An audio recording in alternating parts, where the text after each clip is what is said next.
Danielle Ganser. Empire USA. The unscrupulous world power. Content. Thanks. Introduction. 1. The USA is the greatest threat to world peace. Gallup surveys 67,000 people in 65 countries. The USA bombed the most countries after 1945. Eisenhower warns about the military-industrial complex. U.S. military spending is a world record. Lockheed Martin is the largest defense company in the world. The USA is a nuclear power. The United States has over 700 military bases in foreign countries. The USA has more than 200,000 soldiers stationed abroad. The occupied countries defend themselves.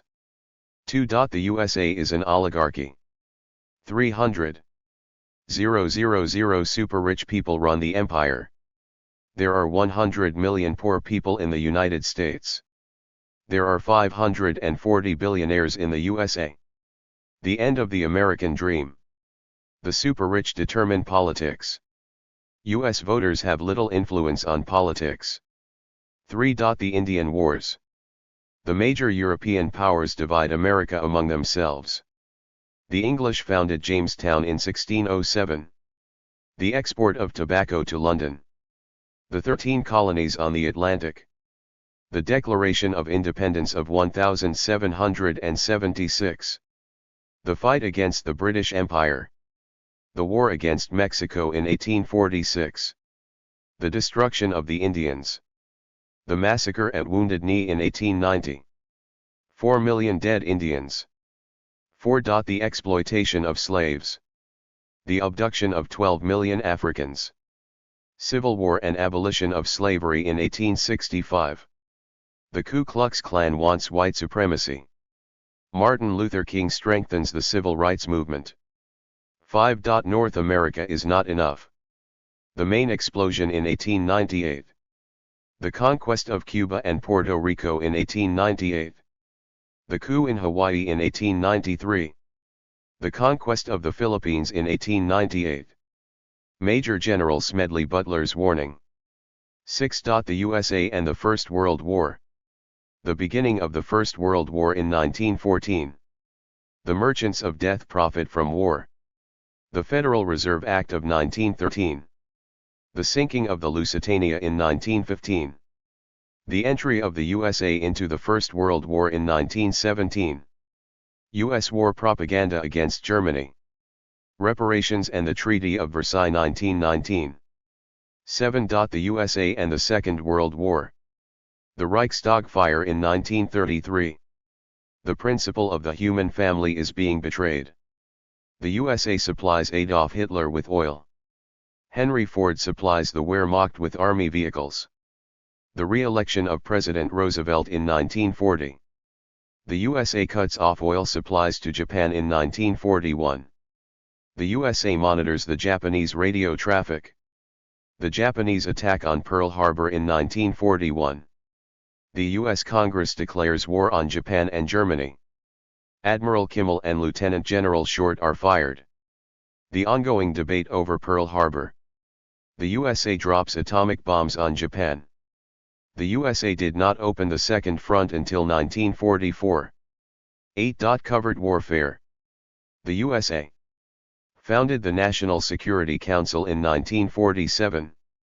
The CIA manipulates the 1948 Italian elections. The CIA overthrows the government of Iran in 1953. The CIA overthrows the government in Guatemala in 1954. The CIA assassinates Prime Minister Lumumba in the Congo in 1961. The assassination of Trujillo in the Dominican Republic in 1961. The assassination of President Diem in Vietnam in 1963. The assassination of General Schneider in Chile in 1970. Che Guevara is shot dead in Bolivia in 1967. The CIA's assassination attempt on Fidel Castro in 1961. CIA Director Allen Dulles directs the murderers. The CIA's illegal attack on Cuba in 1961. Kennedy fires CIA Director Allen Dulles in 1961. 9. The assassination of President Kennedy. Dallas crime scene, November 22, 1963. The fairy tale of the crazy lone perpetrator Lee Harvey Oswald. The Warren Commission Report 1964. Jim Garrison reopens the case in 1967. The CIA claims there was no conspiracy. The Revenge of CIA Director Allen Dulles. 10. The Vietnam War. France loses its colony of Indochina in 1954. Vietnam is split into two parts. The lie of the 1964 Tonkin Incident. The U.S. throws napalm on babies and Buddhists. The peace movement and the Kent State Massacre of 1970. The United States overthrows President Sukarno in Indonesia in 1965. The My Lai Massacre is exposed. The secret war against Cambodia and Laos. The British and the USA arm the Khmer Rouge in Thailand. 11. The Iran-Contra affair. The U.S. secret war against Nicaragua in 1981. Congress bans a coup in Nicaragua. The NSC opens a secret bank account in Switzerland. The CIA and the cocaine trade. Saddam Hussein invades Iran and uses poison gas. The USA sells weapons to Iran despite the embargo.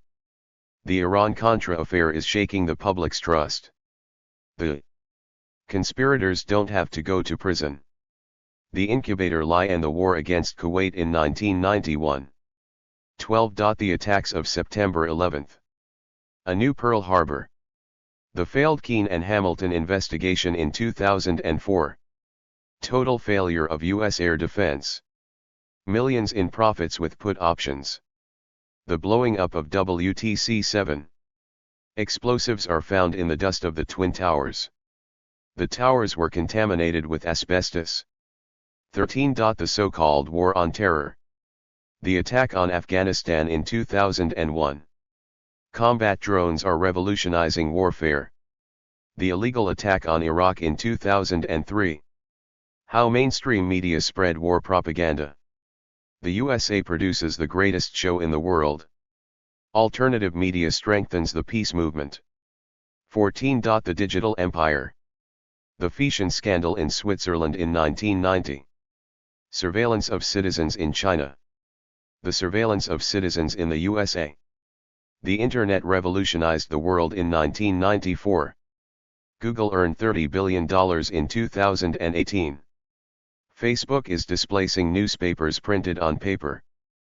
Facebook and the election of Donald Trump in 2016. The Cambridge Analytica scandal is exposed. Cambridge Analytica and Brexit 2016. Micro-targeting influences votes in Switzerland. The online encyclopedia Wikipedia was founded in 2001. The dark side of Wikipedia. 15. The battle for Eurasia. Divide and conquer. Russia is only a regional power. NATO's eastward expansion angers Russia. The U.S. coup in Ukraine in 2014. The U.S. bombed Syria in 2014. The humiliation of China in the Opium War of 1839. China has the largest army in the world. China has the second largest economy in the world. The New Silk Road 2013. 16. Conclusion. Chronology. Notes. Literature. Index. Thanks. This book would not have been possible without the research of many other people from whom I was able to learn.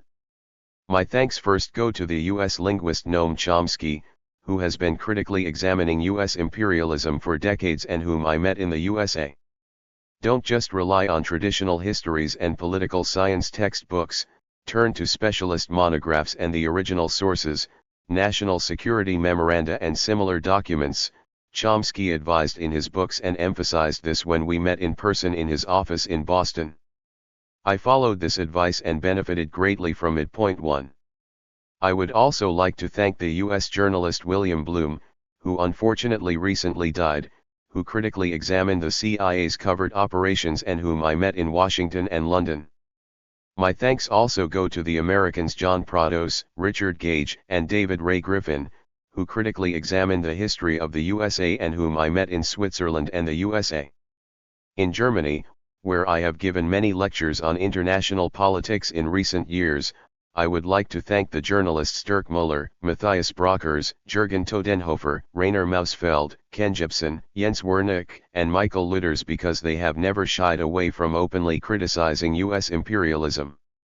In Europe, little is said about U.S. imperialism, even though it has a huge influence on international politics. Many people know that it exists, but don't dare to talk about it because they fear personal disadvantages. Even in schools and universities, U.S. imperialism is rarely taught and discussed. I therefore wrote this book for young people between the ages of 15 and 25 who would like to find out more about U.S. imperialism. My aim was to write in such a way that anyone could understand the book without prior knowledge. I translated all of the quoted English texts into German myself. Whenever I have included a quote or a figure, I provide a note at the end of the relevant section to refer to the source used so that everyone can verify all the information in this book. A lot has already been written about the USA. This book is also just one perspective among many possible perspectives. Some people from whom I learned a lot I was never able to meet in person because they had already passed away. Among these is U.S. Senator Frank Church of Idaho, who published a very important investigation into the CIA's assassination attempts. I would also like to thank the Jewish pacifist Murray Polner, who collected and published the voices of the U.S. peace movement. My thanks also go to the U.S. photographer Robert Stinnett, whose research has shed a whole new light on Pearl Harbor and the U.S. entry into the Second World War. I would also like to thank the courageous and astute U.S. District Attorney Jim Garrison of New Orleans, who investigated the assassination of President John F. Kennedy. Even though these authors are no longer with us, their work lives on in their texts. My thanks also go to my home country, Switzerland, where I was born in 1972 and where I was always able to live in peace. In Switzerland I was able to attend excellent schools, was inspired by committed teachers and was able to meet many exciting people. I recharged with strength and inspiration during hikes in the beautiful mountains and in quiet moments by a sparkling lake. I would like to thank my wonderful wife Bea because she always encouraged me to follow my path to the best of my knowledge and belief, even when I was a lecturer at the university and came under pressure because of the explosiveness of my research results on U.S. imperialism. I would like to thank our two children Julia and Noah because their joy of life shows how wonderful life is. I would also like to thank my mother Jeanette Ganser, my sister T. Ganser and my father Gottfried Ganser, who died in Lugano in 2014, as well as my wife's parents, Hans and Kathy Swartz. The support of my wonderful family significantly strengthens my peace research. A big thank you goes to Dominic and Yvonne Graff because they generously supported my research and are an inspiration to other people through their courage. My big thanks also go to my longtime friends Sherpa Hangi, Toby Portman, Marcel Schwendiner, Dane Abischer, E. Pierre Wers, Philip Schweighauser, Lorenz Bolliger, Nick Beglinger, Raymond Scherer, Andreas Zimmerman, Toby Sutter, U.R.S. Baylor, and Danny Morf. Peace is very important to all of us, which always forms the basis for exciting conversations. My thanks also go to Alexander Robalkstabrios and Dirk Wachter for creating the graphics. I would like to thank my publisher Stefan Meyer for their support in the production and distribution of the book, and I would like to thank my editor Alwin Letzkis for carefully reviewing the manuscript. I would like to thank Aurel Fussli Verlag in Zurich, which also published my books NATO Secret Armies, Europe in the Oil Rush and Illegal Wars, for their long-standing and good cooperation. Dr. Danielle Ganser, Swiss Institute for Peace and Energy Research. Basel, April 1, 2020. Introduction.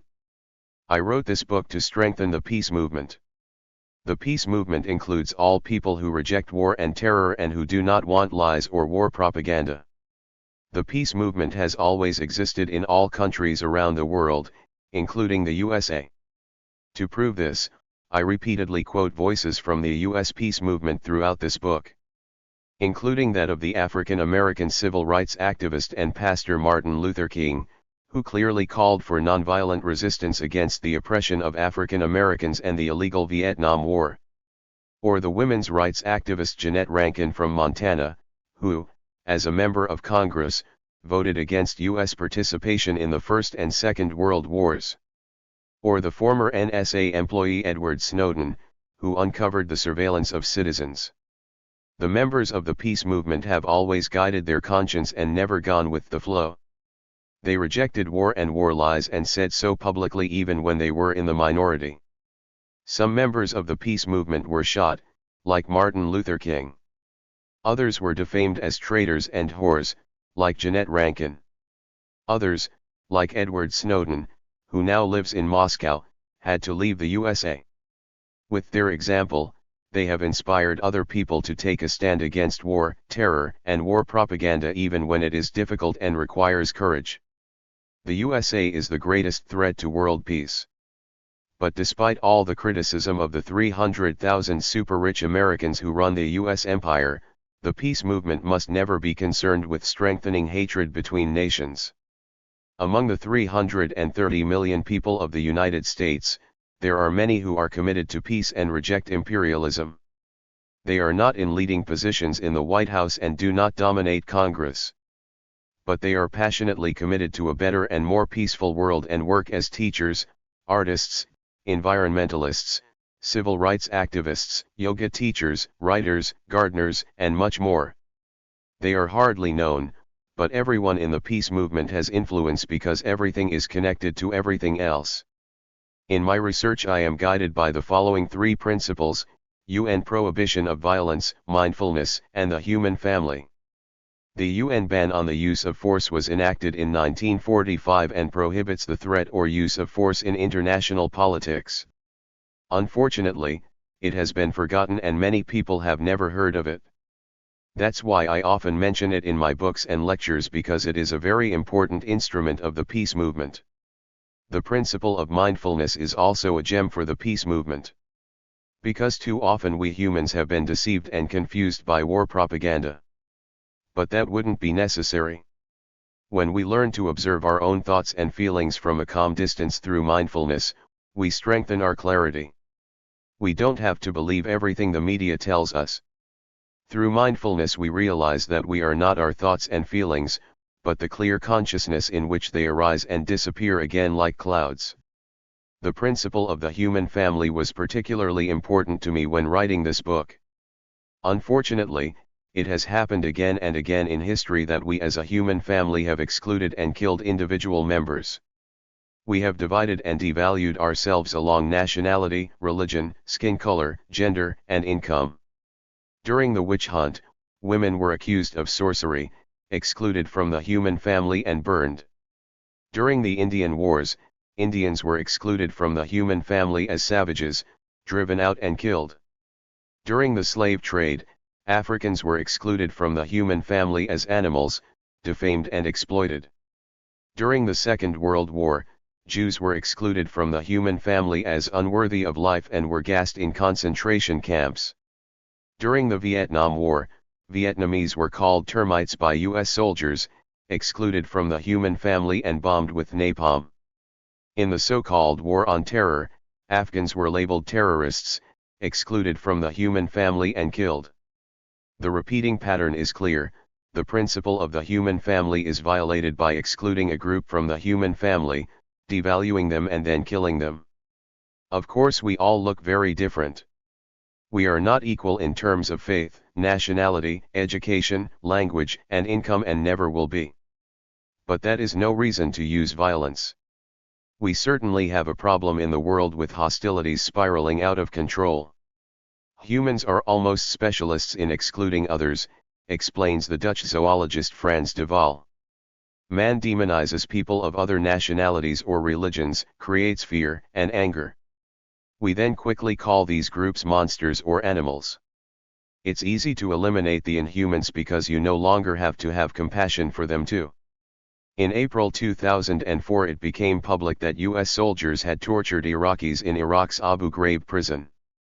U.S. war propaganda had convinced U.S. soldiers that Iraqis were bad people, thereby excluding them from the human family. that had concrete consequences. U.S. soldier Lindy England led a naked Iraqi prisoner through the prison on a dog leash at Abu Ghraib. Another Iraqi prisoner was forced to balance on a box wearing a black hood while wires were attached to his body. He was threatened by the U.S. soldiers that he would be given fatal electric shocks if he fell from the box. For Europe, the horror images of sex, torture and humiliation were simply a shock, commented Die Welt. The Abu Ghraib scandal showed dramatically what can happen when the people of an entire nation, in this case the Iraqis, are excluded from the human family. Point 3. In view of this violence and brutality, one should not come to the conclusion that we humans are not capable of living together peacefully. We very well can and do it every day, in a million different places. Let us first examine our attitude towards peace ourselves. Too many of us think it is impossible, said U.S. President John F. Kennedy in one of his speeches. Too many of us think it is impossible to achieve. But this is a dangerous, defeatist belief. It leads to the conclusion that war is inevitable, that humanity is doomed, that we are at the mercy of forces we cannot control. But this is not true. Kennedy knew it too. Our problems were created by people, so they can also be solved by people. The greatness that the human spirit can achieve is determined by the person himself. Inspiring personalities have also shaped the peace movement outside the USA. In India, the lawyer and pacifist Mahatma Gandhi, who is a great role model for me, repeatedly emphasized the principle of the human family. All humanity is one family, said Gandhi. When protesting, he always used a calm and friendly tone, free of anger and hatred. Despite their brutal actions, Gandhi did not describe the Indian police, the Indian government or the British colonial power as enemies. I don't consider anyone my enemy, declared Gandhi. All of them are my friends. I want to enlighten and change hearts. 5.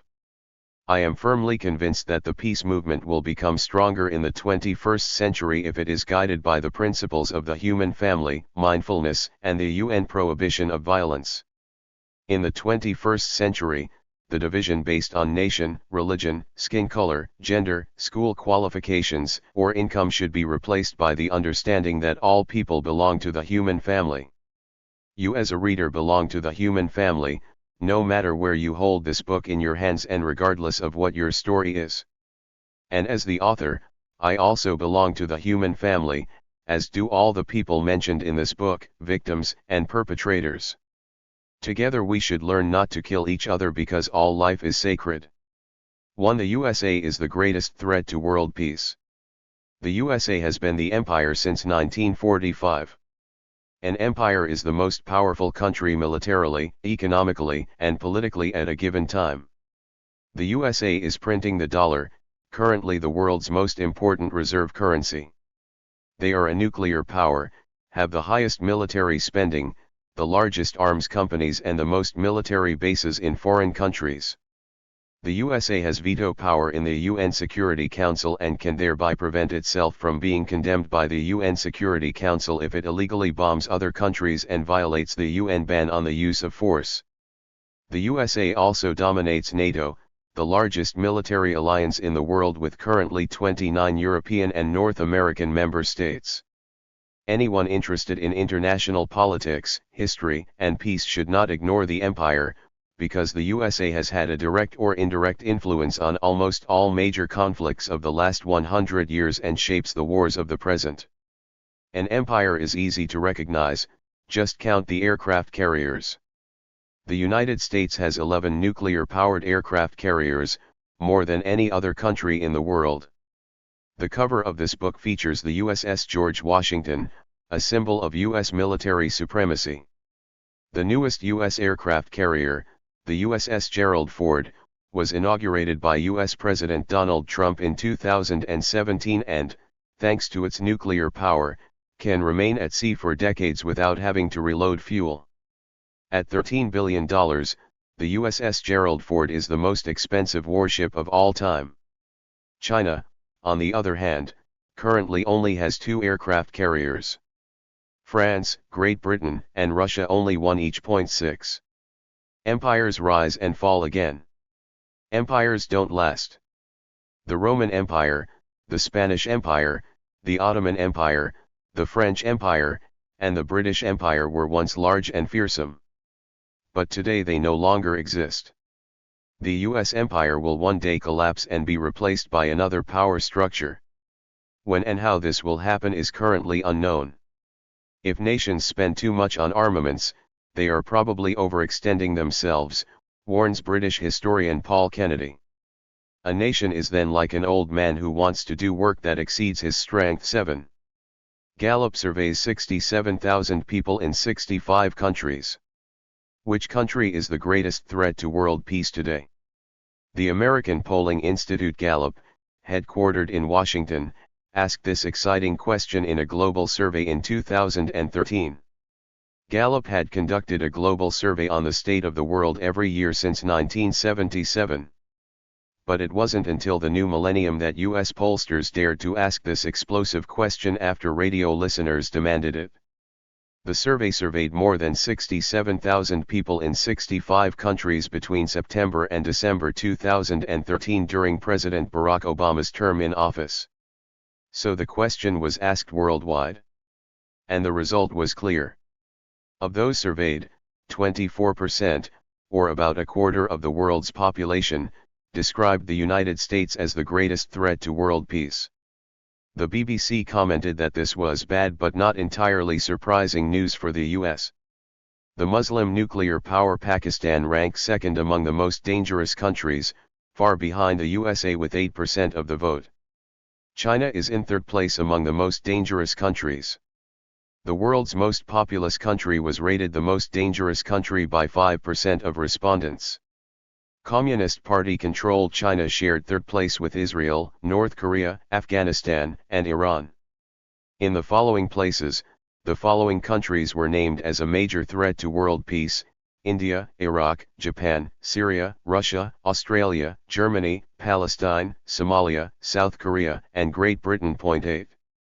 The same Gallup poll also asked, if there were no borders, which country would you most like to live in? The clear majority of respondents, 38%, answered that they would prefer to live in the country where they already are. The majority of people do not want to emigrate, but rather live with their family. Almost all people feel connected to the culture, language, landscape, and food of their home country. But for those people who want to emigrate, the USA was the most desired destination at 9%, followed by Australia, Canada, Switzerland, France, Germany, Great Britain, and Italy. The fact that the USA was classified as the greatest threat to world peace in 2013 was not an entirely new development. I think most Europeans currently see America as the most dangerous country in the world, the British historian Arnold Toynbee said in 1971, without having to rely on empirical data from a survey. Since America is undoubtedly the most powerful country, there is something very frightening about the change in the image of America over the last 30 years, said Toynbee, who wrote against the backdrop of the ongoing Vietnam War. It is probably even more frightening for the vast majority of the human population, who are neither Europeans nor North Americans, but Latin Americans, Asians, and Africans. Because the USA has repeatedly intervened with ruthless force in the internal affairs of other countries. Therefore, according to Toynbee, the USA is the nightmare. 9 After US President Donald Trump took office in January 2017, the values for the USA did not improve. Concern about US power and influence has increased in many countries around the world, while trust in the US president has plummeted, said the US polling institute Pew in August 2017. Pew surveyed people in 30 different countries from North America, South America, Europe, Africa, Asia, and Australia. This global survey was first conducted in 2013 during Obama's presidency and again in 2017 when President Trump was in the White House. Even under President Obama, the USA was considered a major threat to the world, but after President Trump moved into the White House, distrust of the USA increased even further. In 21 of the 30 countries surveyed, the number of people who rate the United States as a serious threat to their country has increased, Pew found in 2017. Neighbors Mexico and Canada rated the United States as a greater threat than China or Russia. In the NATO countries Great Britain, Germany, France, and Holland, the USA was also rated as more dangerous in the 2017 survey than in the 2013 survey. Pew also found that women in Australia, Canada, Japan, Great Britain, and France rated the USA as a greater danger than men surveyed in the same country.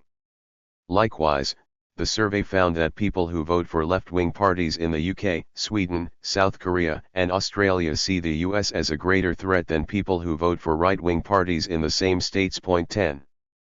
Current studies from Germany confirm this critical view of the USA. According to a study published in 2018 by the FRSA Society for Social Research and Statistical Analysis, 79% of Germans believe that the greatest threat to world peace comes from US President Donald Trump. Only 13% see Putin as a danger to the world, while 8% see both as equally frightening. The reputation of the USA in Germany has steadily declined in recent years. The USA, which surprisingly quickly went from a victor to an admired, even revered protecting power after losing the Second World War, is viewed more and more critically by the Germans, commented the Augsburger Allgemeine Zeitung on the FRSA study. According to the German study director Manfred Gullner, there was a break in the assessment of the USA after George W. Bush moved into the White House in 2001. After the Iraq War at the latest, he was considered a far more dangerous warmonger than Putin. The Germans still trusted Bush's predecessor, Bill Clinton. 11. New surveys continue to corroborate this picture. The Germans see the USA as the greatest threat to peace, ahead of North Korea, Turkey, and Russia, reported the Security Report 2019, which has been collected annually since 2011. In the Representative Population Survey, over 1,200 Germans aged 16 and over were interviewed by the Center for Strategy and Higher Leadership in Cologne. Almost half of those surveyed said they felt like they were living in particularly uncertain times. The 2019 Security Report shows clearly, for German citizens there is a central insecurity factor that scares them. And that's called the USA under the leadership of Donald Trump, said study director Klaus Schweinsberg. Commenting on the result. 12 The survey found that more than 56% of Germans see the USA as the greatest threat to world peace. In the previous year, 2018, it was 40%. At that time, the majority saw North Korea as the greatest threat. Study director Schweinsberg described the USA's march to the top of the greatest threats and the ouster of North Korea as a sad career. Observers said this development was not entirely surprising. There has always been a critical view of American politics and society in Germany. The culture there is often perceived as superficial and the foreign policy as selfish, commented RTL. In the east of Germany this impression is felt even more strongly than in the west. 13. The USA bombed the most countries after 1945. Why is the USA considered by thousands of people in very different countries to be by far the greatest threat to world peace? The answer is obvious: the USA is the empire. And throughout history, the rise to imperial dominance has always been based on violence. The belief in violence is reflected in the fact that, in contrast to almost all other Western countries, the death penalty is still carried out in the USA. Above all, no other country has bombed as many other countries as the USA since 1945. Since 1945, no other country has overthrown the government in as many other countries in the world as the USA. No other country in the world has waged as many covert wars as the USA since 1945. No other country in the world maintains military bases in so many other countries, which are often rejected by the occupied countries. It has become embarrassing to be an American, commented American Paul Craig Roberts, who served as Deputy Treasury Secretary in Ronald Reagan's administration and became a harsh critic of the White House after leaving politics. Our country has had 4 criminal presidents in a row: Clinton, Bush, Obama, and Trump. 14.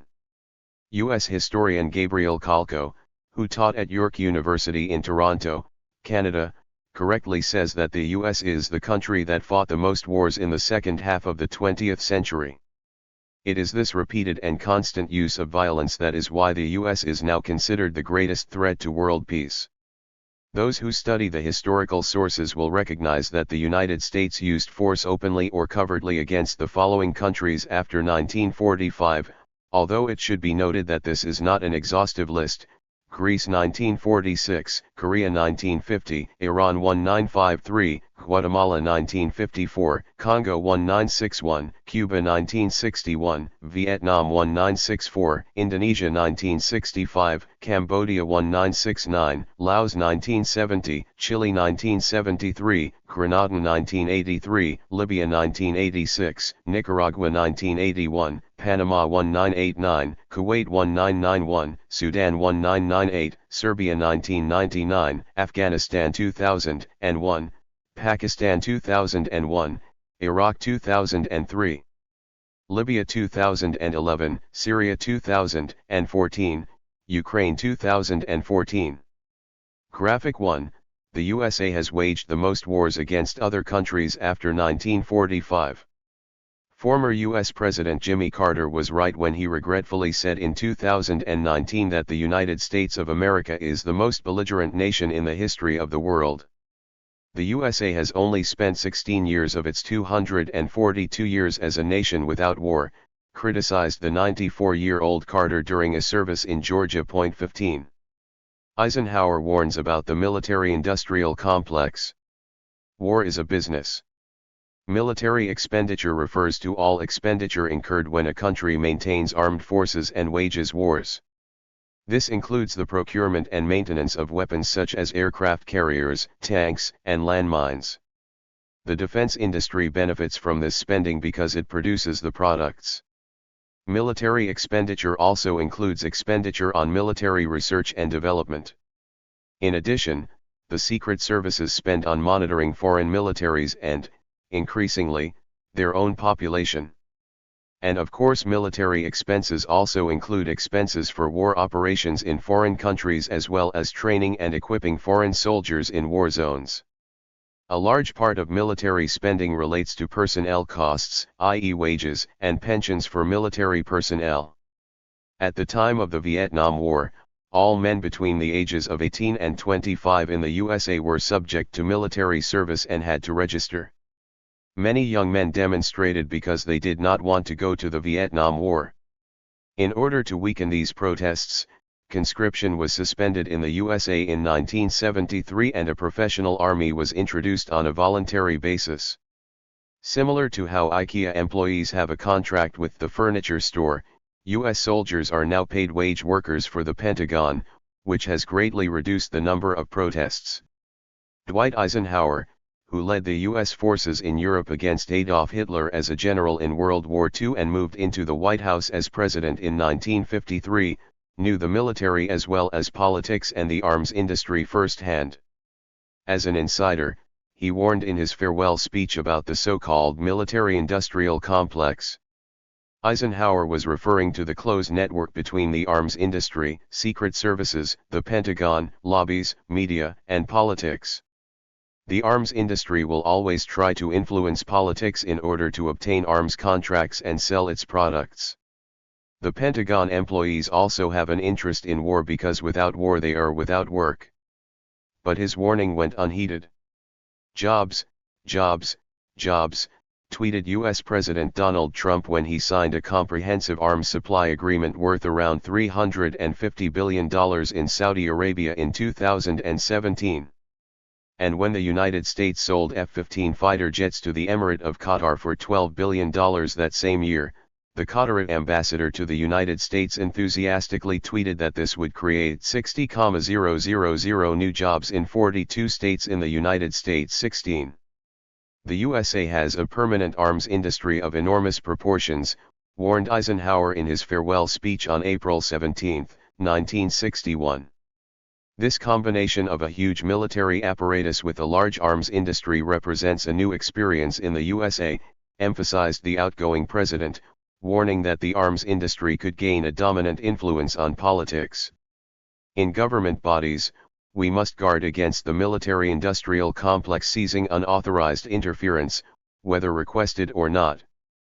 The potential for the catastrophic increase in misplaced power exists and will continue to exist, said Eisenhower. Disarmament based on mutual respect and trust is a still valid commandment, said the former general. Together we must learn how to resolve differences, not with weapons, but with reason and honest intention. 17. The warning was correct, but it was ignored. When Eisenhower was president, the Pentagon budget was $50 billion a year. The Pentagon budget increased every year even after Eisenhower's farewell speech. The ties between the U.S. military and the U.S. defense industry became ever closer. After their retirement, many high-ranking U.S. officers switched to working as consultants in the U.S. defense industry. Ever new wars required ever new products. At the end of the Vietnam War, which the USA ended as a loser in 1975, U.S. military spending was already at $100 billion per year, having doubled since Eisenhower's warning. During Ronald Reagan's presidency, military spending exceeded $200 billion per year for the first time before the illegal invasion of the small Caribbean island of Grenada in 1983. This meant that the Pentagon budget had quadrupled compared to the Eisenhower era. And it continued to be increased significantly. Already in 1986 it reached the dizzying heights of $300 billion per year, 6 times more than in Eisenhower's time. President Ronald Reagan fulfilled the defense industry's wildest dreams and thereby strengthened the military-industrial complex. Due to American global power policy and its need for armaments, the Pentagon has been significantly upgraded as an economic factor, explains German political scientist Hartmut Wasser. It is not only an employer itself, but also a client and guarantor of employment for the companies involved in armaments. 18. U.S. military spending is a world record. After the fall of the Berlin Wall and the dissolution of the Communist Soviet Union, millions of people in the peace movement hoped for a so-called peace dividend, i.e. a reduction in the armed forces and a decrease in defense spending. After all, the Pentagon's longtime enemy had now collapsed, and a reduction in U.S. military spending from $300 billion to $200 billion per year was at least conceivable. Because U.S. President John F. Kennedy once wisely demanded, humanity must put an end to war, or war will put an end to humanity. 19. But the military-industrial complex did not want budget cuts even after the end of the Cold War, and the USA became even more aggressive. In the decade after the fall of the Berlin Wall, the United States did not just use its military power to respond to crises, said U.S. historian Andrew Bishvik. The military was used to prevent, intimidate, and control. And routinely and constantly. In the age of globalization, the Department of Defense has finally transformed into a ministry of power projection. The Pentagon became the Ministry of Attack. The goal of the USA, Bishvik recognized, was to establish a military, political, economic, and cultural empire of global reach. 20. It is a little-known fact that Pentagon accounting is sometimes extremely opaque, indicating corruption. On September 10, 2001, U.S. Secretary of Defense Donald Rumsfeld declared in a remarkable speech at the Pentagon that the bureaucracy in the Defense Department was too big and that too much money was being wasted. In this building, money is disappearing into tasks that are carried out twice and a bloated bureaucracy, criticized Rumsfeld. The Defense Ministry has 660,000 civilian employees and 1.4 million soldiers on active duty, as well as 1 million militiamen in the National Guard.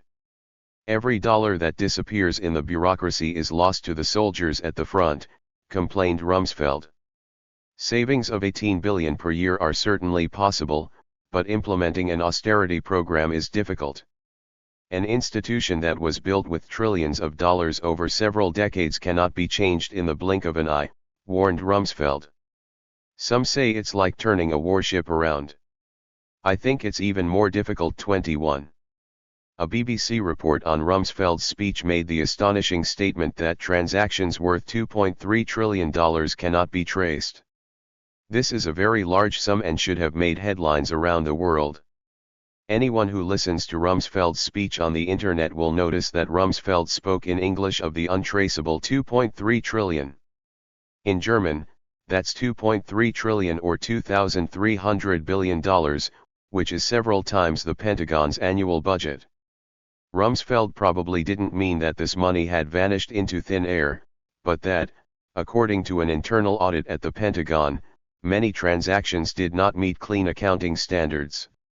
Rumsfeld complained, "We can't even exchange information between floors in this building because the information is stored on dozens of different technical systems that are not compatible with each other. We have about 20% too much infrastructure for what we need to support our armed forces, costing taxpayers about $3 to $4 billion a year." 22. The day after the Rumsfeld speech, the terrorist attacks of September 11 occurred. Suddenly there was no longer any talk of budget cuts.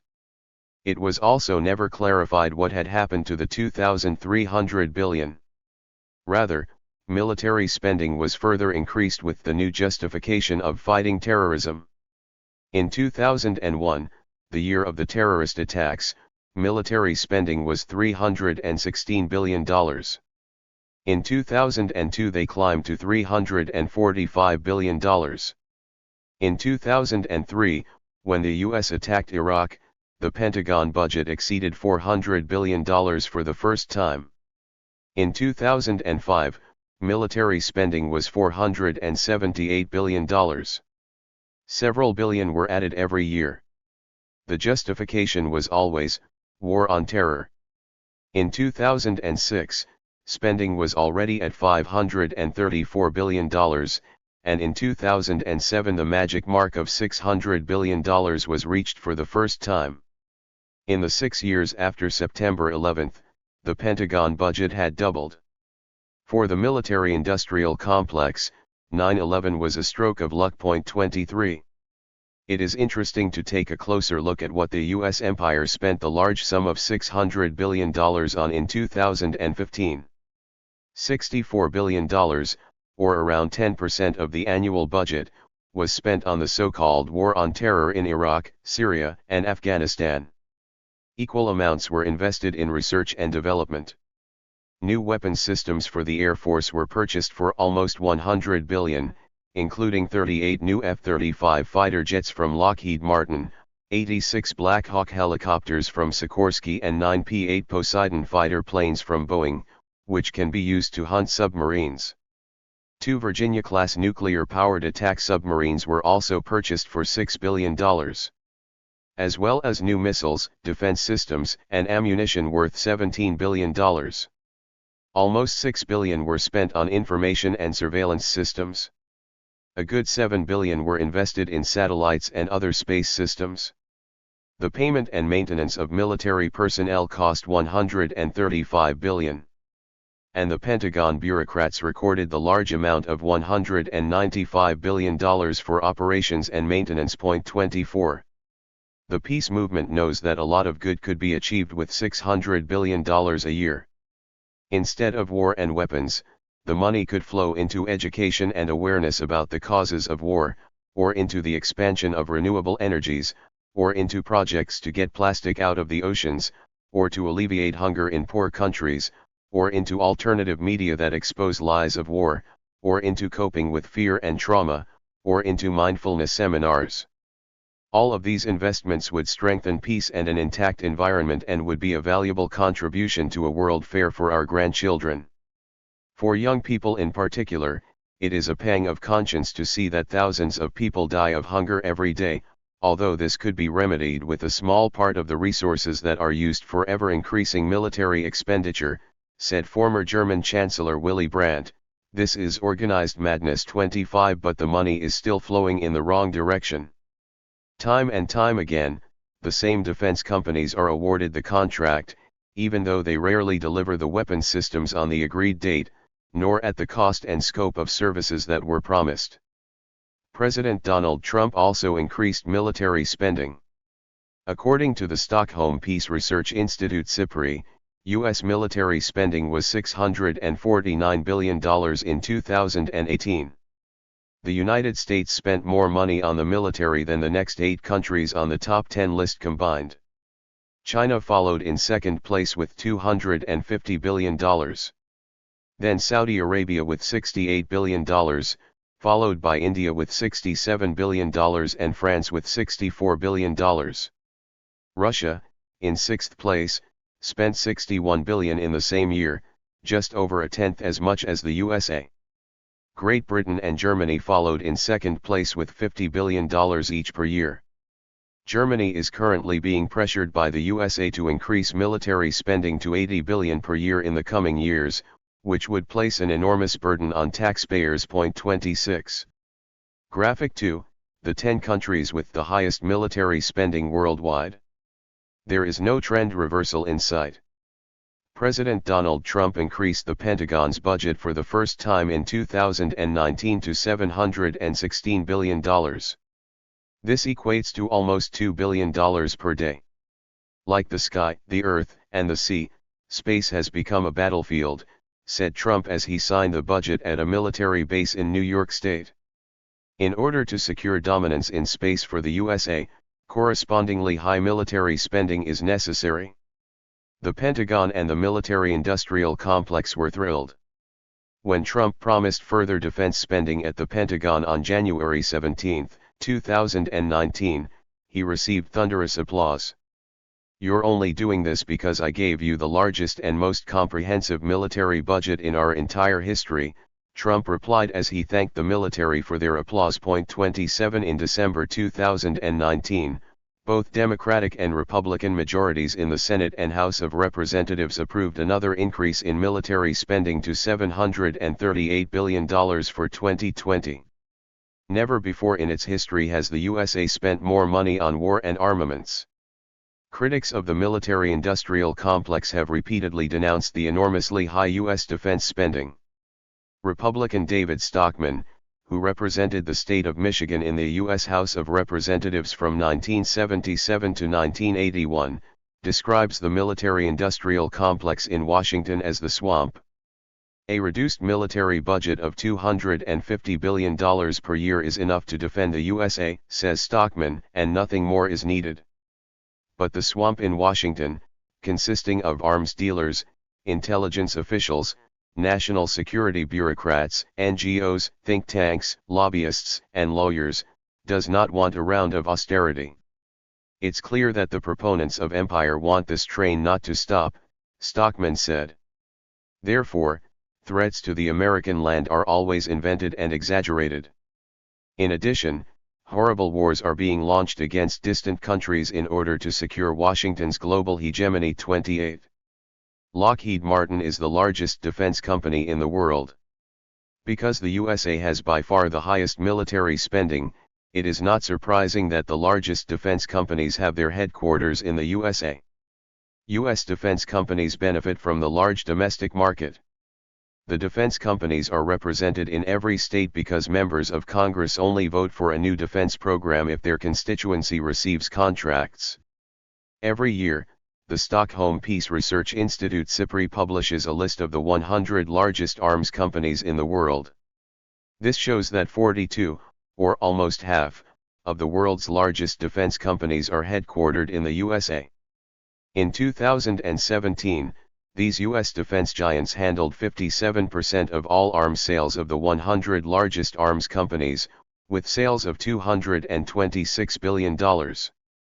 In total, the world's 100 largest defense companies earned almost $400 billion from the sale of weapons in the year examined. War is a business. And no other country in the world dominates the global arms trade as much as the USA.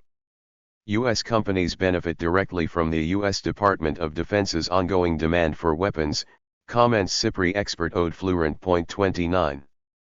By far the largest weapons manufacturer in the world is the U.S. defense giant Lockheed Martin with 100,000 employees and arms sales worth $45 billion in 2017. In second place was the U.S. aircraft manufacturer Boeing, which sold weapons worth $26 billion with over 140,000 employees. The U.S. company Raytheon, with over 60,000 employees, was in third place on the list with arms sales worth $23 billion.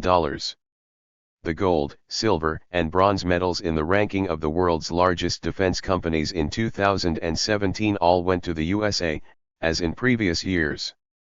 The largest European defense company, BAE Systems from Great Britain, followed in fourth place with sales worth $23 billion.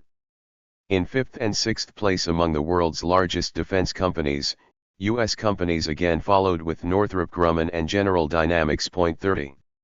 The dominance of U.S. defense companies in the top 100 is overwhelming. For comparison, arms companies from Germany only had a 2% share of the global arms business of the 100 largest corporations in the same year. The largest German defense companies, measured by sales, were Rheinmetall, ThyssenKrupp, Krauss-Maffei-Wegmann and Hensoldt. The tank manufacturer Krauss-Maffei-Wegmann in particular was able to increase its sales. In addition to deliveries to the Bundeswehr, this figure is mainly due to arms exports to Qatar, commented the TASS. From Switzerland, only the defense company RUAG was among the world's 100 largest defense companies. Overall, the USA and European countries sold the most weapons. The same states are also the destination countries for refugees, although this connection is rarely discussed. 31. The USA is a nuclear power. Probably the best-known product of the U.S. arms industry is the destructive atomic bomb. On July 16, 1945, the U.S. military detonated an atomic bomb in the U.S. state of New Mexico under the code name Trinity for the first time in human history. The test showed that an atomic bomb could cause incredible devastation. As Supreme Commander, U.S. President Harry Truman dropped the atomic bomb, known by the U.S. military as Little Boy, on Hiroshima on August 6, 1945. On August 9, the USA dropped the Fat Man atomic bomb on Nagasaki. Both cities were completely destroyed.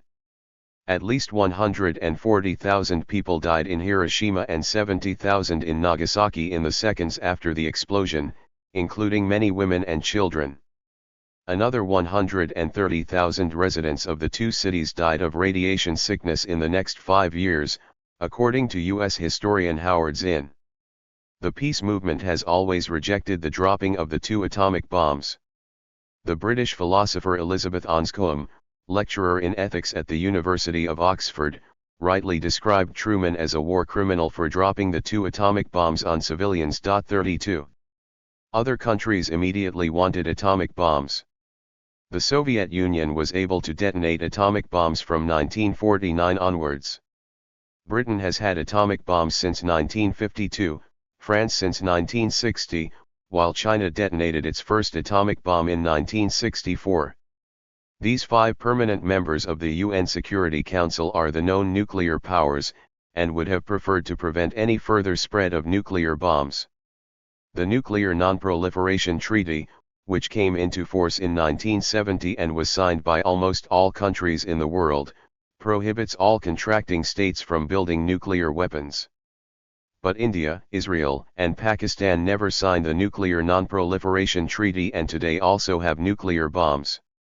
Just like North Korea, which withdrew from the treaty in 2003 and built nuclear bombs, which increased the number of nuclear powers to a total of 9 countries today. 33. Representatives of the peace movement such as the group International Physicians for the Prevention of Nuclear War have been calling for the abolition of all nuclear weapons worldwide for years, because no one can want an international nuclear war. The Nuclear Non-Proliferation Treaty obliges all states that have nuclear bombs to disarm. Article 6 requires them to begin negotiations in the near future leading to complete disarmament. But this commitment was not kept. Not a single country has divested itself of its nuclear weapons. There are currently around 14,000 nuclear bombs stored in the world, most of them in Russia and the USA, both of which have more than 6,000 nuclear bombs.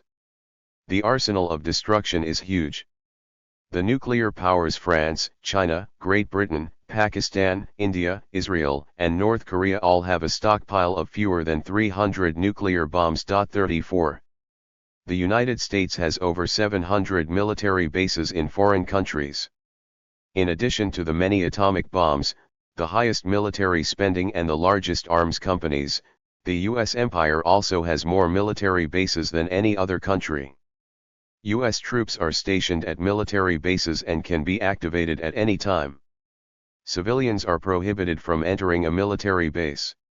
Years ago in Qatar I took a taxi to the US military base just to see if I could visit it, which I was not allowed to do. If you only count the large military bases with a value of at least $10 million, then the Pentagon says it has more than 4,000 military bases in the USA and over 500 military bases abroad, for a total of 4,500 military bases worldwide. Graphic 3, the USA maintains more than 700 military bases in the countries marked in gray. Abroad, Germany is the country with the most US military bases, with 194 military bases, followed by Japan with 121 and South Korea with 83 military bases. The United States also maintains military bases in Australia, the Bahamas, Bahrain, Belgium, Bulgaria, Cambodia, Canada, Colombia, Costa Rica, Djibouti, Egypt, El Salvador, Greece, Cuba, Honduras, Iceland, Italy, Kenya, Kuwait, Holland, Norway, Oman, Peru, Portugal, Qatar, Romania, Singapore, Spain, Turkey, the United Arab Emirates, the United Kingdom, and other countries. 35. Anyone who studies the world map with US military bases can easily see that China, Russia, India, Switzerland, Austria, Iran, and other countries do not allow US military bases on their soil. But many other countries are occupied. If you don't just count the large military bases valued at $10 million or more, there are well over 500 US military bases outside the United States.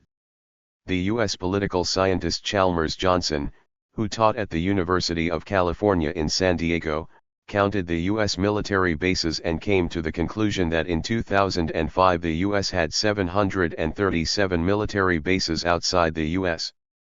But the Pentagon is manipulating the data. If you were to count honestly, Johnson explains, the size of our military empire would probably exceed 1,000 different military bases abroad.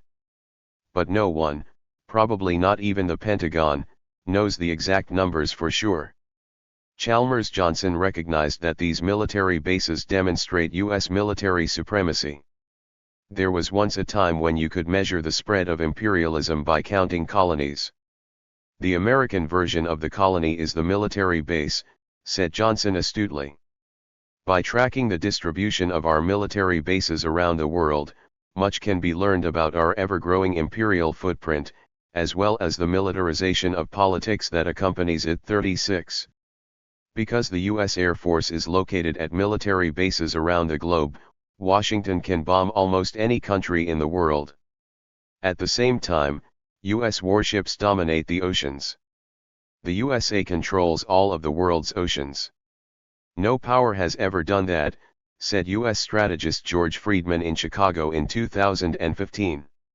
So we can invade other countries, but they can't invade us. This is a very beautiful thing. 37. The USA has more than 200,000 soldiers stationed abroad. The USA has more than 200,000 US soldiers stationed in military bases around the world. No other country has sent more of its own soldiers to foreign countries. There would certainly be more peace on earth if each country stationed its soldiers as a purely defensive army only within its own national borders. Japan is currently the most heavily occupied with 39,000 US soldiers.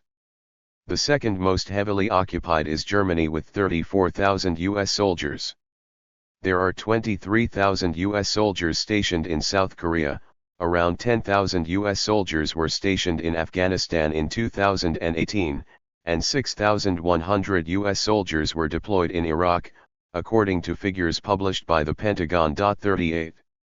Graphic 4, the most US soldiers are stationed in Japan, Germany, and South Korea. In order to legitimize the stationing of their troops, various reasons are repeatedly given. During the Cold War, the Pentagon declared that they had to fight the Soviet Union. But when this collapsed, the military bases remained. The Pentagon then declared that the military bases were needed to hunt terrorists.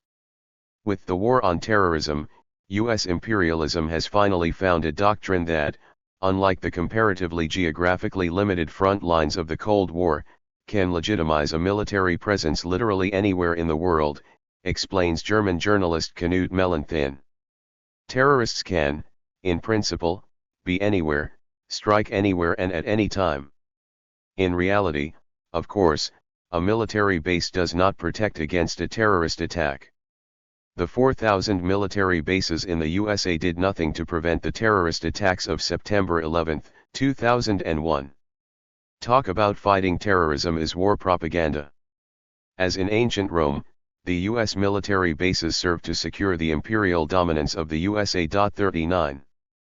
The average American is unaware that the United States maintains so many military bases and has so many soldiers stationed in foreign countries.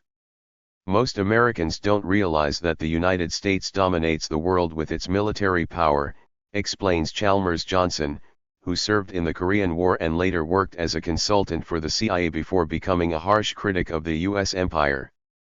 This ignorance is due to the fact that the U.S. mass media never or almost never talks about the over 700 military bases and the more than 200,000 soldiers stationed abroad. 40. According to Chalmers Johnson, influential politicians and military officials in Washington see the United States as a new Rome, the most powerful empire in human history, no longer bound by international law, the interests of allies or other restrictions on the use of weapons. The UN's ban on the use of force in international politics is repeatedly ignored by elites in the USA because it would limit imperial power. In the USA there is a preponderance of officers and representatives of the defense industry in high government positions.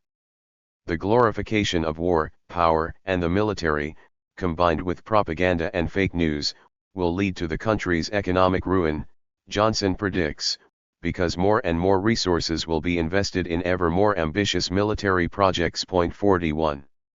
The occupied countries defend themselves. At least part of the population in the occupied countries wants U.S. troops to leave. The Cubans have long been calling for the closure of the U.S. military base at Guantanamo. U.S. President Barack Obama had promised to at least close the notorious torture prison at Guantanamo.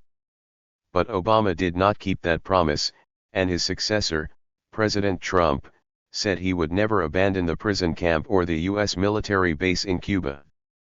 But the problems of imperial overextension and the limits of American power are becoming increasingly clear in the multipolar world of the 21st century, according to German historian Manfred Berg, who teaches at the University of Heidelberg. 42.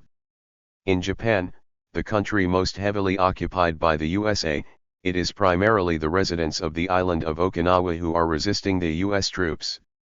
Some residents of the archipelago say that the war is not over for them today. They feel that they continue to be occupied by the USA and that they are treated as second-class Japanese by the central government, reports Die Welt.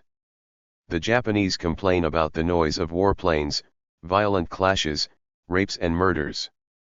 Many Japanese see the stationing agreement, which protects U.S. soldiers who are involved in crimes from prosecution by the Japanese judiciary, as particularly unfair. If U.S. soldiers are not held accountable after rapes of Japanese women, it is very painful for Japan. The USA, however, does not want to give up its military bases in Japan because they monitor the emerging economic power of China from there. 43. There is also resistance in Germany against the U.S. troops and the 20 nuclear bombs that belong to the USA and which are stored at the Buchel Air Base on the border with Belgium and Luxembourg. The U.S. military is not protecting us, but will contribute to Europe being completely destroyed in the event of war, criticizes Lieutenant Uwe Schierhorn in the German military magazine Loyal. The U.S. bases in Germany support wars that contradict the primacy of international law. That is unacceptable, says Schierhorn. Germany needs a friendly relationship with Russia and all countries in the world and should not take part in Washington's wars of aggression. The U.S. military should therefore withdraw from Germany. 44. Albrecht Müller, who served in the federal chancellery under Chancellors Willy Brandt and Helmut Schmidt, also criticizes the American military presence in Germany. According to Mueller, Chancellor Angela Merkel is too closely tied to U.S. politics, which is why Berlin is not demanding a troop withdrawal from Washington. The federal government doesn't say a single word against the use of military bases in Germany for the West's wars, and it certainly doesn't say anything against the storage and modernization of nuclear weapons and the use of Ramstein for drone coordination, criticizes Mueller in the reflection pages. Germany was unprotected by the American war preparations. 45. ZDF reports that Germany has to pay $1 billion every year for U.S. military bases on German soil. This money must be raised by German taxpayers. Die besetzten Länder werden zur Kasse gebeten. The U.S. is currently considering whether countries with large U.S. military bases, such as Germany, Italy, and Turkey, should even pay the salaries of American soldiers and visits from U.S. aircraft carriers and submarines, reports ZDF. There could be special discounts if a country brings its policies in line with American policies. 46. More and more people in Germany are rejecting this paternalism from the USA.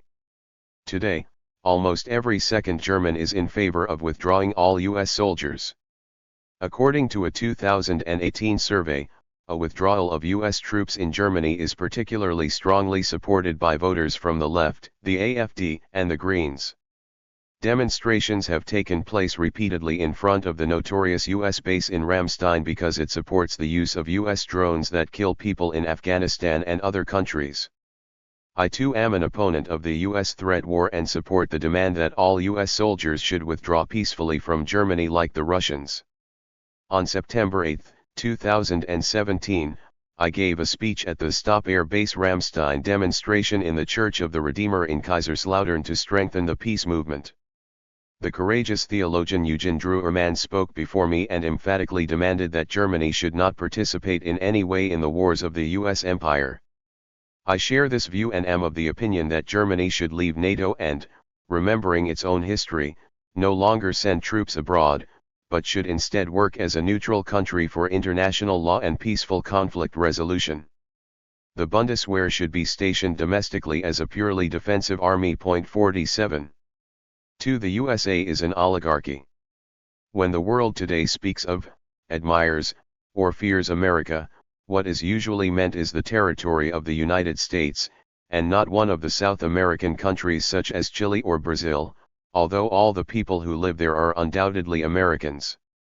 For a precise analysis, however, it is essential that one does not speak about America in general terms, but rather specifically about the USA and the 330 million Americans who live there. And even that isn't precise enough. Because most Americans have no influence at all on international politics. It is only the super rich, a small group of around 300,000 Americans, who control U.S. foreign policy and benefit from U.S. imperialism. The USA is not a democracy, but an oligarchy, a country where the rich rule. Anyone who ignores the large gap between rich and poor in the USA obscures the fact that millions of Americans also suffer from the consequences of U.S. imperialism because the government invests the money in armaments and war instead of enabling the lower class to live a dignified life. 300,000 super-rich people run the empire. Today's inequality is almost unprecedented, protested Noam Chomsky in 2019, one of the most influential intellectuals in the United States, who taught for many years at the Massachusetts Institute of Technology in Boston.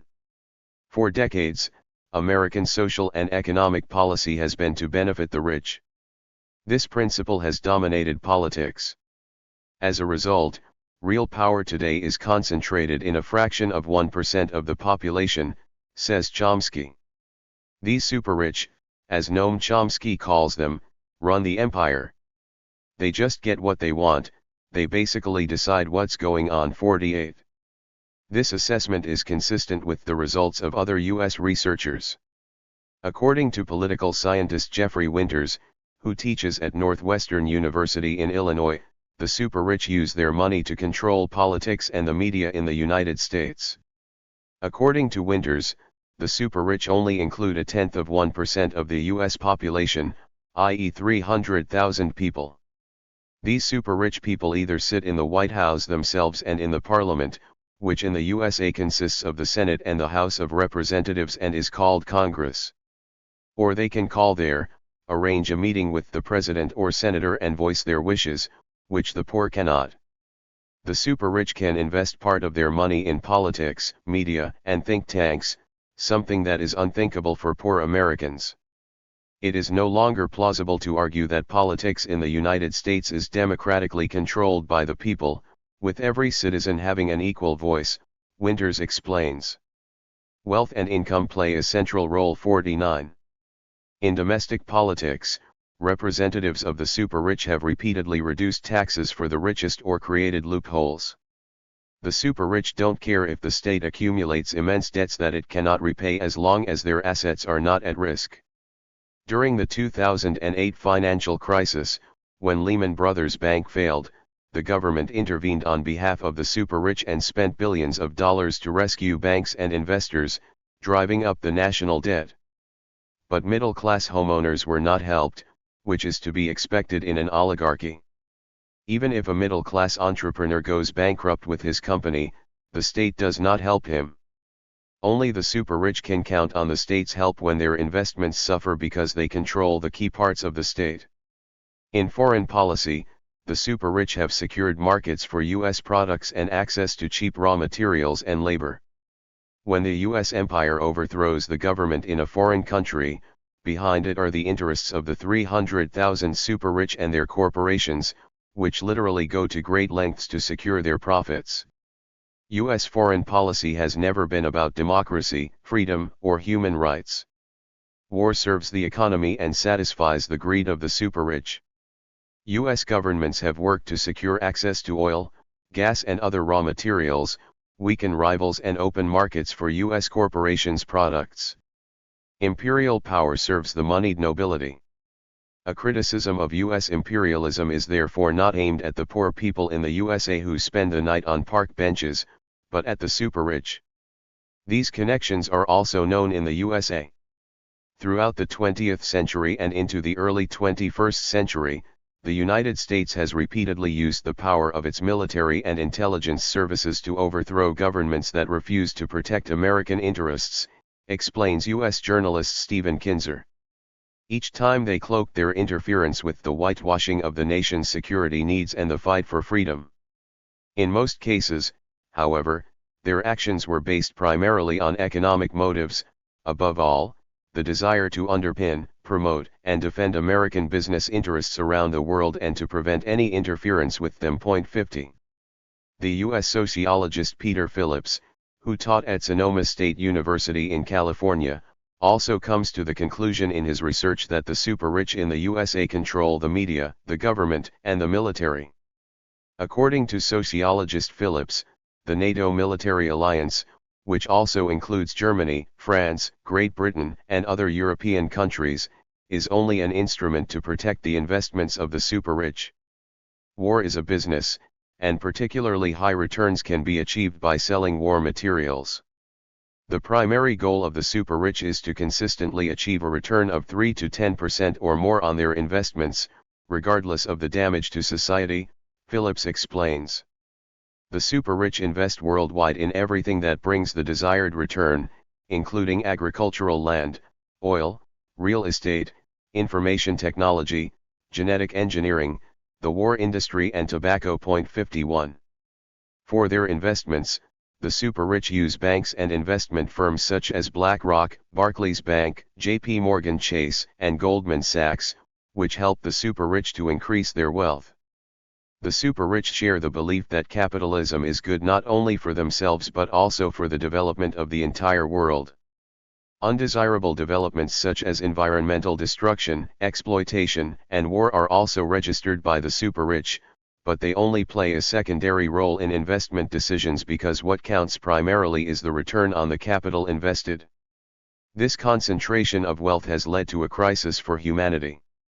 Poverty, war, hunger, alienation, media propaganda, and environmental destruction have increased to such an extent that the survival of the human species is endangered, warns the sociologist Phillips. 52.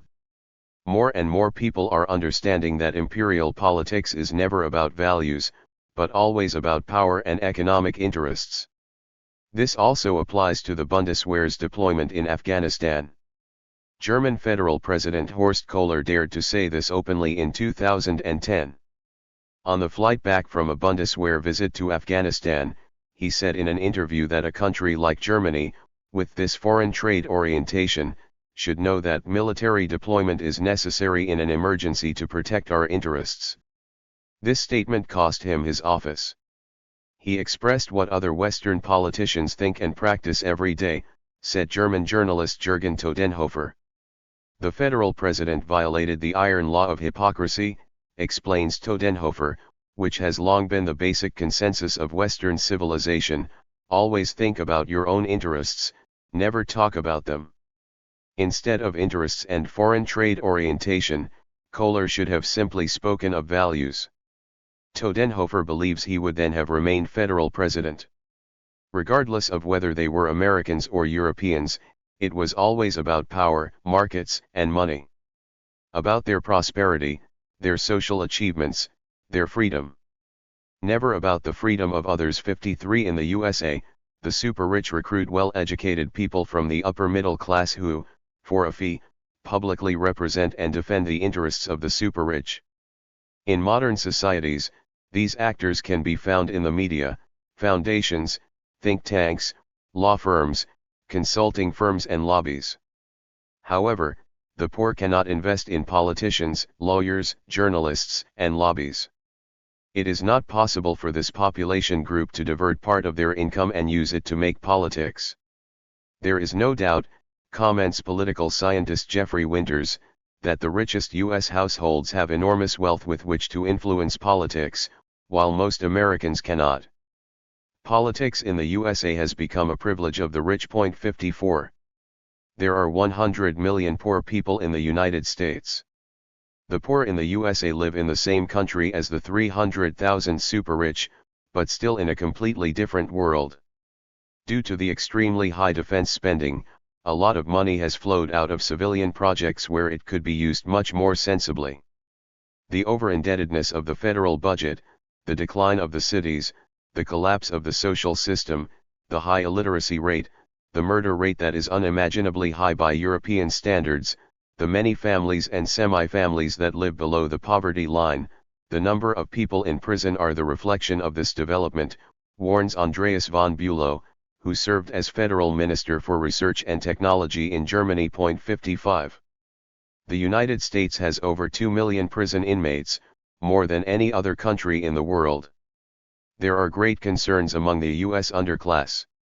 In most U.S. states, unemployment benefits are no longer paid after 6 months. Many long-term unemployed people suffer from poverty. To alleviate the plight of the lower class, the U.S. Department of Agriculture distributes food stamps.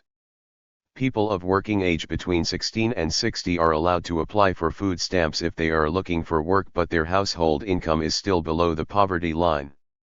The group of people who receive such food stamps is surprisingly large. In 2018, there were 40 million people, or 12% of the U.S. population. 56. Since the 1960s, the number of people receiving food stamps has steadily increased, although many people do not apply because of shame or ignorance. Anyone who earns less than $1,000 per month and lives alone can apply, as can a 4-person household that has less than $2,000 per month. Nobody has to starve here, we're not Ethiopia, explains Joel Berg, who coordinates soup kitchens in New York. But the situation is dramatic. Only during the Great Depression in the 1930s did things worse for people in this country. 57. A single person will receive a maximum of $190 worth of food stamps per month transferred to a special credit card that they can use to wait in line at designated stores to redeem the food stamps.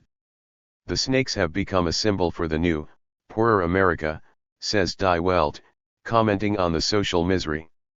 In the pantries there is only the choice between 2 different products, for example between apple or orange juice. You cannot buy cigarettes or alcohol with food stamps. Hannah Lupian, who cares for the poor in New York, says the situation is dramatic.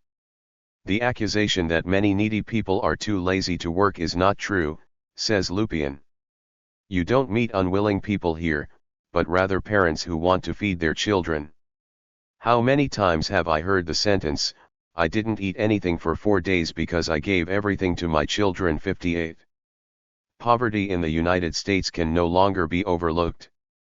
Nobel Prize winner Angus Deaton, who taught economics at Princeton University, also criticizes the large gap between the super-rich and the lower class and calls for the situation of the weakest in the USA to urgently be improved.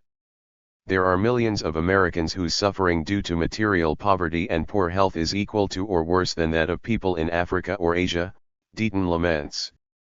The USA should therefore no longer hide its major problem with poverty, but should help its own underclass before interfering in the politics of other countries. 59 The gap between rich and poor is also reflected in wealth. According to a 2017 study by the U.S. Federal Reserve, 100 million people in the U.S., or around a third of the total population, have no or almost no savings. These people cannot cover emergency costs of $400. For example, you don't have enough money to have your car repaired if it breaks down or to repair major damage to your house or apartment. They would borrow money from friends, take out a loan or sell something they own in an emergency, said respondents, about half of whom receive food stamps. 1 in 2 people in this group, the Fed study found, were unable to pay off last month's bills in full, and many said they had not sought necessary medical care in the last year because they could not afford it. In addition, a quarter, or 60 million people of working adults have no pension or savings for old age, the Fed study found. The fear of poverty in old age is therefore great among those affected. 60. There are 540 billionaires in the USA. The rich lead a completely different life. There were a total of $18 million millionaires worldwide in 2017, which is less than 0.25% of the world's population and roughly corresponds to the population of the Netherlands. Never before in history have there been so many dollar millionaires. Most of these, more than 5 million, lived in the USA. Japan followed in second place with 3 million millionaires. 1 million millionaires each lived in Germany and China. Around 400,000 millionaires lived in Switzerland and another 300,000 millionaires lived in India. Some millionaires are greedy, brutal, and ruthless and exploit other people to become even richer. But other millionaires are smart and empathetic and committed to a better world. There is hope that at least some of the millionaires will join the peace movement when their material needs are met and they look for meaning in their lives. I know from personal experience that some Swiss millionaires wholeheartedly support the peace movement's causes. These people are highly educated and are completely financially independent. They don't want any more wars and reject war propaganda. 61. There are big differences within the group of millionaires. Around 90%, and therefore the vast majority, have assets between $1 and $5 million. Private individuals with assets of more than $5 million, on the other hand, are rare and are referred to by banks and asset managers as high net worth individuals. Those who have more than $30 million are very rare. In the financial industry they are referred to as ultra high net worth individuals. Only a little more than 1% of millionaires, or only around 250,000 people worldwide, belong to the UNY group. This is roughly equivalent to the population of the city of Eindhoven in the Netherlands, or 0.003% of the world's adult population. Large asset managers such as BlackRock, UBS, and Goldman Sachs seek contact with these very wealthy individuals in order to manage and grow their assets and become rich themselves through fees on the assets under management. According to the World Ultra Wealth Report, in 2017, most of the ultra-high net worth individuals from the UNY group lived in the USA, at 80,000 people. 62. Finally, at the top of the pyramid of the richest people are the billionaires. They have assets of more than $1,000 million. According to the U.S. business magazine Forbes, there were around 2,000 billionaires worldwide in 2017. Of these, 540 were Americans, 250 billionaires were Chinese and 120 billionaires were German. There were 84 billionaires in India, 77 billionaires in Russia and 32 billionaires in Switzerland, according to Forbes. There are more billionaires living in the USA than in any other country in the world. Every year Forbes lists the 400 richest US billionaires with their photo and name. Amazon boss Jeff Bezos is currently in first place with a fortune of over $100 billion. This makes him the richest man in the world. Microsoft founder Bill Gates follows in second place on the Forbes list. Investor Warren Buffett is currently in third place. Billionaire Mark Zuckerberg, CEO of Facebook, ranks fourth. 63. The brothers Charles and David Cook are also among the top 10 on the Forbes list with an estimated fortune of $50 billion each. With their network of think tanks, sponsored chairs, and interest groups like Americans for Prosperity, they are a well-known example of how billionaires can influence politics. For example, the Kochs supported the politician Mike Pence, who entered the White House as vice president under Donald Trump, with millions of dollars. A very rich clique has taken over the state, is why Zeit Online criticized the influence of the two billionaires. U.S. President Donald Trump, who moved into the White House in January 2017, is also a billionaire. He is ranked by Forbes as having a fortune of more than $3 billion and is the 259th richest American. However, Trump saw this as an insult. He claimed that his assets were more than twice as large. 64. The end of the American dream. While the more than 500 U.S. billionaires are getting richer, the infrastructure in the USA is falling apart and war veterans are sleeping on park benches. Anyone who travels to Europe, Japan, or even China immediately notices when they return that the USA is in decline, and they often have the feeling that they are returning to a country in the so-called Third World, says the American Noam Chomsky. The infrastructure is dilapidated, the healthcare system is completely shattered, the education system is in ruins, nothing works, and all of this in a country that has incredible resources. Since wealth in the USA is distributed extremely unequally, only the concerns of the super-rich are taken into account. The lower and middle classes are clearly in the majority compared to the super-rich, but they feel powerless. Because their members are much less educated and organized than the super-rich, they are unable to articulate their predicament and improve it through political reforms. It takes extremely effective propaganda to keep people passive in the face of such a reality, notes Noam Chomsky. 65. Programs that serve the lower class have often been eliminated and laws introduced that make the super-rich even richer. The super-rich weaken all of the institutions that combat social, economic, and political inequality, such as public education, healthcare, welfare, social security, a fair tax system, food stamps, public transportation, and infrastructure. At the same time, the super-rich are strengthening the institutions that permanently oppress the U.S. population, including domestic security and surveillance systems, the militarized police force, the Department of Homeland Security, and the military with its network of military bases around the world. For the super-rich, nothing has value in itself. Human beings, social institutions, and nature are commodities that are exploited for personal gain, until they are exhausted or collapse, says U.S. journalist Chris Hedges. 66. Noam Chomsky was born in Philadelphia in 1928 and was able to observe the division of the USA between rich and poor during his life. The American dream has long inspired people, i.e., the hope of rising from rags to riches. Even those who are born poor can achieve prosperity through hard work, was the American dream. What this means is that everyone can find a well-paying job, afford a house and a car, and finance their children's education, explains Chomsky. But there is nothing left of the American dream. Social mobility is significantly lower in the USA today than in Europe. Anyone born into a poor family in the United States is likely to remain poor. he or she can only watch the story of rags to riches in the cinema or on Netflix. 67. Among the four major racial groups in the U.S., blacks and Latinos are, on average, less likely to have completed school and are also, on average, more likely to experience poverty than whites and Asians. But millions of well-educated white Americans are also poor today. The middle class in America is doing badly. Well-educated white people are now also affected, reported the Neue Zürcher Zeitung in 2016. Wealth is increasingly concentrated in the hands of a small upper class. For many, climbing into this upper class is no longer possible.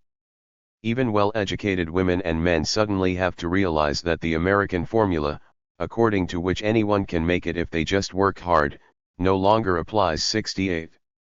In order to draw attention to the existing major grievances, in New York in 2011, as part of the Occupy Wall Street movement, thousands of demonstrators marched through Manhattan's financial district and declared, "We are the 99%. The Occupy movement denounced the overwhelming influence of the richest 1% over the 99% of the American population and called for greater control of the banking and financial sector by politicians and the reduction of the influence of business on political decisions. But because the 300,000 super-rich control both the economy and politics, nothing has changed." Louis Brandeis, Justice of the Supreme Court of the United States, once wisely said, "We can have democracy in this country or great wealth concentrated in the hands of a few, but not both." 69. The super-rich determine politics. The President is the supreme commander of the U.S. Armed Forces and therefore formally the most powerful man in the country. The President leads the wars and is the focus of the media and historians. But behind the President, the super-rich pull the strings and determine who actually moves into the White House. The presidential elections, which are held every 4 years in the United States with much fanfare and a bitter fight between Republicans and Democrats, only allow the people to choose their favorite from a selection of rich people. No one from the middle class or even lower class could ever be elected president unless they were supported by the super-rich, because these population groups lack the financial resources for the election campaign. U.S. citizens are not asked about specific factual questions, for example the attack on Iraq in 2003, their opinions do not count because the U.S. is not a direct democracy. Such decisions are made solely by the President, together with his powerful National Security Council and Congress, and always in close coordination with the wishes of the super-rich who control both the White House and Congress. Former American President Jimmy Carter confirmed in 2015 that the super-rich hold the reins of power in the United States. Today the USA is an oligarchy. Political bribery decides who is nominated as a presidential candidate and who is elected president, said Carter resignedly. And the same applies to the governors of the states, as well as to the senators and members of Congress. The super-rich use financial donations to determine who becomes president and who enters Congress. All U.S. presidential candidates must have at least $300 million for the election campaign, Carter explained in an interview with the well-known U.S. television journalist Oprah Winfrey. People from the lower and middle classes can never raise that much money. Not only the White House, but also the Senate with its 100 representatives, as well as the House of Representatives with its 435 representatives, are almost entirely in the hands of the super-rich. According to Carter, there are no differences between the Democrats and the Republicans in this regard, and there is no influential third party in the USA. The incumbents, both Democrats and Republicans, see this unrestricted flow of money as a great advantage for themselves. Anyone who already sits in Congress can sell their influence at a high price, explains Carter. We have now become an oligarchy instead of a democracy, complains Carter. And I believe this is the greatest damage to the fundamental ethical and moral standards of the American political system that I have ever seen in my life. 70. You rarely hear statements like this in the U.S. media. It is commendable that Oprah Winfrey, who is herself one of the super-rich with an estimated fortune of almost $3 billion, broadcast Carter's criticism on her own television channel. Because the statement is explosive and important. As a former president, Carter knows the political processes in the USA intimately. And because he is no longer in office, he can express his opinion openly as a retiree. However, Carter's analysis was ignored in the German-speaking mass media in Europe. The leading media ARD, ZDF, ORF, SRF, Spiegel, Süddeutsche Zeitung, and Neue Zürcher Zeitung continue to describe the USA as a democracy and not an oligarchy, which obscures the actual rule of the 300,000 super-rich.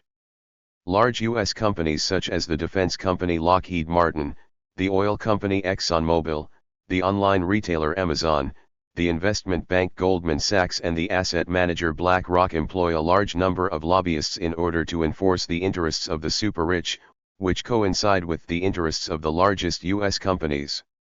The weak U.S. unions and environmental protection groups are almost powerless against this. The largest companies sometimes employ more than 100 lobbyists, which enables them to be present anywhere and at any time, explains U.S. political scientist Lee Drutman, who teaches at Johns Hopkins University. Companies declare more than $2.6 billion in lobbying expenses each year. For every dollar that unions and public interest groups raise, large corporations and their associations now spend $34.71. Every now and then, representatives are elected to the House of Representatives who refuse to serve the super-rich. Alexandria Ocasio-Cortez from New York is one of these courageous politicians. In January 2019, at just 29 years old, she became the youngest member of the House of Representatives. "We have a system that is fundamentally broken," criticized Representative Alexandria Ocasio-Cortez during a meeting of the Congressional Committee on Oversight and Reform in Washington. Anyone who wants to become president could have their election campaign financed by oil companies and the pharmaceutical industry and then, as soon as they are in the White House, adapt the laws in the interests of the oil industry and the pharmaceutical industry. Therefore, the USA is in the hands of corporations and their owners, the super-rich. 72. In my home country, Switzerland, the super-rich from very different countries meet every year and discuss with influential politicians and business leaders in the snow-covered mountain village of Davos at the World Economic Forum. In January 2015, U.S. economist Nouriel Roubani from New York's Stern School of Business told Bloomberg that the U.S. had turned into a plutocracy, i.e. a rule of the rich. "The gap between rich and poor is getting bigger and bigger in the USA," complained Roubani. "In a democracy, the principle should actually apply, every voter has one vote," says Roubani. But the power of the super-rich in the USA has meant that they now hold the reins of power and control legislation as they see fit through lobbies and their representatives in Parliament. If you think about it, you come to the conclusion that the USA now has a system of legalized corruption, was The Economist's sharp criticism. Those with a lot of money have greater influence than those with little money. "We don't have a real democracy in the USA, it's a plutocracy." 73. U.S. voters have little influence on politics. Scientific studies confirm this statement by the economist Roubani. In April 2014, the BBC reported, citing a study by Princeton University, that the U.S. is no longer an oligarchy, not a democracy. It was one of those rare reports where the European media correctly described the U.S. as an oligarchy. "The U.S. is dominated by a rich and powerful elite," the BBC correctly declared. The authors of the Princeton study, Professors Martin Gilens and Benjamin Page, examined the situation in the USA very systematically.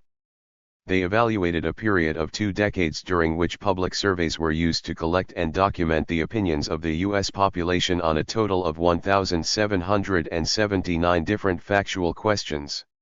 For each of the factual questions, Gilens and Page were able to indicate whether the majority of the U.S. population was for or against. In addition, the researchers only used surveys in which the respondents' income, i.e. class affiliation, was also recorded. They compared this data with the actual decisions of U.S. politicians and found that the politicians' decisions did not correspond to the wishes of the mass of the population and that the wishes of the lower and middle classes were ignored. 74.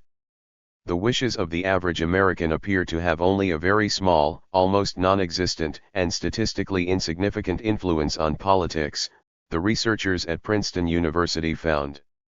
Therefore, according to Gilens and Page, one cannot speak of rule by the people. In the USA, our results show, the majority does not rule, at least not in the sense that it actually has an influence on political decisions. If a majority of citizens have a different opinion than the economic elite or organized lobbies, then they usually lose. It is the super-rich and their lobbies who decide on politics in the USA. Our study comes to the conclusion that the majority of Americans have little influence on the decisions our government makes. We Americans have many of the hallmarks of a democratic system, including regular elections, freedom of speech and assembly, and broad voting rights, said Gilens and Page. But we believe that when politics is dominated by powerful business organizations and a small number of very rich Americans, America's claim to be a democracy is in real danger. 75. Because freedom of speech is guaranteed in the USA, critics of the super-rich can also express themselves publicly. And that's what they do, although not in the mass media with a wide reach, which is forbidden to them. The American historian Eric Zayus expressly regrets that the USA has turned into an oligarchy and sharply criticizes this development. American democracy is just a hoax and window dressing, no matter how often the oligarchs who rule our country and also control the media claim the opposite, said Zayus in the small magazine Counterpunch. The US is, in other words, actually very similar to Russia or many other obscure electoral democracies. We didn't used to be, but now we're an oligarchy. 76 Big differences between rich and poor exist not only in the USA, but in many countries, including China. Will it be possible to build a fairer world in the 21st century? This is at least conceivable, and many committed people are committed to this goal. People shape their interactions themselves, according to their consciousness.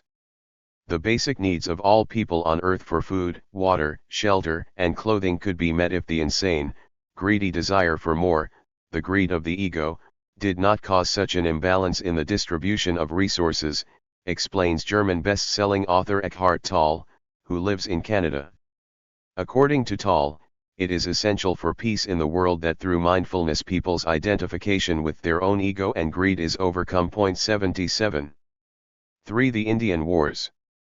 From the year 1500 onwards, Europeans emigrated to all parts of the world and by the year 1900 had conquered and occupied North America, South America, Africa, Australia, New Zealand, India, and the coasts of China.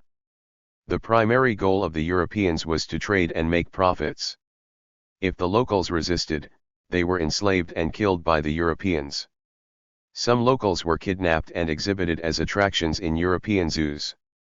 The European imperial rule over large parts of the world was a brutal system of oppression based on greed for money and raw materials, racism, and missionary zeal.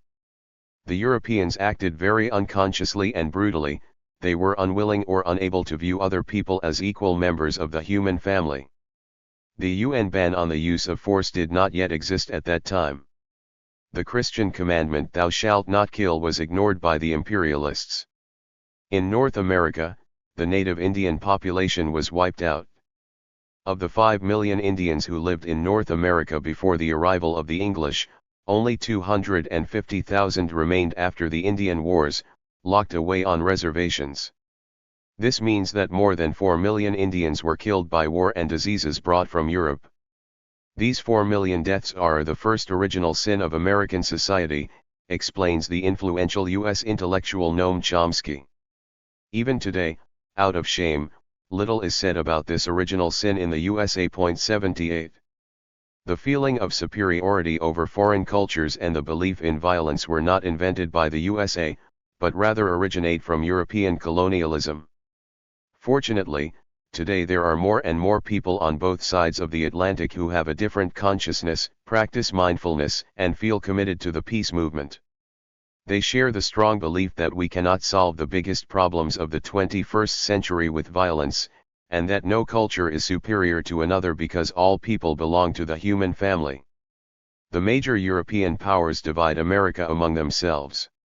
When the Italian seafarer Christopher Columbus sought the sea route to the fabulously rich India on behalf of Spain and in competition with Portugal, he sailed across the Atlantic for almost 3 long months with great hardships and landed his ships on an island in the Bahamas in 1492. The two continents of North and South America were unknown in Europe at the time. European cartographers of the 15th century drew a world consisting solely of Europe, Asia, and Africa. They knew nothing about the existence of America and Australia.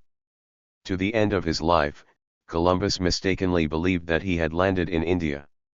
The European sailors therefore called the various indigenous peoples of North America, now referred to in English as Native Americans or American Indians, Indians. 79.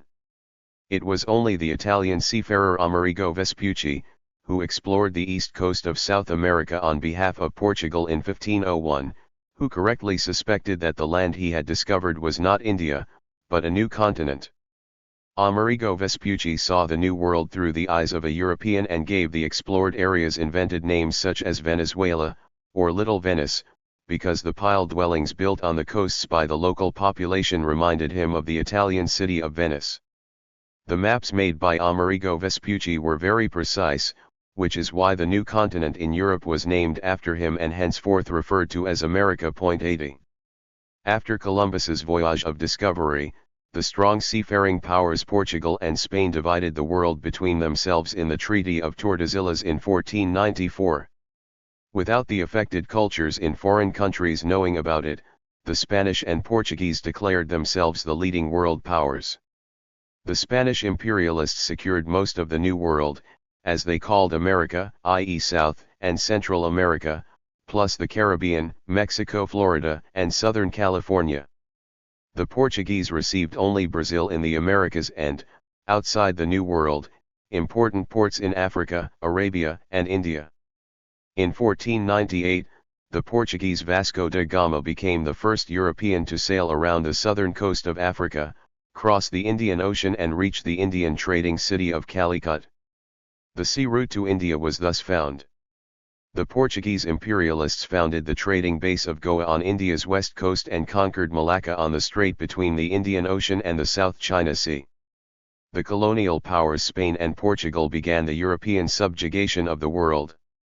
The major European powers England and France only pushed across the Atlantic to North America, the remaining part of the New World, from 1600 onwards, because both the Spanish and the Portuguese mistakenly believed that North America was comparatively poor in natural resources. The Netherlands was also one of the European colonial powers. In Asia they secured what is now Indonesia by force. Germany only became a colonial power at the end of the 19th century and secured territories in Africa and the Pacific Islands, and by 1914 rose to become the third largest European colonial power in terms of area behind Great Britain and France, but was then crushed by the other imperial powers in the First World War. Even today you can see from the languages in America how the die was cast back then. Because Portugal secured Brazil, Portuguese is spoken there. Spanish is spoken in the rest of South America, all the way up to Mexico. France controlled large parts of North America for a while, but later lost and sold them, which is why French is now only spoken in the Canadian province of Quebec. It was the English settlers who conquered what is now the USA and large parts of Canada, which is why the English language is spoken there today. The original languages of the Indians, including the Sioux and Apache languages, are largely extinct. Today almost only European languages are spoken in both North and South America. Old World Europe colonized the New World Americas starting in 1500 and wiped out most of the cultures that lived there.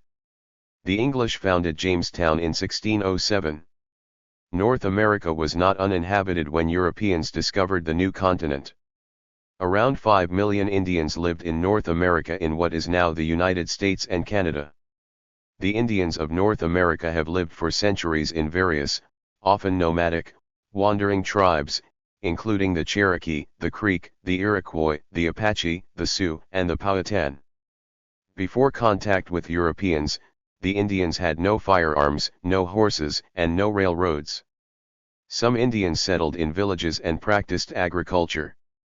But most Indians were hunters who went after game, especially buffalo. The Indians lived adapted to extensive nature and fished on rivers and lakes. Many tribes believed that nature was inhabited by invisible sacred beings and that the land could neither be owned nor sold. There was no environmental pollution in North America at that time. 81. North America measures almost 5,000 kilometers from coast to coast.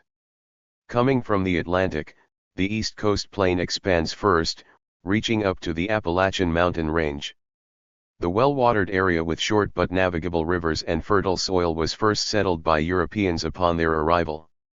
Behind the Appalachians, to the west, follow the extensive and flat Great Plains, which extend to the Rocky Mountains. In the Great Plains lies the Mississippi River, which flows into the Gulf of Mexico and was used by the colonialists as a waterway because there were no roads through the USA at the time and travel was very strenuous before the construction of the railroad. Behind the Rocky Mountains lies a narrow coastal plain before reaching the Pacific coast. North America, as every visitor can see, has a beautiful and diverse nature. During my travels, I was particularly impressed by the beauty of Yosemite National Park in California, the wild Pacific coast in Washington state, and the turquoise blue lakes in the region around Banff and Jasper in the state of British Columbia in Canada. Graphic 5, 1607, Jamestown, the first permanently inhabited English colony in North America. In 1607, the English founded Jamestown, the first permanently inhabited English colony on the east coast of North America. There were only 104 men, English mercenaries and adventurers, who reached North America after a long voyage across the Atlantic and declared the land they entered the English colony of Virginia, named after the British Queen Elizabeth I, who died unmarried. The English colonialists chose a small peninsula in a river, almost 100 kilometers from the coast, to build their fortified base there. They named the river River James and their settlement Jamestown in honor of the king who ruled England at the time. The English did not build their base on the coast because they feared raids by the Spanish, who laid claim to the entire New World. Surrounded by water on three sides, the peninsula was well defended. The peninsula was only connected to the mainland by a narrow land bridge. In addition, the depth of the river allowed the secured fort on the island to be reached by ships directly from the Atlantic. A development began in Jamestown that would ultimately lead to the emergence of the U.S. Empire. From the beginning, this story was characterized by violence and the use of weapons. For the Indians, the arrival of the Europeans was the beginning of the end, the beginning of a great death. As more and more English sailed across the Atlantic and settled on the east coast, tensions with the Powhatan Indians, who had lived on the east coast of North America for centuries, intensified. The long and brutal period of the Indian Wars began with the Powhatan War in 1608. The Powhatan attempted to drive the English from their land and inflicted heavy casualties on the colonists. The English stole grain from the Indians, burned their houses and massacred the residents. The Indians besieged Jamestown, and the English barricaded themselves in their fort. The siege lasted several months and many colonials died of malnutrition and disease. To survive, the residents of Jamestown were forced to eat horses, dogs, and rats. In May 1610, with only 60 settlers left alive, they left Jamestown and sailed downstream. The Powhatan believed they had secured a certain victory, but they were mistaken. Soon more Europeans came across the Atlantic and landed in North America. They raided the Powhatan villages, burned them down and massacred the residents. From the Indian perspective, the influx of new settlers from Europe was inexhaustible. In the Great Powhatan Rebellion, referred to by the English as the Great Massacre, the Powhatan raided Jamestown in 1622, killing 347 of the 1,200 colonists. The English retaliated and almost completely wiped out the Powhatan by the end of the Powhatan War in 1646. The survivors were ousted and required to pay annual tribute to Virginia in the form of furs. For the Powhatan, contact with the English had ended in disaster. 82. The export of tobacco to London. The residents of Jamestown grew tobacco in the area surrounding the fort, which grew excellently in Virginia. The dried leaves were of high quality. In 1617, the first shipment of tobacco was exported by ship to England and sold there at a profit. The tobacco sold wildly and Virginia became the main supplier to Europe. The British colonialists from Virginia found a source of income by exporting tobacco. However, the colony of Virginia was not independent. The Union Jack, the British flag, flew over Jamestown. Virginia was directly under the control of the English king, who appointed a local governor to administer the colony and collect taxes that flowed to London, the center of the British Empire. In the colony, the English units of inches, feet, and miles were used for weights and distances. A mile is 1,609 meters, a foot is 30.48 centimeters and an inch is 2.54 centimeters. Even today in the USA, height is measured not in centimeters but in feet and inches, and road speed is also measured in miles per hour, which is a reminder that the USA was once part of the British Empire. Some of the Europeans who emigrated to North America saw the Catholic Church as their religious and political opponent. Since the reformer Martin Luther nailed his 95 Theses on the door of the Castle Church in Wittenberg in 1517, denouncing the Catholic Church's corruption in the sale of indulgences, the Reformation has divided Europe. Catholics and Protestants killed each other in bloody religious wars. As head of the Catholic Church, the Pope had awarded the land discovered in the New World to Catholic Spain.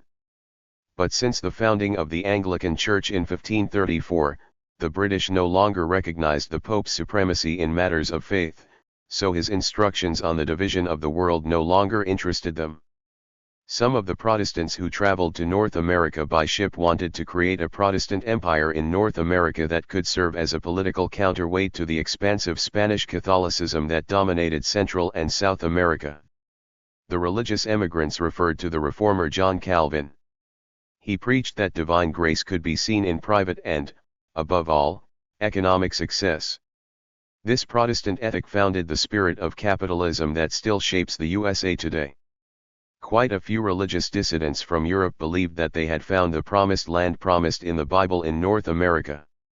After Virginia, Massachusetts was founded in 1629, the second British colony in North America, which had an important port in Boston.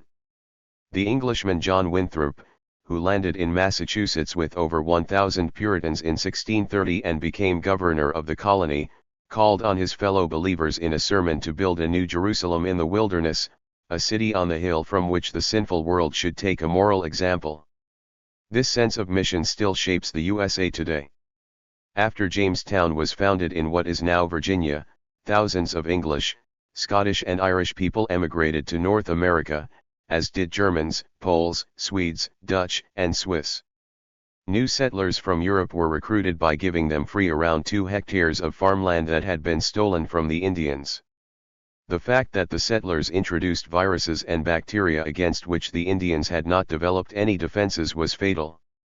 Smallpox, measles, scarlet fever, and diphtheria wiped out entire Indian villages. Virginia and Massachusetts were followed by the founding of the colonies of Rhode Island, Connecticut, and Maryland. The colonies of New York, New Jersey, and Delaware were first developed by the Dutch and Swedes, but then came into the possession of the English kingdom. The Dutch founded the administrative headquarters of their colony of New Netherlands in New Amsterdam on the Atlantic. But the Dutch were unable to prevail against the British. The British captured New Amsterdam in 1664 and changed the city's name to New York. With Carolina, New Hampshire, and Pennsylvania, the British expanded their colonial holdings in North America to a total of 12 colonies. Carolina, named after King Charles I of England, was divided into North Carolina and South Carolina in 1729. In 1732, Georgia, the 13th colony, was added to the South. The 13 colonies on the Atlantic. The famous 13 British colonies are the heartland of today's USA. All colonies were located on the Atlantic and could therefore be reached directly by ship from Europe. The population in the colonies grew rapidly.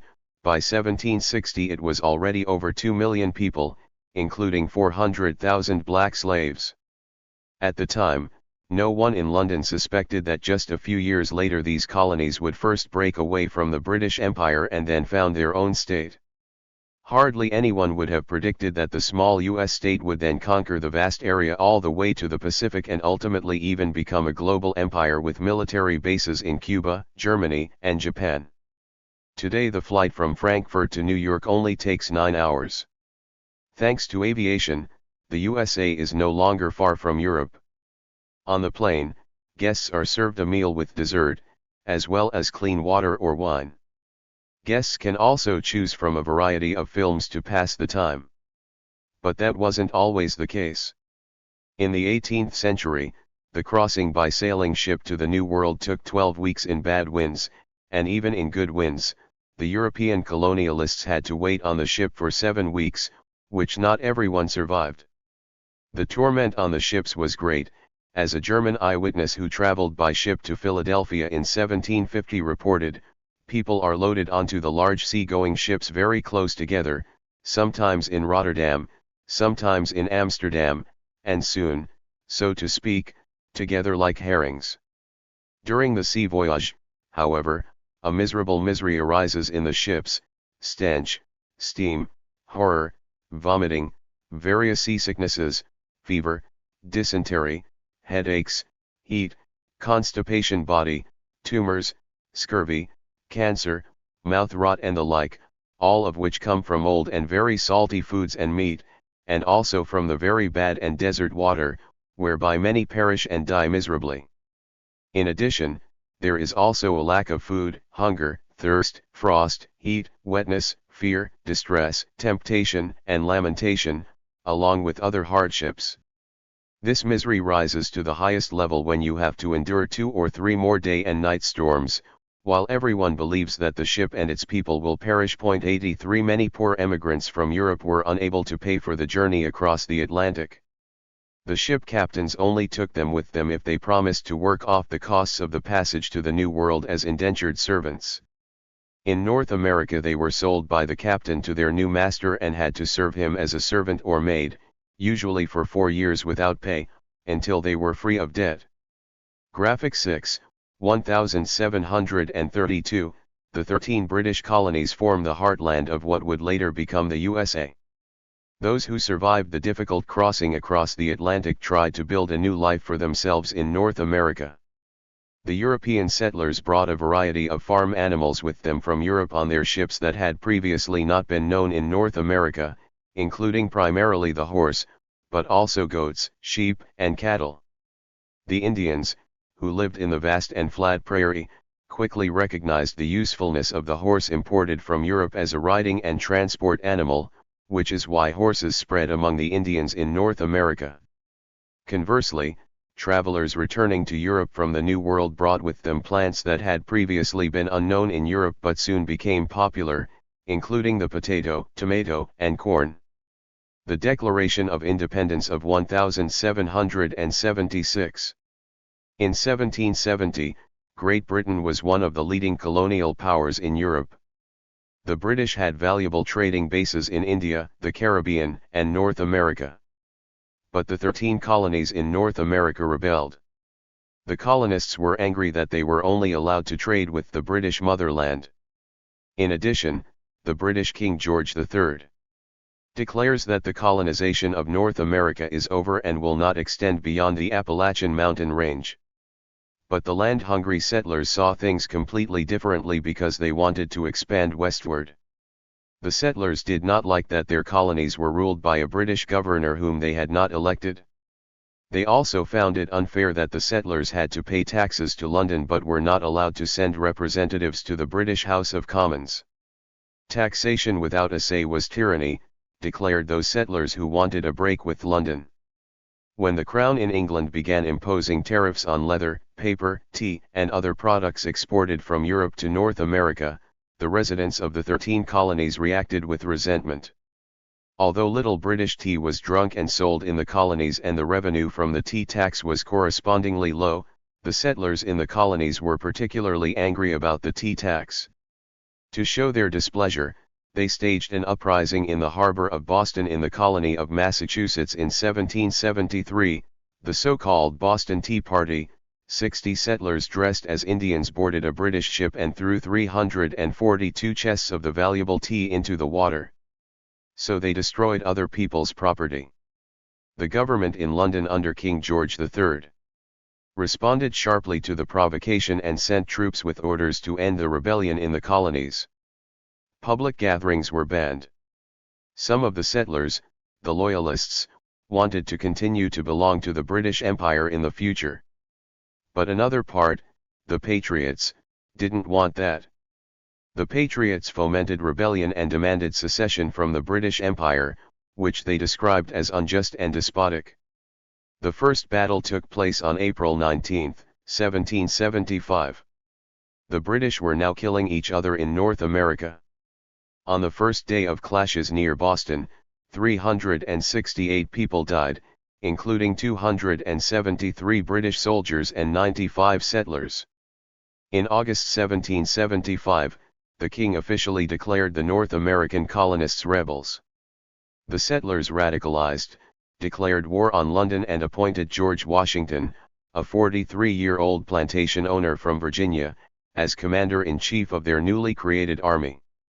Like many other patriots, George Washington had close ties to England. Although he was born in the colony of Virginia like his father, his great-grandfather was an Englishman from Essex, northeast of London. 84. The Patriots could be described as terrorists because they used violence, did not shy away from murder, and pursued a political goal, namely the withdrawal of British soldiers from the 13 colonies. But this term was not used. The Patriots saw themselves as fighting for a just cause, resistance against the despotic British Empire. In U.S. historiography they are therefore referred to as freedom fighters. Even today it is not easy to tell who is a terrorist and who is a freedom fighter, because both rely on violence. Ultimately, the choice of words is purely a question of perspective. On July 4, 1776, the 13 British colonies in North America declared their separation from Great Britain and their right to form their own sovereign confederation. The United States came into being with the Declaration of Independence written by Thomas Jefferson. As Independence Day, July 4 remains the U.S. national holiday to this day. In the preamble, the settlers wisely declared that every person belongs to the human family and that no one should be oppressed. We hold these truths to be established, that all men are created equal, and that they are endowed by their Creator with certain unalienable rights, among which are life, liberty, and the pursuit of happiness. This formulation was revolutionary and far-sighted for the time. The USA was born out of noble values.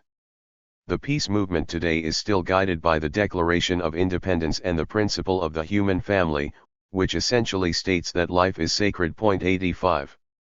According to a popular view of history among many Americans, the history of the United States is a story of the triumph of freedom, progress, and democracy, explains Manfred Berg, who teaches history at the University of Heidelberg. But this master narrative does not correspond to the facts. It must be remembered that the values declared in the Declaration of Independence were not implemented even then, because the settlers in the 13 colonies simultaneously owned slaves and did not give them equal rights or even freedom. Furthermore, the Indians were not counted as part of the human family. The settlers never respected their right to life. The settlers also did not see their women as equal to men. It was not until 1920 that women were granted the right to vote in the USA. Only in relation to the British Empire did they set a different standard and demanded that every government must protect the freedom of the individual and his right to life. 86. The settlers also proclaimed a right of the people to resist a tyrannical government. If a government, meaning the British Empire and King George III, committed despotic abuse of power, then the people must overthrow that government, the settlers declared in the Declaration of Independence. It is true that prudence dictates that governments long established should not be changed for easy and transitory causes, and therefore experience has always shown that people, as long as evil can still be endured, would rather suffer and endure than seek justice and help for themselves by overturning the forms of government to which they are accustomed. But when a long series of abuses and violent interventions directed at one and the same group reaches a level that borders on despotism, it is their right, indeed their duty, to throw off such a government and to obtain new guarantees for their future security. 87. Despots who abuse their power must be overthrown by the people. This is the core idea of patriotism. The patriots at that time made a very clear distinction between the people and the government. Today that is no longer the case in the USA. Anyone who speaks out against the government and the president in Washington and denounces their abuse of power, as representatives of the peace movement have repeatedly done, is defamed as unpatriotic. But this is a distortion of the terms. The belief that a patriot blindly obeys the government is false and could only be implanted in people's minds through the mass media. The reinterpretation was successful. Anyone who criticizes the so-called war on terror today is quickly defamed as unpatriotic. The fight against the British Empire. Even after the Declaration of Independence was passed, the USA was not yet independent because the British king did not want to accept the withdrawal from the British Empire. The settlers first had to hastily build up a regular army. George Washington, the leader of the rebels, waged a guerrilla war against the British troops with only 15,000 soldiers. There was no air force back then. The war was fought primarily in the countryside. The fact that the Royal Navy, the strongest fleet in the world at the time, dominated the Atlantic did little to help London. Because the 13 colonies could feed themselves. Cutting off supply routes and starving the enemy, the classic warfare of the British Navy, was ineffective against the settlers. The French watched the rebellion in North America with interest. They wanted the British to be defeated and therefore supplied Washington's guerrillas with weapons. London, in turn, strengthened its units by recruiting 30,000 mercenaries in Europe, the vast majority of them Germans, who were shipped to the war in North America. The British also armed Indians because they hoped to crush the rebellion in the 13 colonies. But this didn't work. When France recognized the independence of the 13 colonies and from 1780 onwards intervened in the War of Independence on the side of the settlers with French soldiers and fought with George Washington against the British, the tide turned. In the Treaty of Paris in 1783, the British Empire had to give all 13 colonies independence and renounced all territorial claims east of the Mississippi. Only Canada remained under British sovereignty. Graphic 7, 1783, in the Treaty of Paris, the USA secured the area up to the Mississippi River. The Treaty of Paris was seen as a great disgrace in London and as a great triumph in Paris and Washington. With this treaty, the 13 colonies also secured the large area between the Appalachians and the Mississippi River, which enormously increased the national territory of the still young USA. In return, the USA no longer claimed any of the British possessions in the north, which created the border with Canada. Under the leadership of James Madison, the 13 colonies adopted a common constitution in 1788 and created the Congress consisting of the Senate and House of Representatives as the legislative branch, a president elected by electors from the individual states as the executive branch, and the Supreme Court as the highest legal authority as the judicial branch. George Washington, who defeated the British thanks to the support of France, was elected the first president of the USA in 1789. The settlers' insatiable hunger for land pushed the settlement border, the frontier, further and further west. The Indians who resisted the expansion of the settlers were killed or driven away. The new states of Kentucky, Tennessee, Ohio, Louisiana, Indiana, Mississippi, Illinois, and Alabama were created east of the Mississippi on land that had been stolen from the Indians. In the north, the USA tried to conquer Canada, but that failed because the British burned down the new capital, Washington, and the White House in the so-called Second Revolutionary War in 1814. The U.S. expansion to the west was more successful. In 1803, under Napoleon, France sold its large colony of Louisiana, named after the French son King Louis XIV, to the USA for the ridiculous price of $15 million, which thereby doubled its national territory in one fell swoop. The new states of Missouri, Arkansas, Iowa 1846, Minnesota, Kansas, Nebraska and South Dakota, among others, were created in the huge area west of the Mississippi. The Louisiana Purchase was the largest real estate deal in history. The Indians who had inhabited the land for generations were displaced by wars. Why did Napoleon sell such a large area for so little money? Because he was preparing for a major war with England in Europe and could not maintain a colonial empire in the New World at the same time. Napoleon hoped to gain control over all of Europe with his bulging war chest and then turn his attention back to North America, but he did not succeed. In 1815, Napoleon was defeated in the Battle of Waterloo by the English General Wellington and the Prussian Field Marshal Blücher. Today, the name of the city of New Orleans in the state of Louisiana on the Gulf of Mexico is still a reminder of what was once a large French colonial possession in North America. The USA acquired Alaska from Russia in 1867 for the ridiculous price of $7 million, thereby achieving another huge increase in territory.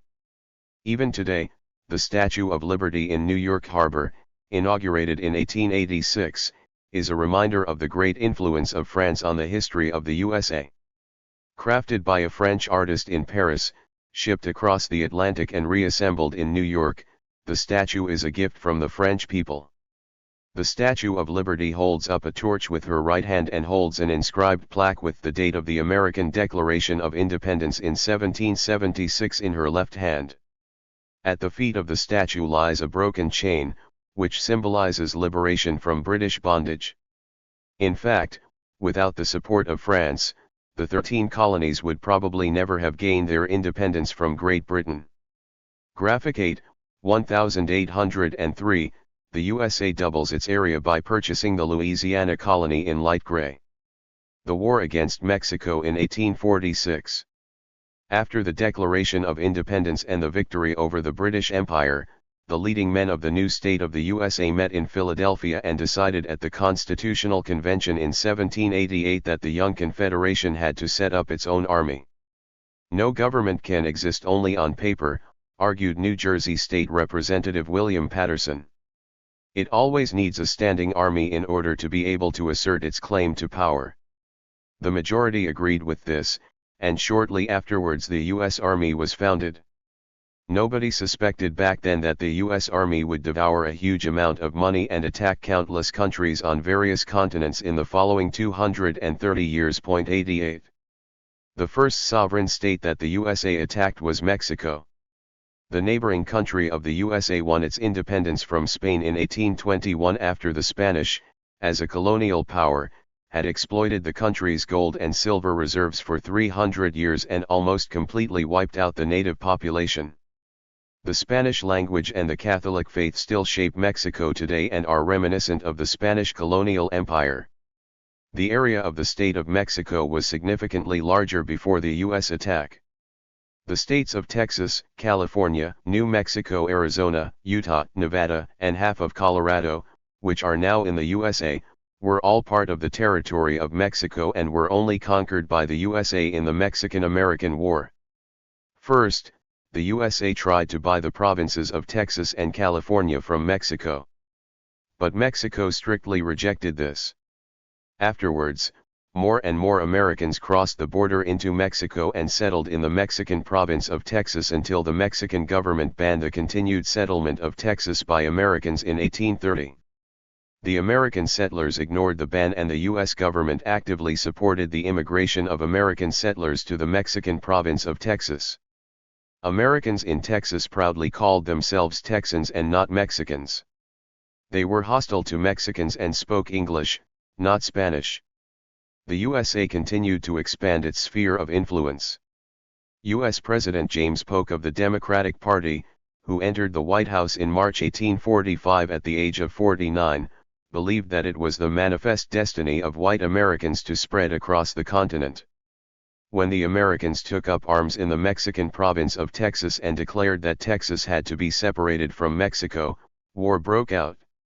The relatively weak Mexican government tried to put down the revolt in its province of Texas. but the government in Washington supported the insurgents. This enabled the USA to separate the province of Texas from Mexico. Under President Polk, Texas was annexed and integrated into the USA as the 28th state in December 1845. Mexico was angry and upset about the loss of territory. But the USA didn't have enough. President Polk wanted to conquer the Mexican port cities on the Pacific, especially San Francisco, because he saw them as the key to trade with Asia.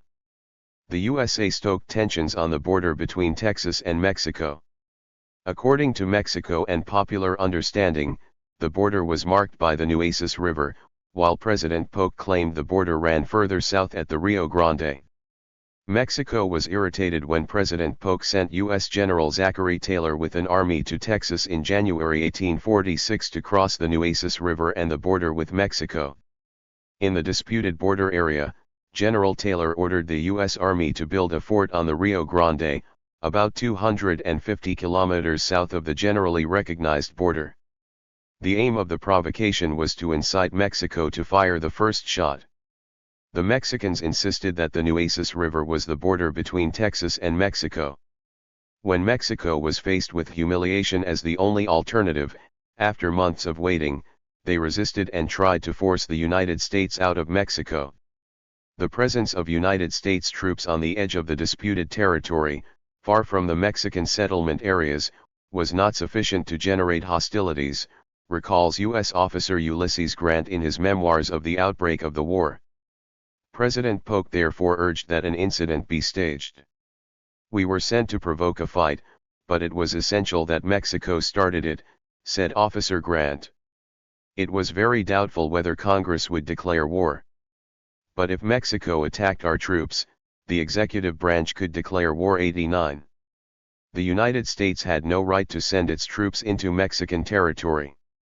When the Mexicans attacked the invading U.S. soldiers on the Rio Grande River on April 24, 1846 and tried to drive them out of Mexico, President Polk claimed before Congress that Mexico had shed American blood on American soil. In the House of Representatives, Representative Abraham Lincoln from Illinois, who later became U.S. President himself, was not convinced. In his speech, Lincoln sharply criticized President Polk. The president had to show that the soil was ours on which the first blood was shed. But President Polk could hardly do that, Lincoln assumed, and the president himself was probably aware that he was in the wrong, because President Polk was a confused, irritated, and miserably perplexed man. 90. After the staged incident on the Rio Grande, the USA declared war on neighboring Mexico on May 13, 1846. U.S. President Polk hypocritically portrayed the U.S. as a victim in his speech to Congress.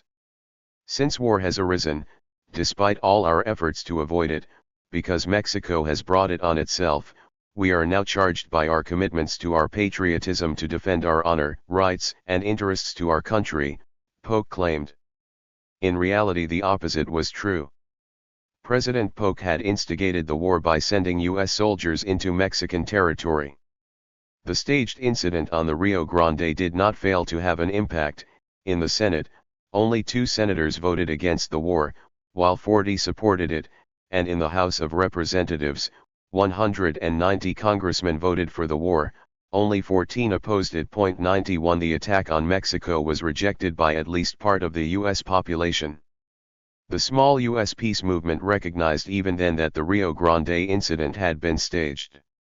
Although Texas needed no defense, President James Polk, under the pretext of defending Texas, stationed General Zachary Taylor and his troops beyond the real borders of Texas and even gave them permission to cross the Rio Grande, said U.S. civil rights activist William Goodell in 1852, who was active in the abolition movement and strictly opposed the extension of slavery to newly conquered territories.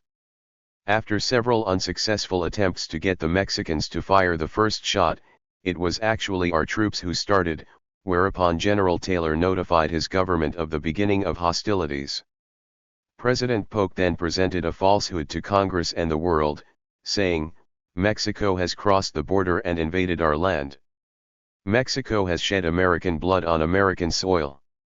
With these war lies, Goodell says, they have deceived the people and Congress. 92. Other Americans also protested loudly and clearly against the Mexican War. Congressman Daniel Webster spoke of a war of pretexts in which the true motive is not openly admitted, but in which fictitious reasons, after-the-fact explanations, subterfuges, and other methods are used to make the general public believe there is a dispute that really is not. But President Polk was uninterested in the peace movement's criticism and ordered General Taylor to capture the city of Matamoros, located on the Gulf of Mexico, south of the Rio Grande, on Mexican soil. The U.S. Navy then attacked the city of San Francisco in the Pacific and captured the Mexican province of California. Because Mexico had no navy to speak of, the Mexicans were powerless against the U.S. Navy. The U.S. shelled Mexico City and Veracruz. Many women were raped and children and the elderly were also killed. The Mexican city of Huamantla was looted and destroyed by U.S. soldiers and the population massacred. 93. It is a vile and shameful war that we are fighting, protested the Rev. Theodore Parker in a public speech in Boston on February 4, 1847. Young men who should be bringing in the hay and serving society are marching in the streets. They learn how to kill other people. People who have never harmed them or us. They learn to kill their brothers. This does not correspond to the values of Christianity. The war against Mexico is wrong and mendacious. This is a big boy fighting a little boy. And the smaller boy is also weak and sick.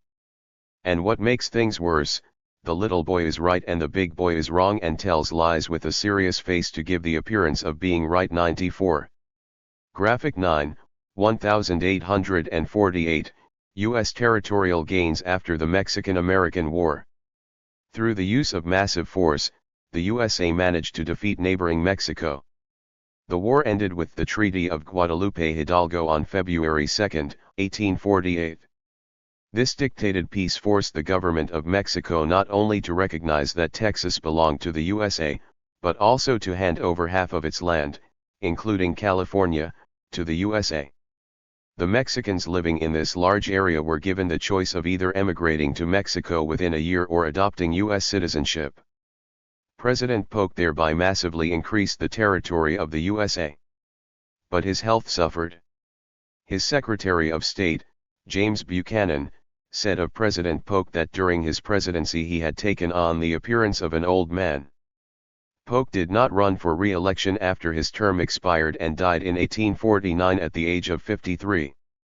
General Zachary Taylor, who had started the war, was hailed as a war hero and elected president as Polk's successor. 95. The destruction of the Indians. Like the British before it, the USA continued the expulsion and extermination of the Indians in the so-called Indian Wars after the Declaration of Independence in 1776. The large areas that the USA acquired from France through purchase and from Mexico through war were not uninhabited, but inhabited by various Indian tribes. They disagreed about how to approach the U.S. Army and therefore lost more and more of their living space. The French historian Alexis de Tocqueville, who traveled to the United States in 1826 and witnessed the expulsion of the Indians as an eyewitness, reports how the colonialists broke their word again and again. As soon as the European population begins to approach the wilderness inhabited by a native tribe, the government of the United States usually sends a ceremonial delegation to it.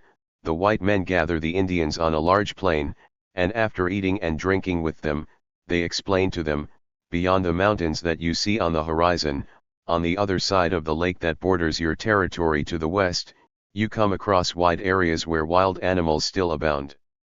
Sell us your land and go there to live happily.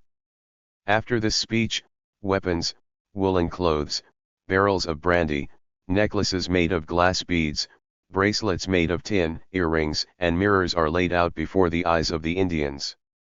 If they hesitate at the sight of all these treasures, they are made to understand that they cannot refuse the requested consent, reports the Frenchman Tocqueville. Half convinced, half forced, the Indians leave. They move into uninhabited areas where the whites will not leave them in peace for 10 years. This is how the Americans acquire entire provinces at a ridiculous price. 96. When the Indians did not voluntarily retreat from the white settlers, the U.S. soldiers were ruthless in their conquest. They attacked the Indian villages and even killed the women and children who were not involved in the fighting. The Indians were not viewed as equal members of the human family, but rather as animals or underdeveloped people. In many places, the murder of an Indian was rewarded with a scalp bounty. Scalping involves pulling the skin and hair from the skull. The scalp served as evidence of the death of an Indian. The Indians also scalped the whites and displayed the scalps as a sign of their courage. Good Bear Woman, a 29-year-old Piegan Indian, remembers an action by the 2nd U.S. Cavalry under the command of Major Eugene Baker that occurred on January 23, 1870, on the Marias River in Montana. "I saw the soldiers coming over the hill," said the Indian woman. Piegan Chief Heavy Runner was surprised, because so far his relations with the whites had been peaceful. The U.S. Indian Bureau had even guaranteed him protection in writing. The chief took the letter of safe conduct from his wigwam and brought it to the commander. Cavalry officer Baker read the document and tore it up, according to eyewitness Good Bear Woman. When Heavy Runner turned around, the soldiers fired at him and killed him. After killing the chief, the U.S. soldiers destroyed the village. The soldiers cut down everyone in their vicinity, and massacred all the men, women, and children, reports the Piegan Indian. That day most of the Piegan warriors were out hunting. There were only 15 of them in the village and only one even fired back. It was a massacre. Only a few Indians escaped. The forests and rivers were full of dead people. At least 173 Indians were killed in this village that day. 97 This massacre in Montana was not an isolated incident. There are similar stories from other states.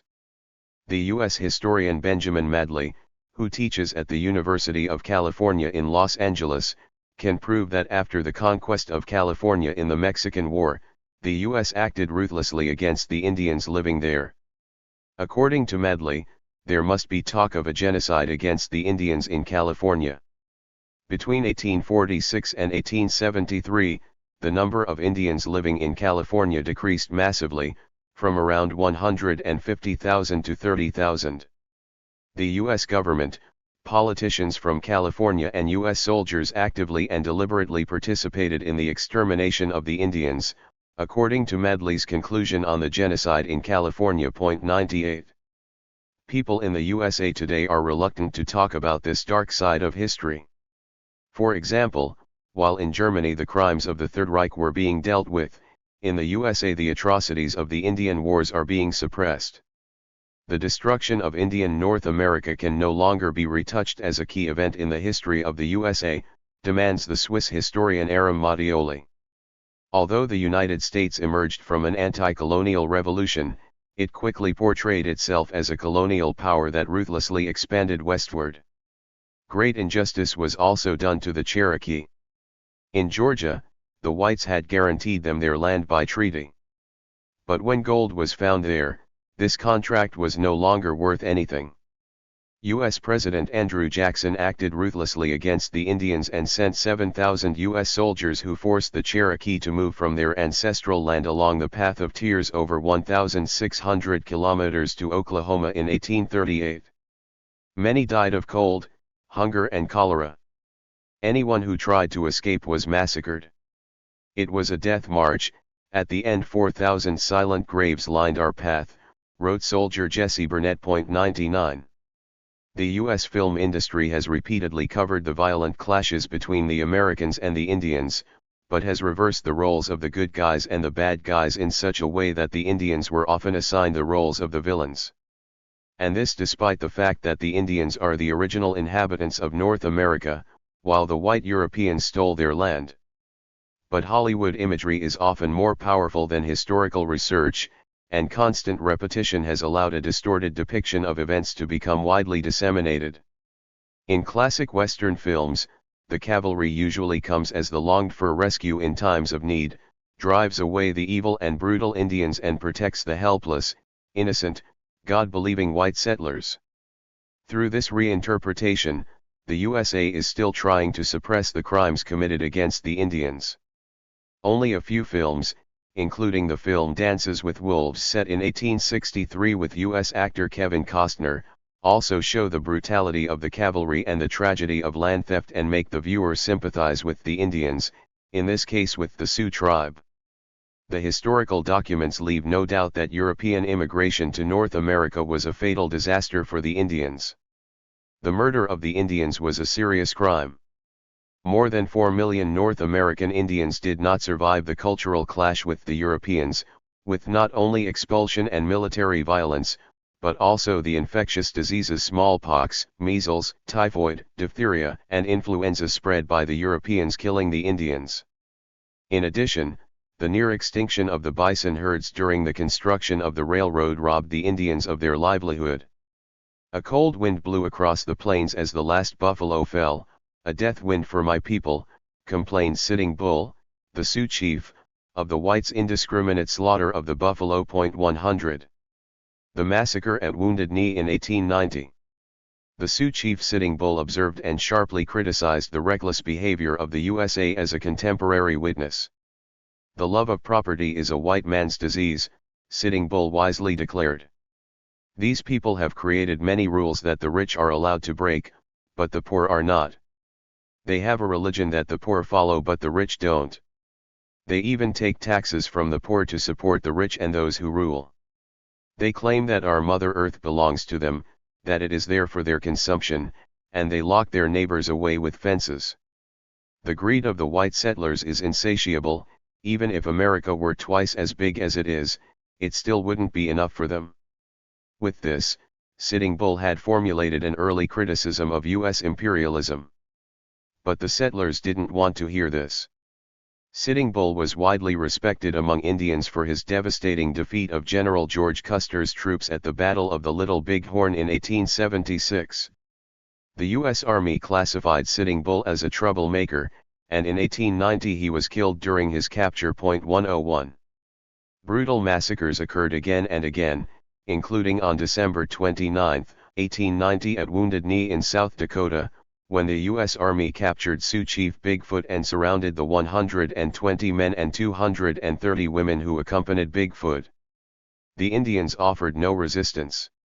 When Colonel James Forsyth ordered the disarmament of the Sioux, they surrendered their rifles while the U.S. Army deployed its Hotchkiss revolver cannons, capable of firing 100 rounds per minute. The commanding U.S. officer was not satisfied with the number of weapons delivered and ordered his soldiers to search the Indian tents. They found 2 more guns. One belonged to a young Indian named Black Coyote, who explained that he had paid a lot of money for the rifle and therefore it was his property. The soldiers grabbed Black Coyote and a shot went off from his rifle. The soldiers immediately began firing from the revolver cannons set up around the camp, causing a bloodbath. The unarmed Indians who tried to escape were mowed down. Between 150 and 350 Indians, including Chief Bigfoot as well as women with infants in their arms and children, died in the hail of bullets. The commanding officer, Forsyth, was not punished after the massacre but was promoted to Major General. The Indian Wars ended with the Wounded Knee Massacre. After that there was no more armed resistance. 102. 4 million dead Indians. The Australian historian Ben Kiernan, who teaches at Yale University in the USA, correctly says that a war of annihilation was waged against the Indians. Kiernan estimates that more than 5 million Indians lived north of the Rio Grande when the first Europeans landed in North America in 1492. He estimates that 3 centuries later, around 1,800, 600,000 of these Indians were still alive. So more than 4 million Indians did not survive the clash with the white settlers from Europe. Historian Kiernan correctly explains that the massive violence against the Indians was made possible by widespread racism, in which one group of people wanted a world in which another group of people no longer existed. The murder of the Indians was only possible because they were not considered part of the human family. 103. While the number of Indians plummeted, the number of immigrants steadily increased. With the influx from Europe, the non-Indian population in the United States grew rapidly from 5 to 75 million people from 1800 to 1900. At the same time, the already decimated number of Indians shrank from 600,000 to 250,000 people. From then on, the surviving Indians were only a minority in their own country. By taking away the Indians' hunting grounds and killing the bison, the U.S. government also destroyed the culture of proud hunters. The surviving Indians were relocated to reservations, where many committed suicide or turned to alcohol. 104. It's not that there wasn't violence in North America before Europeans crossed the Atlantic in their ships. The various Indian tribes also fought and killed each other. But they didn't exterminate themselves. The use of violence was far less extreme because there were wise Indians who pointed out that we all belong to the human family. Indian medicine men represented a worldview that can also be found in Christian mysticism, Zen, and Sufism. According to this worldview, the divine is understood as an omnipresent spirit, embodied in all people, animals, plants, and things, from the smallest atom to the galaxy. The earth is referred to as Gaia and, according to this worldview, is a living organism that cannot be purchased or owned. Man is not seen as a self-contained entity that ends with his own thin skin, but rather as an energy field that is inextricably linked to all of reality and therefore also to the divine. It would never have occurred to the Indians to slaughter all the bison. They only killed as many animals as they needed to survive. Black Elk, the medicine man of the Oglala Sioux, was a representative of the peace movement and described this connection with the human family as follows: the first peace, the most important, is that which enters into the souls of men when they see their kinship, their harmony with the universe and know that at the center of the world dwells the great mystery, and that this center is actually everywhere. It is within each of us. This is the real peace, all others are merely reflections of it. The second peace is that which is concluded between individuals, and the third is that between peoples. But above all you should see that there can never be peace between peoples unless there is the first peace, which, as I have already said, resides within the human soul. 105. For the exploitation of slaves. If the European settlers in North America had been nomadic hunters like most Indians, they would not have needed slaves. But they were sedentary farmers, working the land and growing tobacco, sugar cane, cotton, and rice on large plantations. People's labor was central to this, because there was still no oil, no tractor, no combine harvester and no industrialized agriculture. However, the Europeans in North America were unable to enslave the local Indians. They preferred to die in battle or in captivity or were killed by imported diseases. Black people from Africa, on the other hand, proved to be more resilient. Therefore, the settlers purchased black slaves imported across the Atlantic from Africa. The abduction of 12 million Africans. The slave trade was carried out by the European colonial powers Portugal, Spain, Holland, France, and England in order to use cheap labor to grow raw materials and practice large-scale agriculture in their colonies in North and South America. The slave trade shows that greed for profit has repeatedly led to brutal exploitation. Black slave traders captured blacks from other tribes in West Africa, drove them on painful and often fatal treks hundreds of miles to the African coast, and sold them there to white Europeans, who brought the slaves, penned and chained together, on ships to America. From 1500 to 1850, around 12 million Africans were trafficked across the Atlantic, around a million of whom ended up in the USA. The British, the leading slave traders, viewed black people as commodities. It happened that part of the human cargo was simply thrown overboard in the middle of the Atlantic when provisions and water supplies were insufficient or there was a fear of the spread of contagious diseases. Like the Indians, blacks were not viewed by the British as members of the human family. This is the only way to explain how quickly the whites were willing to kill the blacks. 106. The USA was not the country with the most slaves. Slavery also existed in the Caribbean and South America. For example, Jamaican reggae musician Bob Marley, born in 1945, had a dark-skinned mother whose ancestors had been slaves imported from Africa, and a white father who had served in the British Army. His music, including songs like Get Up, Stand Up, was closely linked to his African ancestors and the protest against oppression. Many slaves were brought to Brazil. They grew sugar cane there. Brazil is now the country with the largest African American population outside of Africa. The first shipment of 20 African slaves to the Jamestown colony in Virginia was made by Dutch traders in 1619. The slaves worked without wages in tobacco production. As more and more slaves were imported, their number continued to rise. When the 13 colonies separated from Great Britain in 1776, 500,000 slaves were already working in the USA. While the northern colonies employed few slaves, the southern colonies of Virginia, North Carolina, South Carolina, and Georgia built their economic systems on the complete exploitation of slaves. Without slave labor, the tobacco plantations of the South would not have been profitable. 107. The U.S. historian Edmund Morgan, who taught at Yale University, has studied slavery intensively and rightly emphasizes that the noble values of the American Declaration of Independence of 1776, especially freedom and equality, were not implemented towards blacks.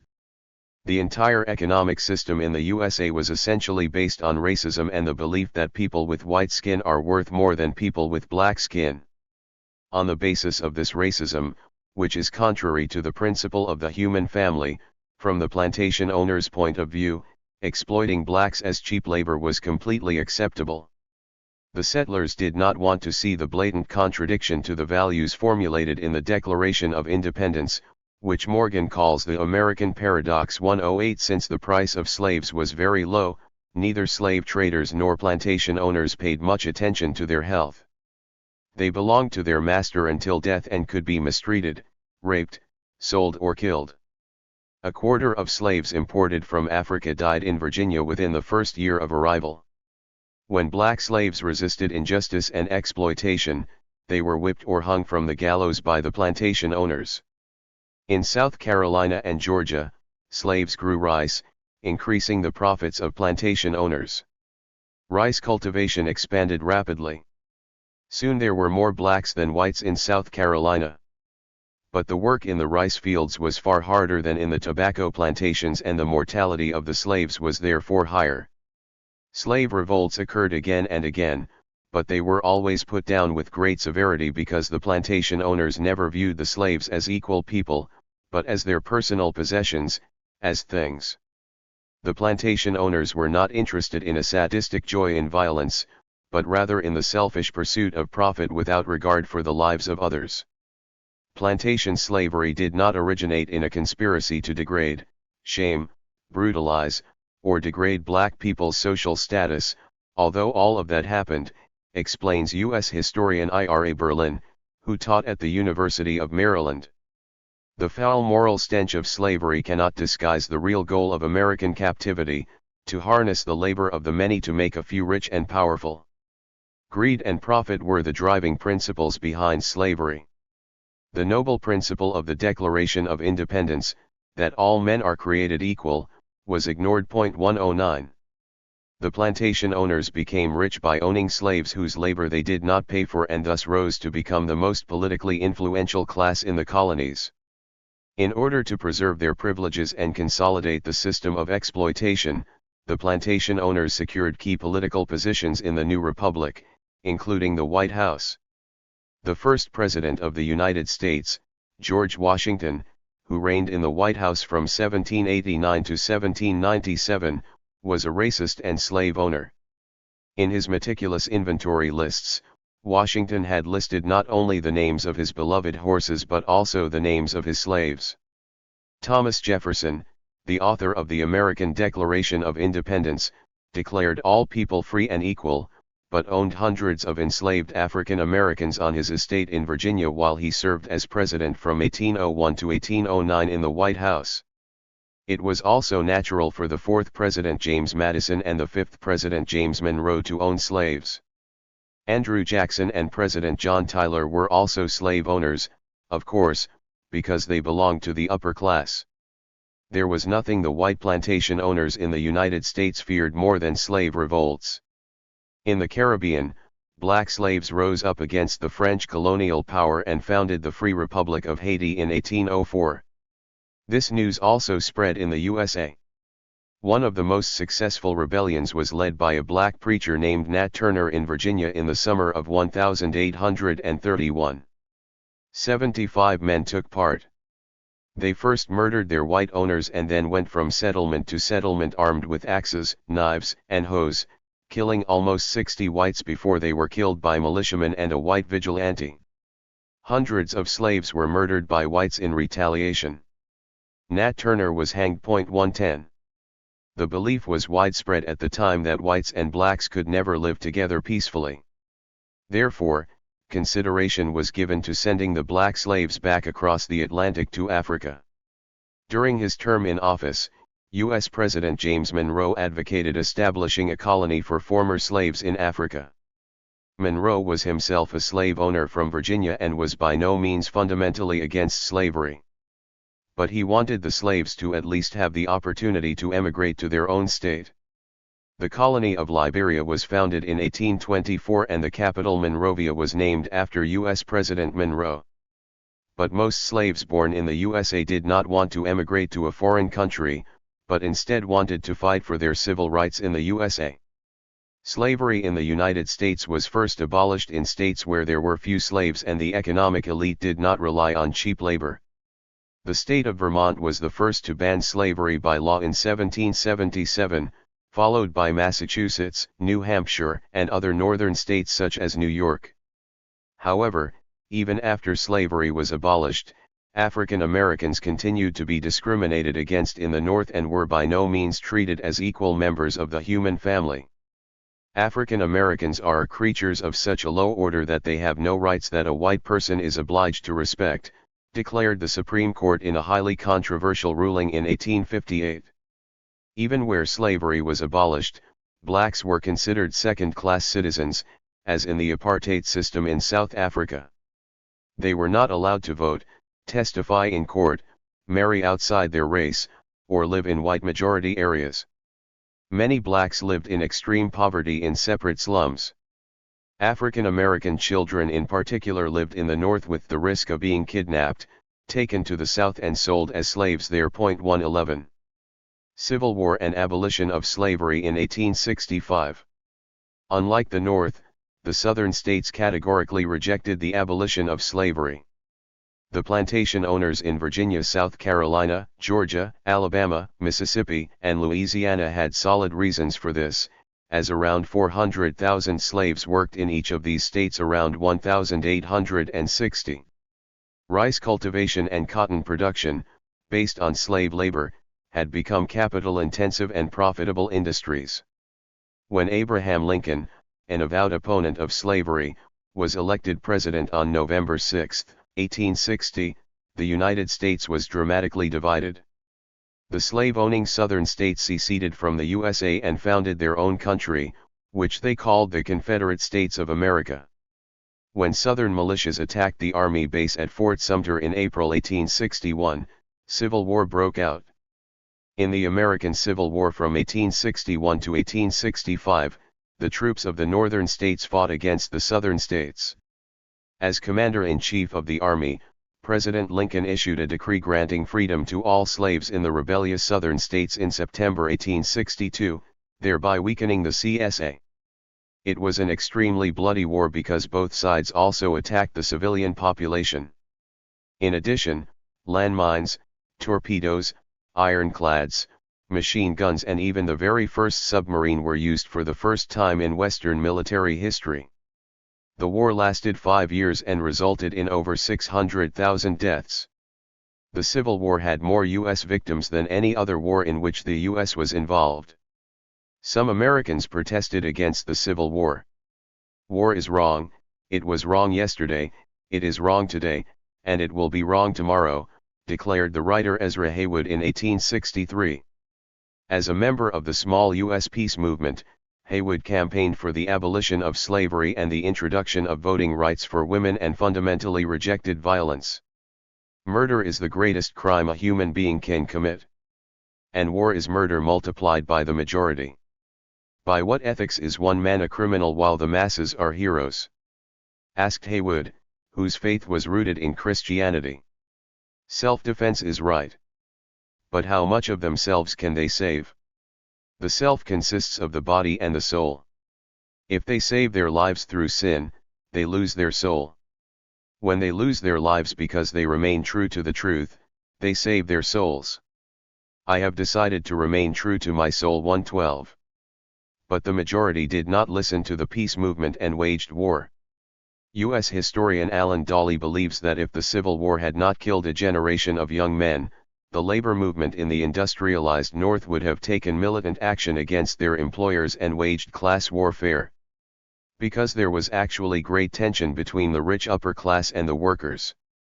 One of the most hated employers was the capitalist robber Baron J. Gould, master of a 15,000-mile railway network. Gould had only contempt for the lower class and declared, "I can hire half of the working class to shoot the other half of the working class." 113. After the Civil War, the Southern states were readmitted to the United States and the Confederate States of America was dissolved. Abraham Lincoln was re-elected president in the last year of the war and declared in his inaugural address for his second term that he hoped for peace, within the United States but also with all other countries in the world. "Let us care for those who fought and also for their widows and orphans," said Lincoln. "Let us do everything that will lead to a just and lasting peace among ourselves and with all countries." But President Lincoln did not experience the universal peace he desired. On April 14, 1865, while visiting a theater in Washington with his wife, he was shot from behind with a pistol by a fanatical Southern sympathizer. 114. After the end of the Civil War, slavery was finally and forever abolished throughout the United States with the passage of the 13th Amendment to the Constitution in 1865. The amendment declared, "Neither slavery nor indentured servitude shall exist in the United States or in any territory under the law thereof, except as a punishment for a crime of which the person concerned has been convicted by due process of law." This meant that for the first time in U.S. history, black and white men were equal before the law, but not women and Indians. 115. The Ku Klux Klan wants white supremacy. Even after slavery was abolished, many former slaves continued to work as tenant farmers in the cotton and tobacco fields in the southern states. Strict racial segregation was introduced and lasted for another 100 years. Blacks had to travel in segregated railroad compartments, attend separate schools and hospitals, and use their own public water coolers and toilets. Their facilities were significantly worse equipped than those of the whites. But the newly introduced suffrage gave blacks the opportunity to improve their lot. Many African Americans flocked to the polls, similar to after the abolition of apartheid in South Africa in 1994. The African American Hiram Revels from Mississippi became the first black senator to enter Congress in 1870 to applause. Whites in the South feared for their influence and founded the Ku Klux Klan shortly after the end of the Civil War.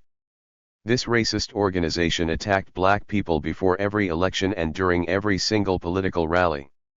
This prevented blacks from exercising their right to vote. In the weeks before the 1868 presidential election, 2,000 black people were murdered or injured by the Ku Klux Klan in Louisiana. The message was clear, explains U.S. journalist Eric Hansen: "Don't vote, you might not come home." In the following decades, African Americans rarely managed to rise to high political office, because many African Americans stopped voting because they feared for their lives. Today, the Ku Klux Klan is seen simply as a club of murderous racists in silly hoods, explains Hansen. But the Klan had clear political goals and implemented them. This makes it one of the most successful terrorist groups in the world. He undermined democracy for a certain section of the population without destroying democracy as a whole. 116. The Ku Klux Klan negated the principle of the human family and had no interest in ensuring that the democratic rights and equality of all people, regardless of skin color, were respected in everyday life. Between 1920 and 1925, between 3 and 6 million Americans joined the racist Ku Klux Klan, which occasionally targeted Jews, Catholics, and other minorities. but most of the victims were African Americans. In Omaha, Nebraska, 14-year-old Henry Fonda, the future movie star, watched a lynching from his father's printing shop. "It was the most horrific thing I had ever seen," Fonda later said. "We locked the print shop, went downstairs and drove home without saying a word. My hands were sweaty and there were tears in my eyes. All I could think about was this young black man dangling from the end of a rope." 117. Martin Luther King strengthens the civil rights movement. It was only with Martin Luther King, the courageous leader of the African American civil rights movement, and the equality laws of the 1960s that these conditions ended. As an African American, the Baptist pastor categorically rejected the oppression of blacks. Martin Luther King knew from his own family experience what he was talking about. His maternal grandfather had been the son of slaves. Martin Luther King gave his famous speech "I Have a Dream" on August 28, 1963 in Washington. In it he emphasized that the fight for civil rights is important, but that neither violence nor hatred should drive this fight. "Let us not try to satisfy our thirst for freedom by drinking from the cup of bitterness and hatred," King said to 250,000 people, including both blacks and whites. "We must always fight our battle at the high level of dignity and discipline. We must not allow our creative protest to degenerate into physical violence. We must continually rise to the majestic heights and confront physical violence with the power of the soul." The people who listened to him were deeply touched. 100 years ago, President Abraham Lincoln abolished slavery, said Martin Luther King, who, not coincidentally, stood in front of the Lincoln Memorial during his speech. Nevertheless, the Negro still languishes on the margins of American society and is in exile in his own country, criticized King. The magnificent words of the Constitution and the Declaration of Independence, including the promise that all people would be guaranteed the inalienable rights of life, liberty, and the pursuit of happiness, have still not been realized for everyone in the United States. "That's why I tell you, my friends, that I still have a dream," said Martin Luther King. "It is a dream, rooted deep in the American dream, that this nation will one day rise up and live up to the true meaning of its creed. We hold these truths to be self-evident, that all men are created equal."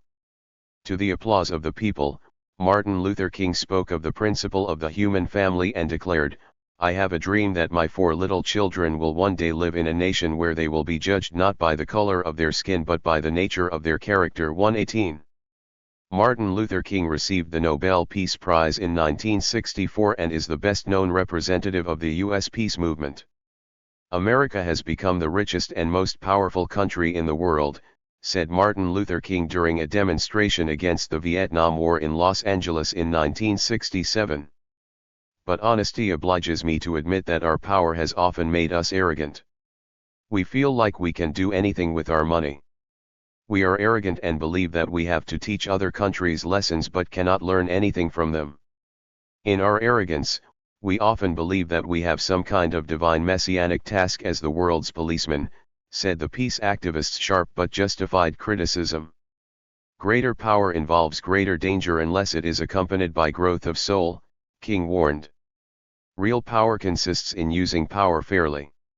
If we do not use our nation's power responsibly and with restraint, it will behave as the Acton saying goes, power corrupts, and absolute power corrupts absolutely. Our arrogance can be our undoing." 1 year after Martin Luther King gave this prescient speech, he was shot in Memphis, Tennessee on April 4, 1968, allegedly by a crazed lone gunman. 119 Slavery has been abolished in the United States for more than 150 years. But racism has not yet been completely overcome, neither in the USA nor elsewhere. The human family can easily be divided along racial lines by demagogues. In addition to the destruction of the Indians, the exploitation of African Americans is the second original sin of the USA. African Americans have never received financial compensation for centuries of exploitation. The attribution of racial characteristics with the resulting exclusion neither began nor ended with blacks, explains the African American Nobel Prize winner for literature Toni Morrison. Cultural characteristics, physical characteristics, or religion have always been and are always in focus when strategies are developed to achieve dominance and power. Both during the Indian Wars and during slavery, racism prevailed among whites in the USA that excluded reds and blacks from the human family, which caused a lot of suffering. 120. 5. North America is not enough.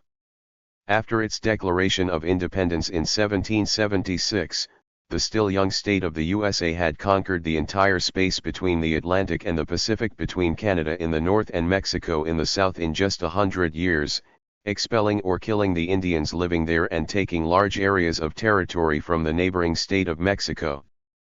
But that wasn't enough for the USA. Rich entrepreneurs and politicians sought to conquer even more territories. They looked at the Hawaiian archipelago in the Pacific, the islands of Cuba and Puerto Rico in the Caribbean, and the Philippines archipelago off the coast of China. With the so-called Monroe Doctrine in 1823, the USA forbade Europeans to intervene in North America or South America, while promising not to do so in Europe either.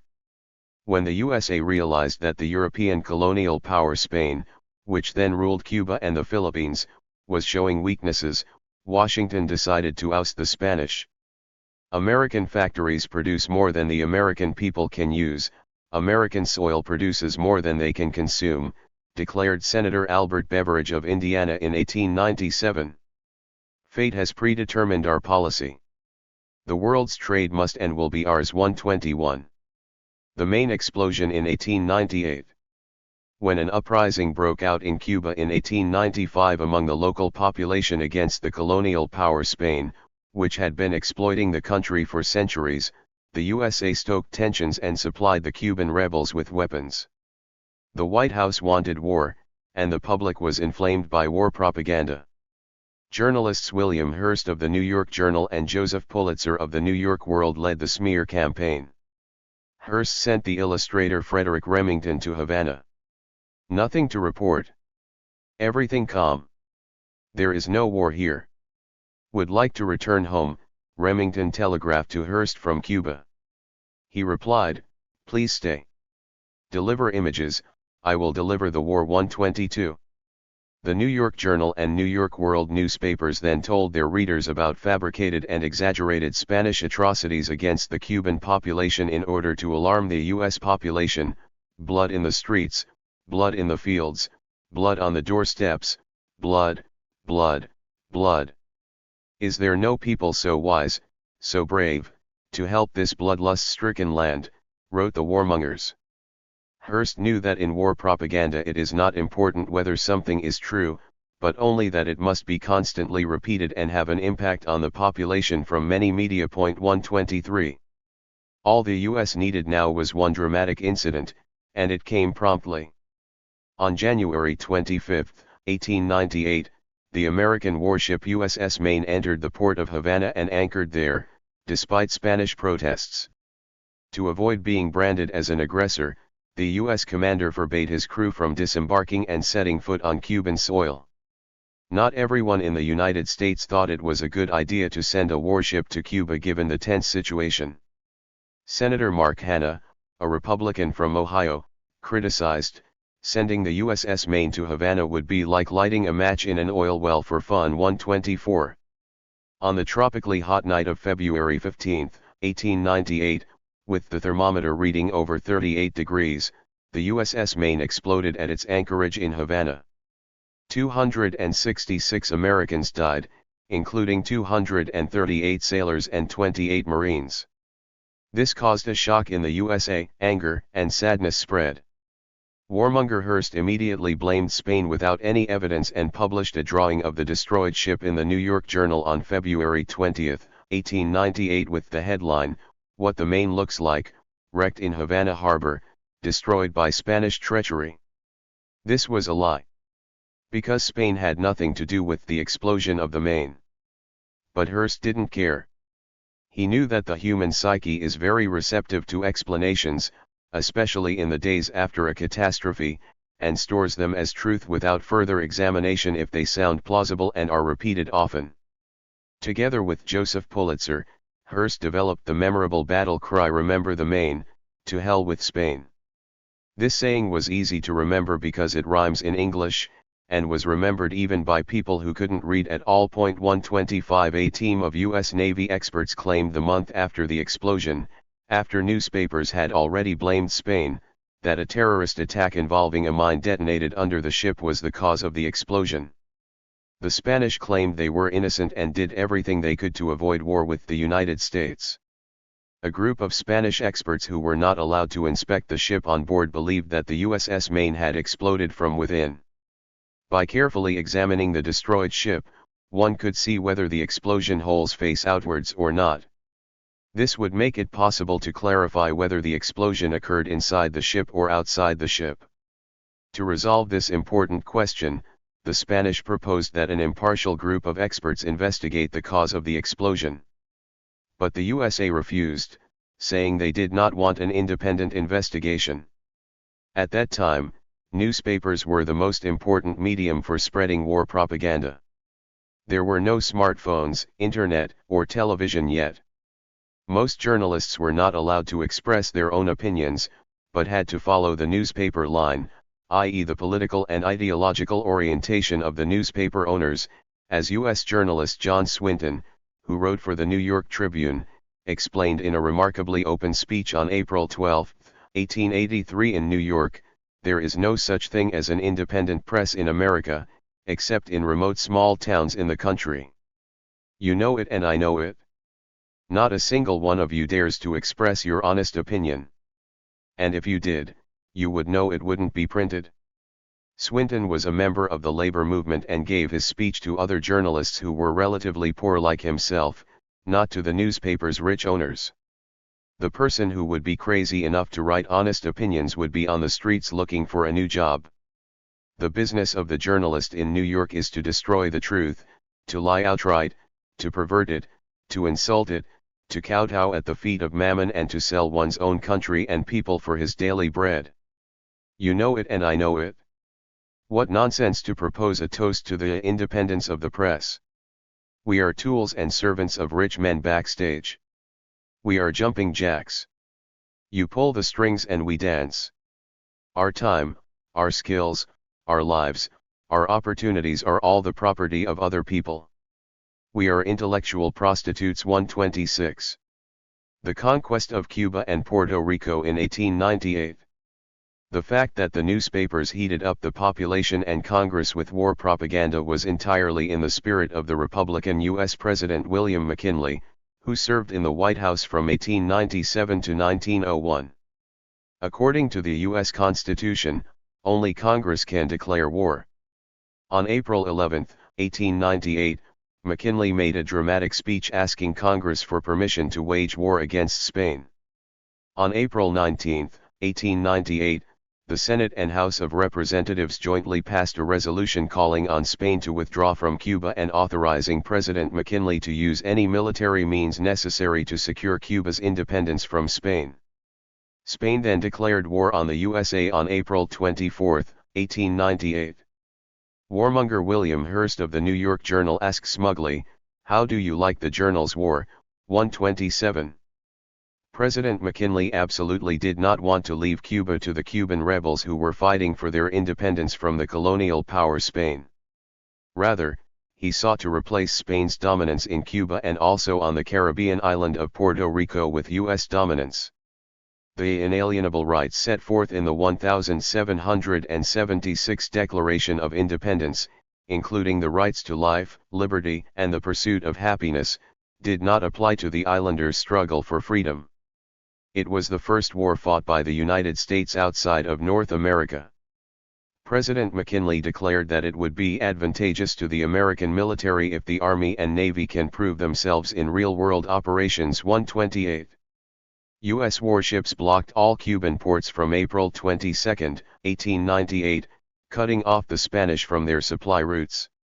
In June 1898, U.S. troops landed in Cuba and fought the Spanish. In the naval battle of Santiago de Cuba on July 3, 1898, the Spanish lost their entire Atlantic fleet. Without supplies, the Spanish were lost on the Cuban mainland and were defeated by the U.S. Army.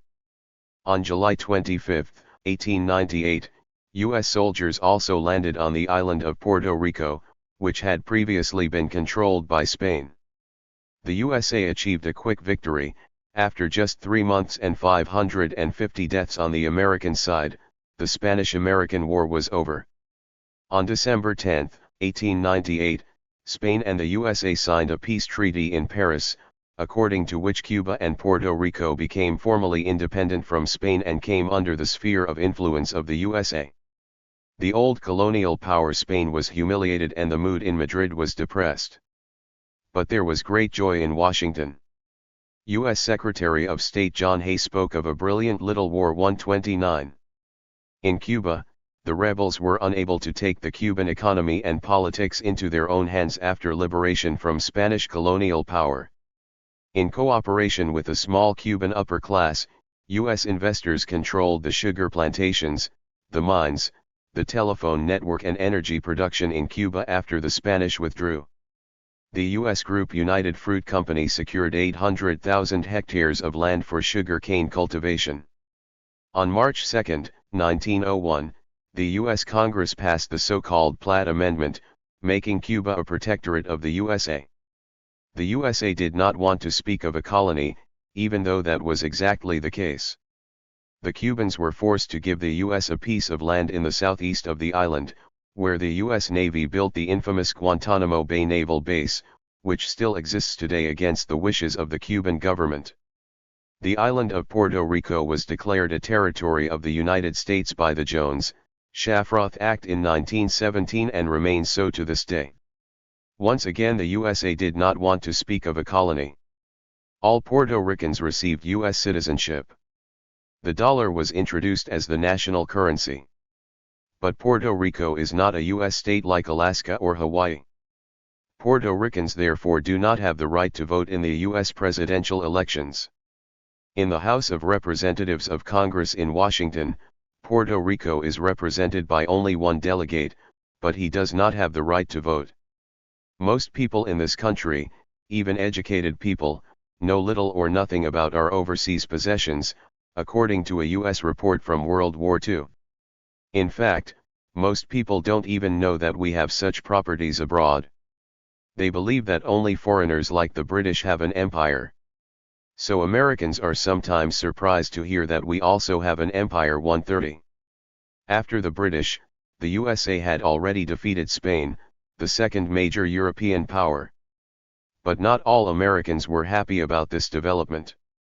Spain was the first, and for a long time the greatest, imperial power in modern history, said sociologist William Sumner, who taught at Yale University, after the brief Spanish-American War. The USA has always resisted imperial domination and advocated freedom and self-determination. But the year 1898 was a major turning point in the history of the United States, Sumner correctly recognized, because it now became obvious that the USA was also relying on expansion and imperialism and was attacking foreign islands that clearly did not belong to the territory of the USA. 131. The sociologist Sumner warned that with the conquest of Cuba, the USA had adopted the bad qualities of the Spanish imperialists. We may have defeated the Spanish in military conflict, but we risk being conquered by them in ideas and practices, warned Sumner. Anyone who studies the colonial history of England, Spain, and France realizes that these countries are hated all over the world. The United States would now make the same mistake by occupying other countries and telling people how to live. We assume that what we like and do and what we think is good is also a blessing for the Cubans and the Filipinos. But that is clearly not true. They hate our way. They reject our ideas. They prefer their own way. And if we act as their rulers, then this will lead to social tensions. It is a shame that the USA has thrown overboard the principles of equality and freedom set out in the Declaration of Independence, which had once guided them in their fight against the British Empire. 132. It was not until 1911, long after the U.S. war against Spain in Cuba and Puerto Rico ended, that the USS Maine was raised and closely examined. The distinguished American industrialist Edward Atkinson concluded that the Maine had indeed been destroyed from within, as the Spanish had suspected, by a combination of gas and electricity. So Spain had absolutely nothing to do with the sinking of the USS Maine. Like the Rio Grande incident that triggered the war with Mexico in 1846, the war against Spain began in 1898 with a Warlike .133 in 1976. An official U.S. Navy investigation conducted by U.S. Admiral Hyman Rickover confirmed that the blast holes were facing outwards and that the explosion had occurred inside the USS Maine. The only thing that remained unclear was what caused the explosion in the ship. Back then, ships ran on coal. Admiral Rickover theorized that an undetected smoldering fire in the coal bunker may have triggered the disaster. The burning coal may then have heated the steel bulkhead to the adjacent ammunition bunker so much that the black powder stored there ignited and caused the grenades that were also deposited there to explode. 134. Admiral Rickover assumed that there was an unfortunate accident inside the ship, which coincidentally occurred just as the USA was about to start a war with Spain. It is also conceivable that the fire in the USS Maine's coal bunker was intentionally set in order to cause an explosion. The warmongers in the USA knew that the murder of 266 of their own sailors could throw the US population into turmoil. Such a thesis cannot be proven. And for many it is unthinkable that their own government would kill its soldiers to start a war. But anyone who has been involved in international politics for a long time should never fundamentally rule out such criminal behavior by top politicians and military officials. The historical sources available today prove that in Washington in 1962, U.S. General Lyman Lemnitzer proposed blowing up a U.S. ship off Cuba to stage a war in a top-secret plan called Operation Northwoods. We could blow up an American ship in Guantanamo Bay and blame Cuba for it. The casualty lists in the U.S. newspapers would trigger a useful wave of national outrage, said General Lemnitzer, chairman of the Joint Chiefs of Staff and the highest-ranking officer in the Pentagon. This secret plan was not supported by U.S. President John F. Kennedy and therefore was not carried out. Operation Northwoods shows that a warmonger always believes that violence as well as lies are permissible to achieve victory. The principle of the human family, according to which all life is sacred, is completely alien to a warmonger. 135. The coup in Hawaii in 1893. The South Seas paradise of Hawaii is known for white beaches, emerald green seas and coconut palms and is located around 3,700 kilometers from the mainland USA. Washington was not interested in Hawaii's beautiful nature, but in its strategic location. China was an interesting market for American merchant ships at the time, and Hawaii was a valuable place for American merchant ships to stop on their way from the U.S. West Coast across the Pacific. After missionaries and whalers landed on the archipelago, U.S. investors began growing sugar cane and pineapples in Hawaii in the 1830s. The USA agreed with Hawaii on duty-free imports of Hawaiian products, whereupon exports of pineapples and sugar to the USA increased significantly. For the Hawaiians, the arrival of the whites was a disaster because of the diseases they brought with them. The native population shrank from around 400,000 Hawaiians before the arrival of the whites to just under 60,000 in 1870. Many Hawaiians lost their land and had to work on white employers' plantations. Chinese, Japanese and Portuguese also immigrated and worked on the plantations for starvation wages. Queen Liliuokalani, who ruled Hawaii, watched this development with concern and tried to balance the interests of the natives and immigrants. Liliuokalani is a symbolic figure for many Hawaiians. She was the first reigning queen, she fought for independence and the preservation of Hawaiian culture, she campaigned for more freedoms for girls and women, and she wrote more than 200 songs, reports the Frankfurter Allgemeine Zeitung. Liliuokalani was the most popular monarch of the Hawaiians, but was overthrown by the USA. 136. U.S. citizens who lived in Hawaii as wealthy owners of pineapple and sugar cane plantations campaigned for the overthrow of the Queen. The U.S. plantation owners, with the support of U.S. diplomat John Stevens, called in the U.S. military for help, and on January 17, 1893 there was a coup. The warship USS Boston landed in Honolulu and a small group of 162 U.S. Marines marched through the city with cannons and rifles. Queen Liliuokalani watched the invaders. They could have confronted the US soldiers with far more armed Hawaiians, but decided against a confrontation to avoid bloodshed. The Queen knew that a violent incident would have been used as an excuse by Washington to send more soldiers. The quiet conquest of Hawaii did not go unnoticed. U.S. President Grover Cleveland of the Democratic Party, who took office after the coup on March 4, 1893, condemned the coup in Hawaii in his State of the Union address to both houses of Congress on December 18, 1893. This is wrong and disgraceful for the national honor of the USA. The legitimate government of Hawaii has been overthrown without a shot being fired or a sword being drawn, said President Cleveland. By an act of war, aided by a representative of the United States government, but without the authorization of Congress, the government of a weak but friendly country was overthrown. President Cleveland, who had been a sheriff in New York State before entering the White House, fired diplomat John Stevens, who had been involved in the coup. A great injustice has been done, said President Cleveland. Because the rights of the people affected were violated, we should work to repair the monarchy in Hawaii. 137. But the coup plotters in Hawaii had no intention of restoring the monarchy. They proclaimed the Republic of Hawaii, and pineapple producer Sanford Dole became their first and only president without a popular vote. The coup leaders passed a new constitution, according to which only a few locals and no Asians were allowed to vote or hold office. In addition, anyone who wanted to vote had to take an oath beforehand that they did not support the reintroduction of the monarchy. Supporters of the Queen tried to save Hawaii's independence and restore Queen Liliuokalani to power. But this failed. The Queen was arrested on January 16, 1895, convicted of treason by the coup plotters and imprisoned in Iolani Palace in Honolulu. James Dole, the cousin of the coup leader Sanford Dole, founded the Hawaiian Pineapple Company in 1901 and printed the name Dole in red letters on all pineapple cans and pineapple juice packages, which he successfully and profitably exported to the USA. The Dole Company, headquartered in California, still exists today and is one of the largest suppliers of bananas and pineapples, which are grown on plantations in Latin America, Thailand, the Philippines, and Hawaii and sold as canned goods. There were repeated allegations that the company exploited plantation workers and used dangerous plant poisons. 138.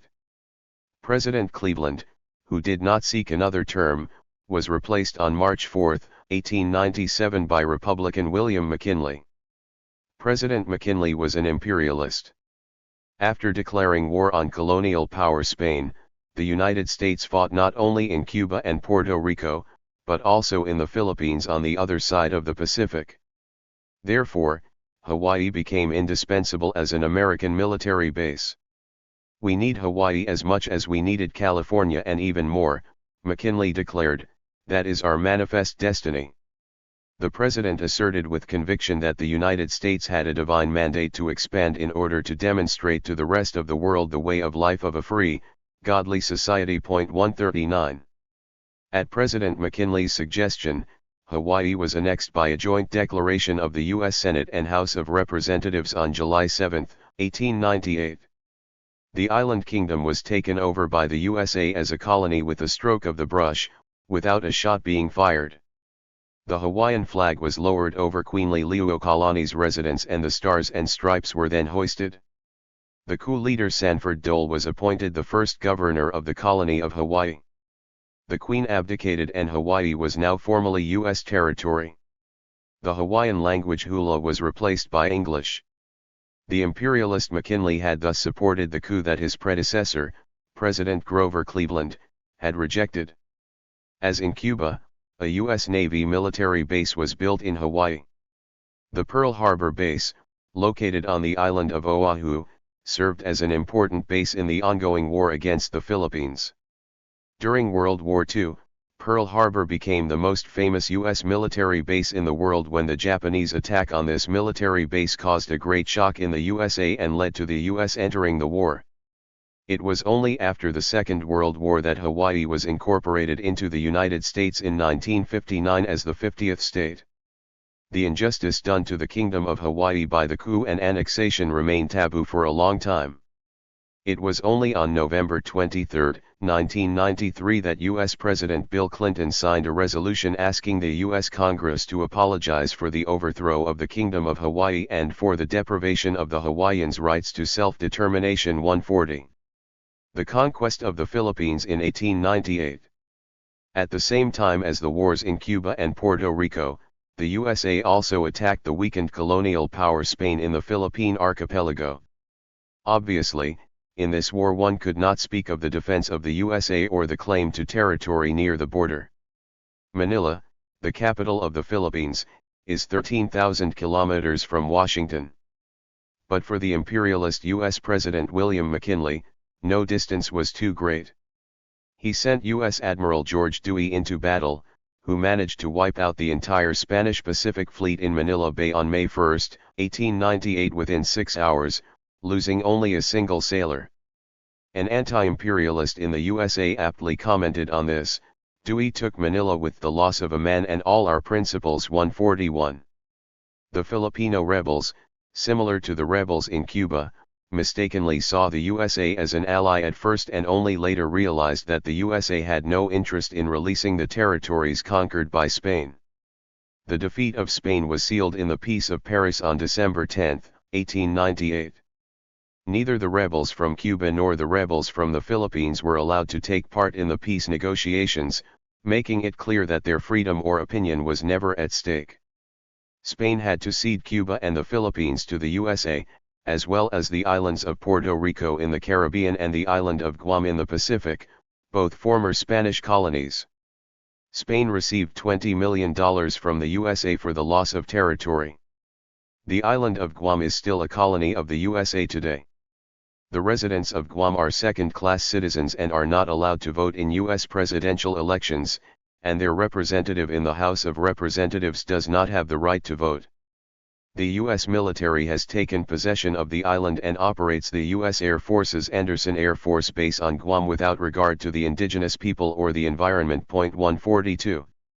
Graphic 10, 1898, Hawaii, Cuba, Puerto Rico, Guam, and the Philippines are conquered by the USA.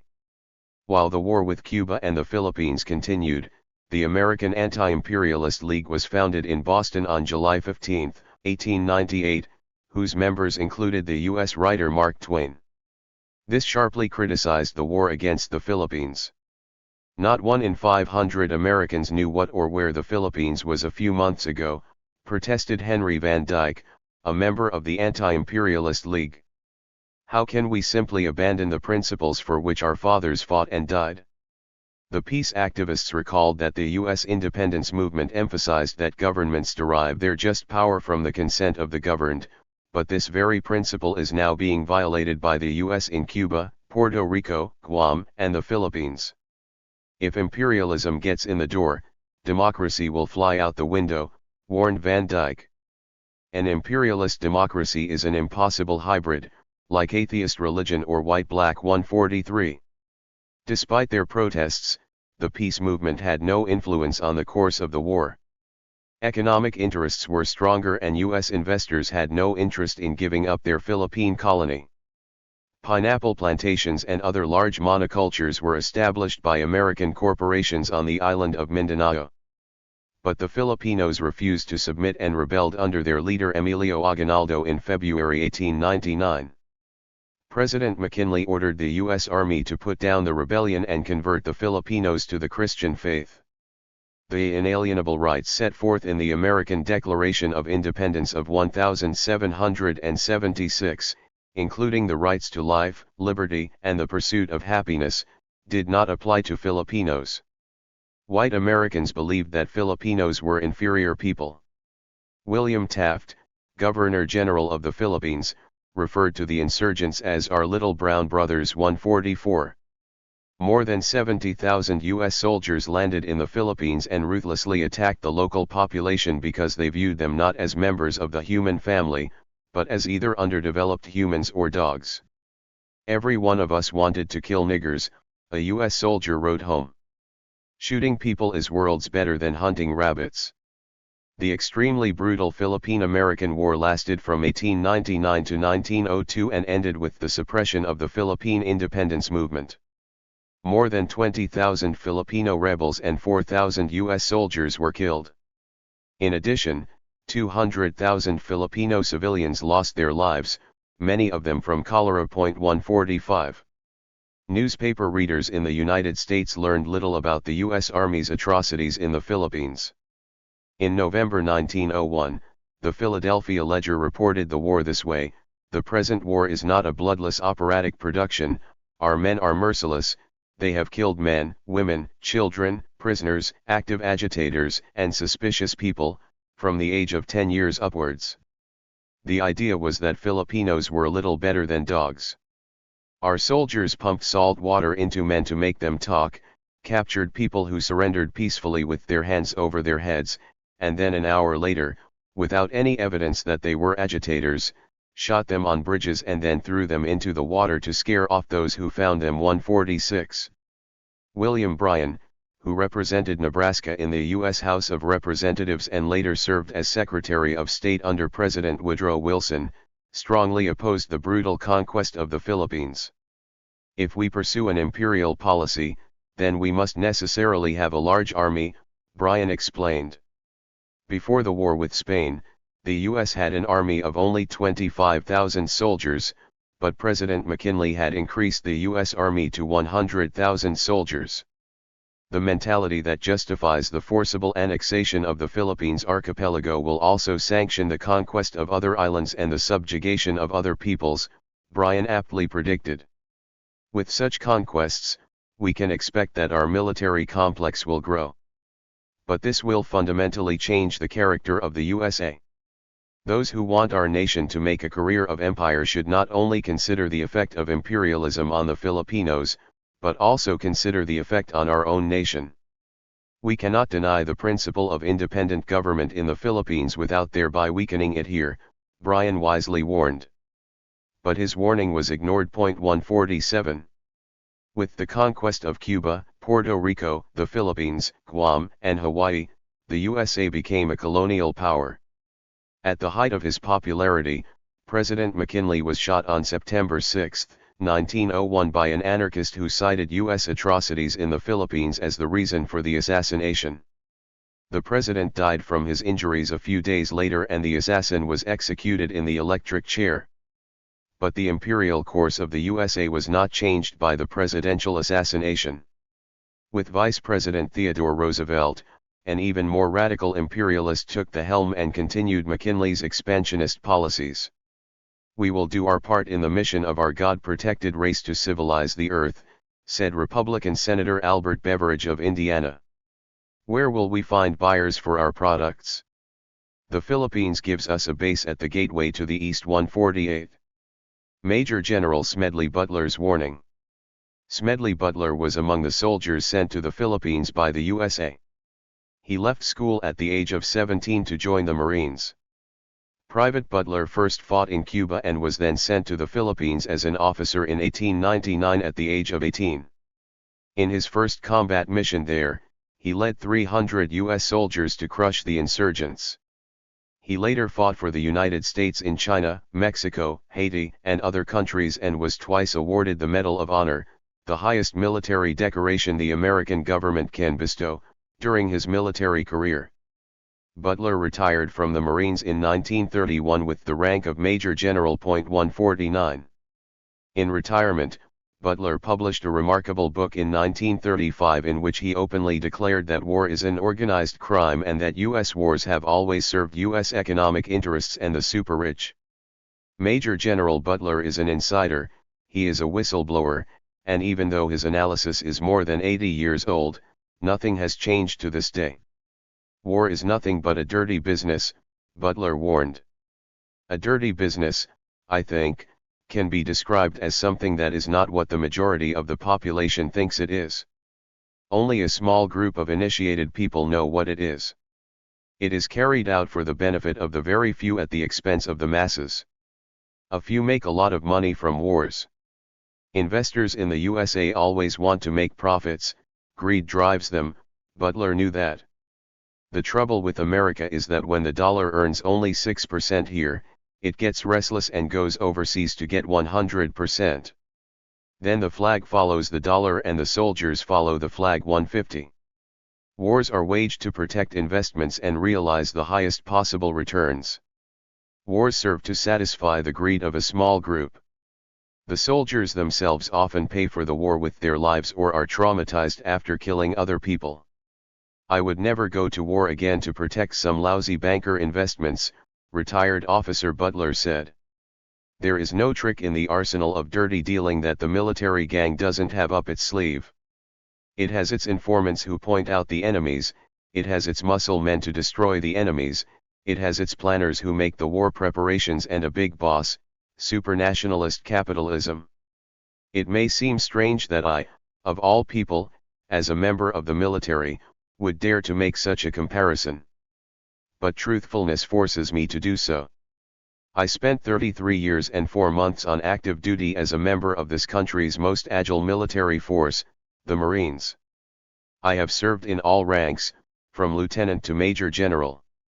And all the while, I spent most of my time as a prime muscleman for big business, for Wall Street, and for the bankers.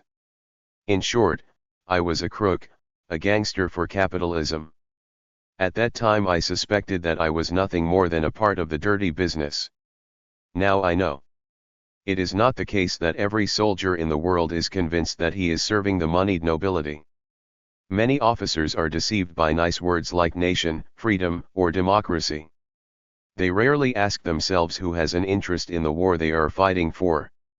That's what happened to Smedley Butler. Like all military service members, I never thought for myself until I left the service, Butler remembers.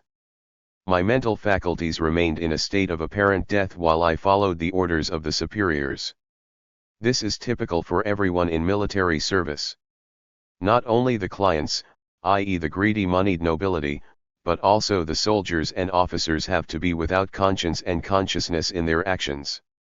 Because as soon as they discover their conscience, wake up and develop compassion for foreign people and cultures and recognize them as members of the human family, they are lost to structures that demand blind obedience and the killing of fellow human beings. In Europe, legitimate criticism of the US wars is sometimes dismissed with the slogan anti-Americanism. But this term is imprecise and should be avoided.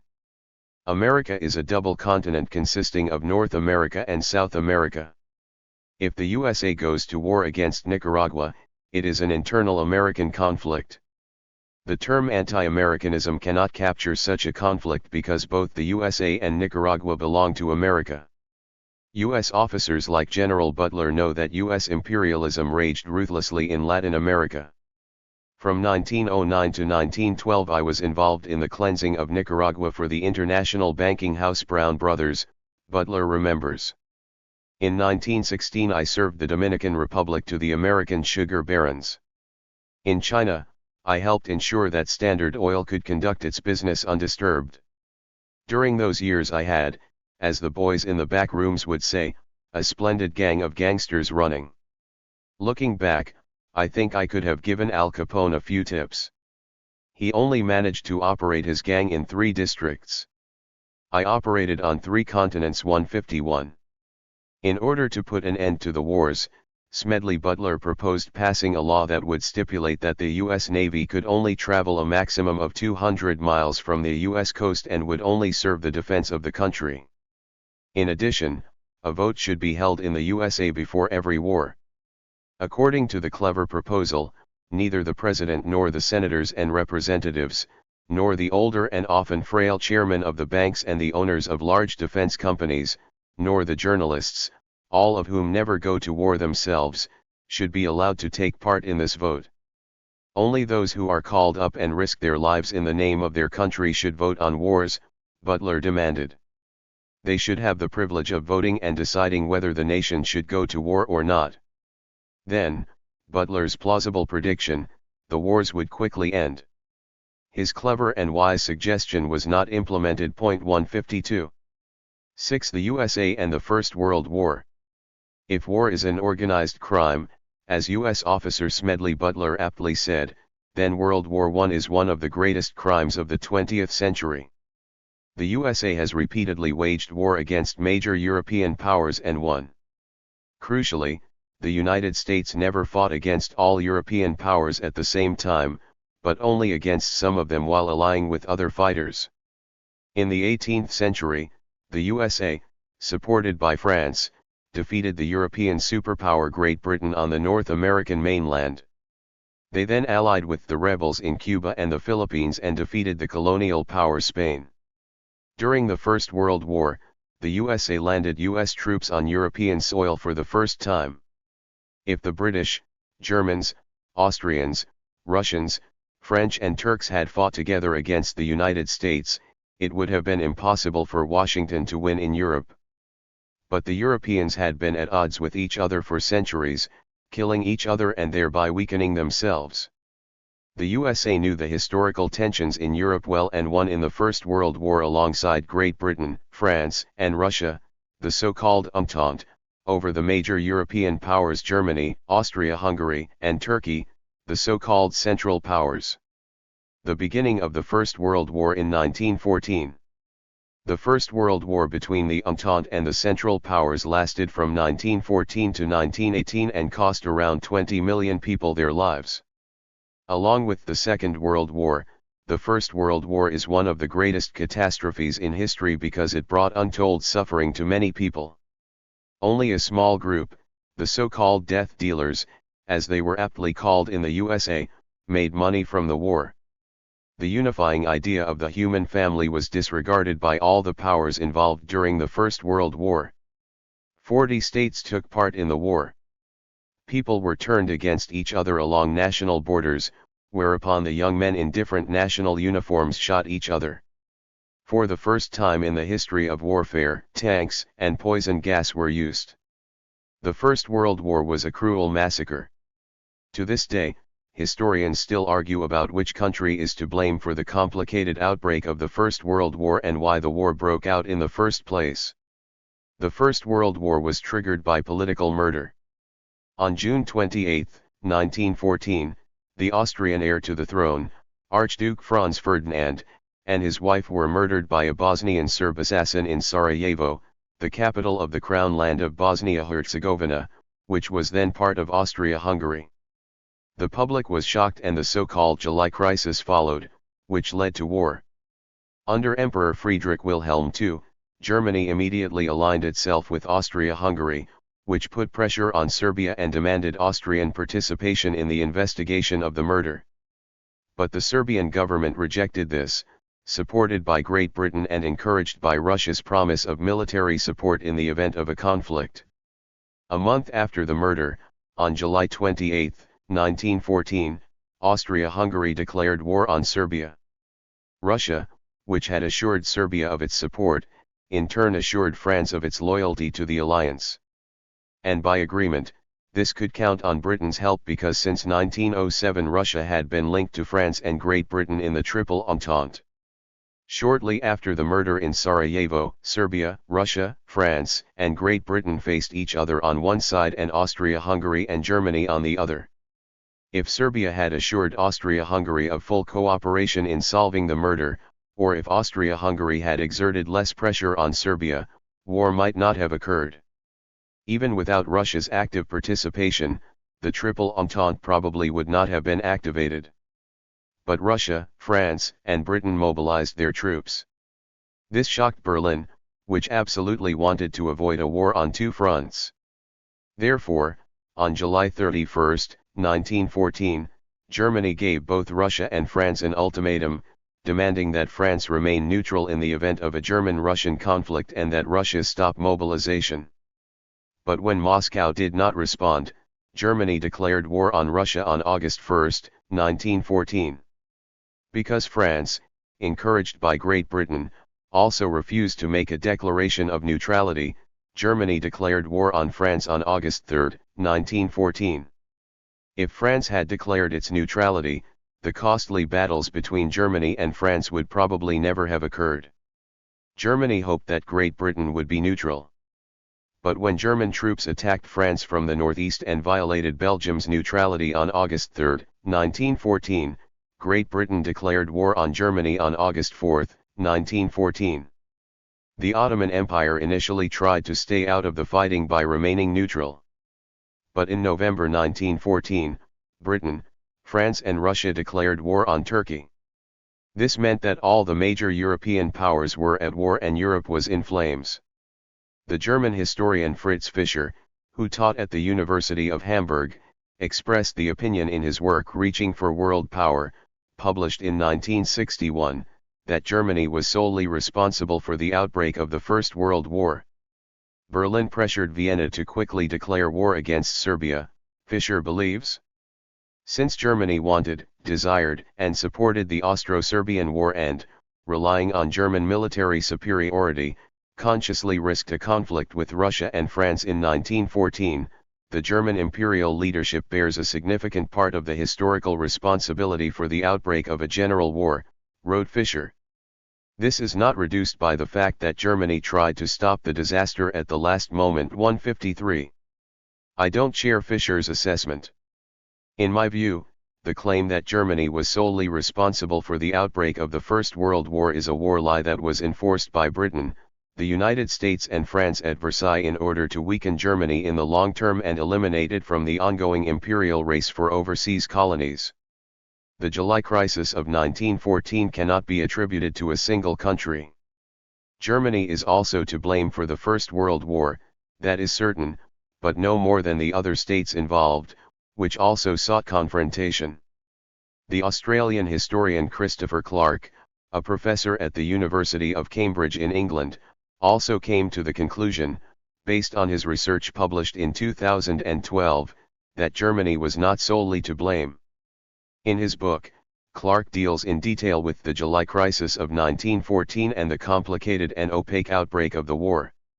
In this story there is no murder weapon as irrefutable evidence, or more precisely, there is one in the hands of every single important actor. Seen in this way, the outbreak of war was a tragedy, not a crime. Clark believes that the European states sleepwalked into the First World War. 154 The two Brits Gary Docherty and Jim McGregor came to a different conclusion in their study published in 2013 and stated that in their opinion Great Britain was responsible for the First World War.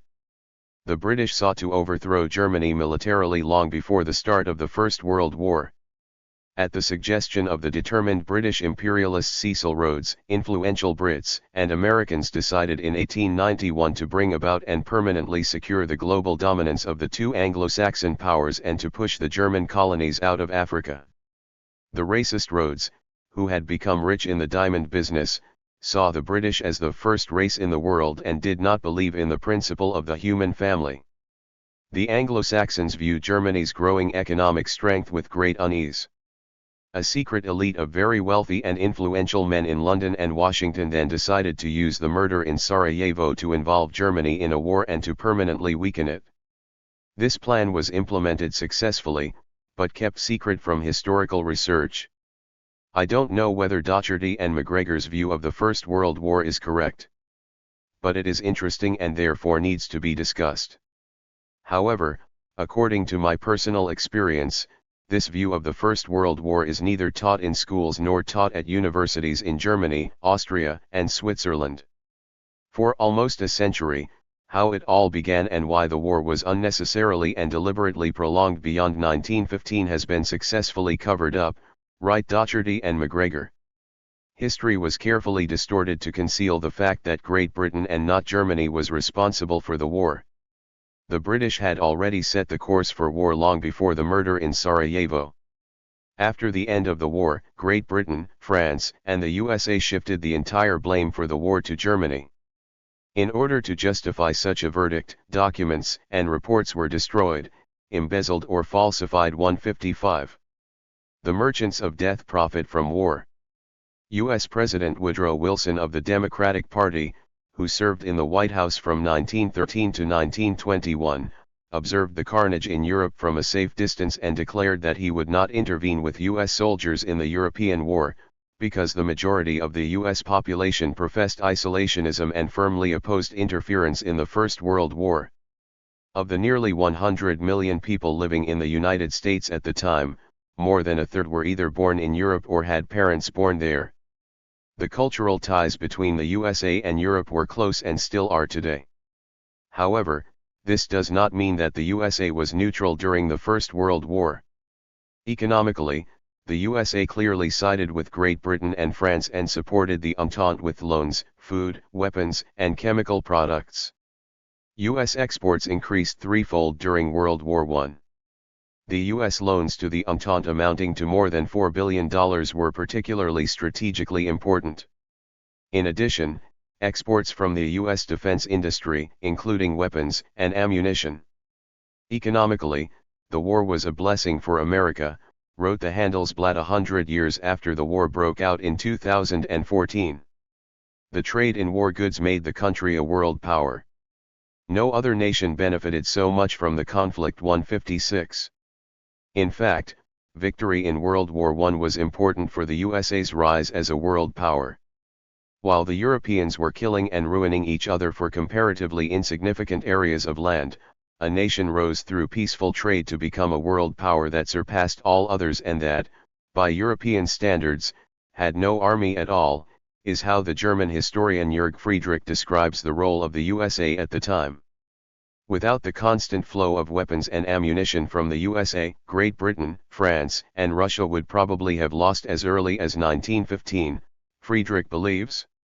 For the Entente, after a quarter of a year, the United States was the material backbone of the material war and the war supplies were the economic backbone of the United States. Certainly they could have existed without the European war, even if not as what they became as a result of it, but the war would hardly have continued without the USA. He would have collapsed out of necessity. They formed the key force long before a single soldier had landed. 157.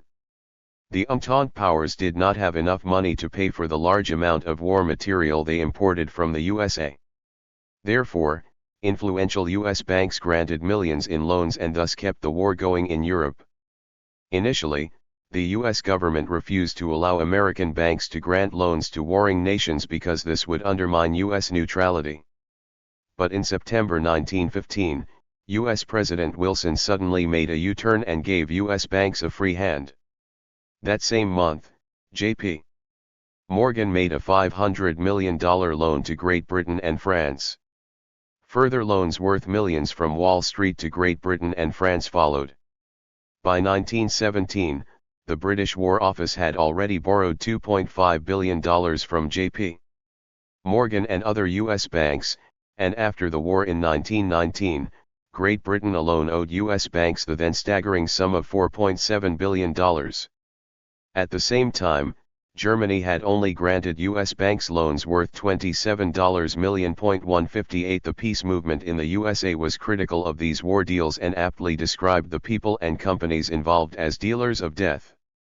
16 years after the end of the First World War, an investigative committee was founded in the U.S. Congress in 1934 under the chairmanship of U.S. Senator Gerald Nye from North Dakota to take a closer look at the reasons for the U.S. entry into the war in 1917 and the profits of the dealers in death. Senator Nye was a vocal opponent of U.S. military operations in foreign countries. When this Senate investigation is complete, we will see that war and the preparation for war has nothing to do with honor and defense of the nation, but with profit for the very few, Senator Nye wisely observed. 159. Since its merger with Chase Manhattan Bank in 2000, J.P. Morgan Chase has become the largest bank in the United States in terms of total assets and the third largest listed company in the world. J.P. Morgan Chase is now one of the big players in the banking business. How this bank came to power and influence has been largely forgotten. The Nye investigation confirmed that the New York bank J.P. Morgan played a central role in financing the First World War. Among the 200 witnesses questioned by Senator Nye were U.S. banker John Pierpont Morgan Jr. and arms dealer Pierre DuPont. Both were dealers in death. J.P. Morgan handled all U.S. munitions sales to Great Britain during World War I. In addition, J.P. Morgan was at the head of the syndicate of U.S. banks that supported the Entente with billions in loans. The sale of arms during the war, according to testimony from an employee of the U.S. company Colt before the investigative committee led by Senator Nye, brought to light the ugliest side of human nature, including lies, deception, hypocrisy, greed, and bribery, all of which played a central role in the transactions. 160. The merchants of death were openly discussed in the USA at the time. Let's take our friends, the DuPonts, who make gunpowder. Major General Smedley Butler calculated after the war. How did your company develop during the war? Before the war, from 1910 to 1914, DuPont made $6 million a year in profit. It wasn't much, but it was enough for the DuPonts to get through, Butler commented dryly. But during the war, DuPont's annual profits rose to an incredible $58 million. Almost 10 times as much as in a normal year, Butler explained. Profits had increased by 950%. Therefore, the company owners who were not fighting in the trenches themselves were interested in the war. The U.S. steel producer Bethlehem Steel also benefited from the First World War.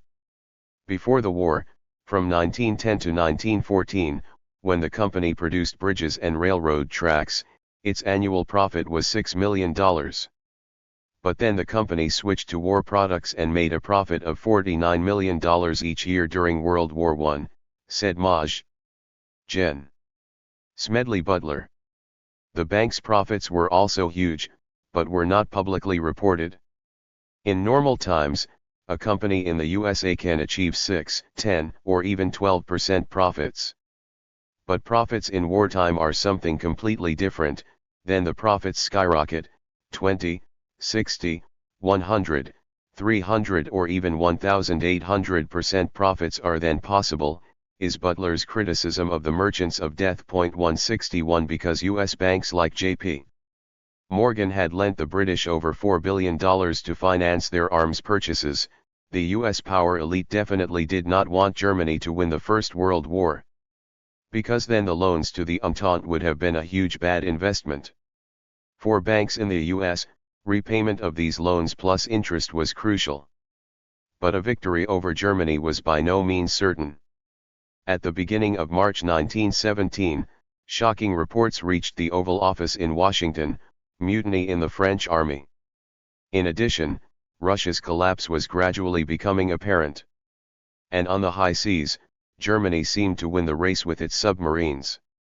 A German victory and thus the total loss of the war bonds to the Entente had to be prevented by all means, because a collapse of the J.P. Morgan Empire would have meant an implosion of Wall Street, explains the German historian Wolfgang Effenberger, who published a comprehensive work on the First World War together with Willy Wimmer.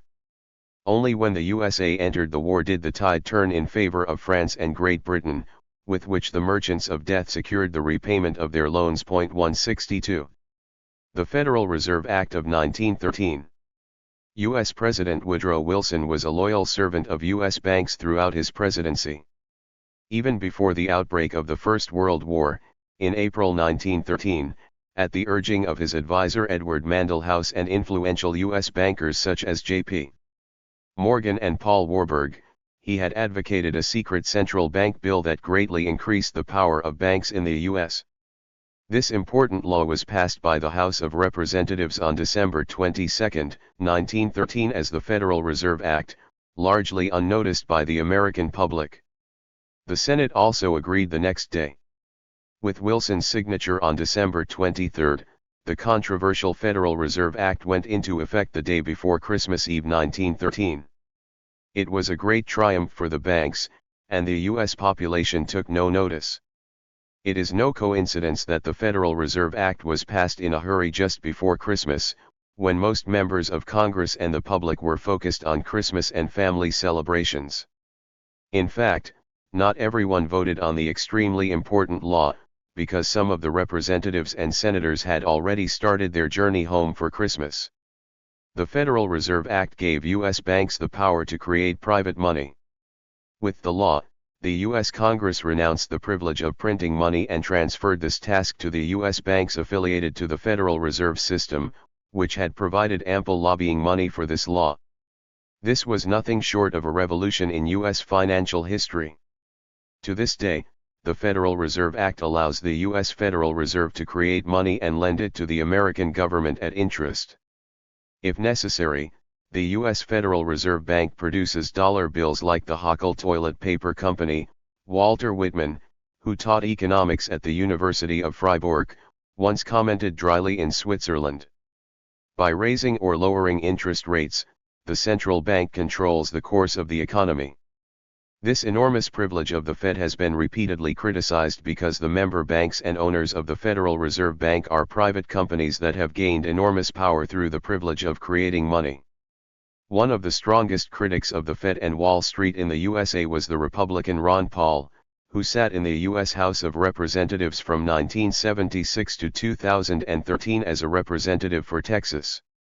"We have to abolish the monopoly power of the Fed, because this power is not legitimate," he demanded, but was unable to win a majority in Congress. 163. The sinking of the Lusitania in 1915. In the First World War, the German fleet was inferior to the British fleet. The British had naval bases around the world and sailed with petroleum, while German ships were powered by coal.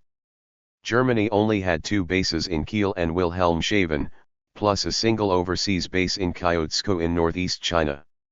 Even before the outbreak of war, the British had carefully planned the blockade of German ports.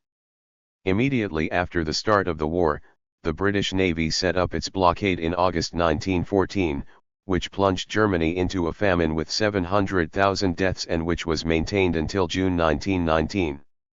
Winston Churchill, the British First Lord of the Admiralty, aimed at the economic strangulation of Germany with the blockade. It took Germany almost 6 months to respond, and this came from February 1915 with the use of German submarines, which sank the British ships and thus tried to break the blockade. 164. At the beginning of the First World War, Germany and the USA faced each other without tension. But the British wanted to drag the USA into war against Germany.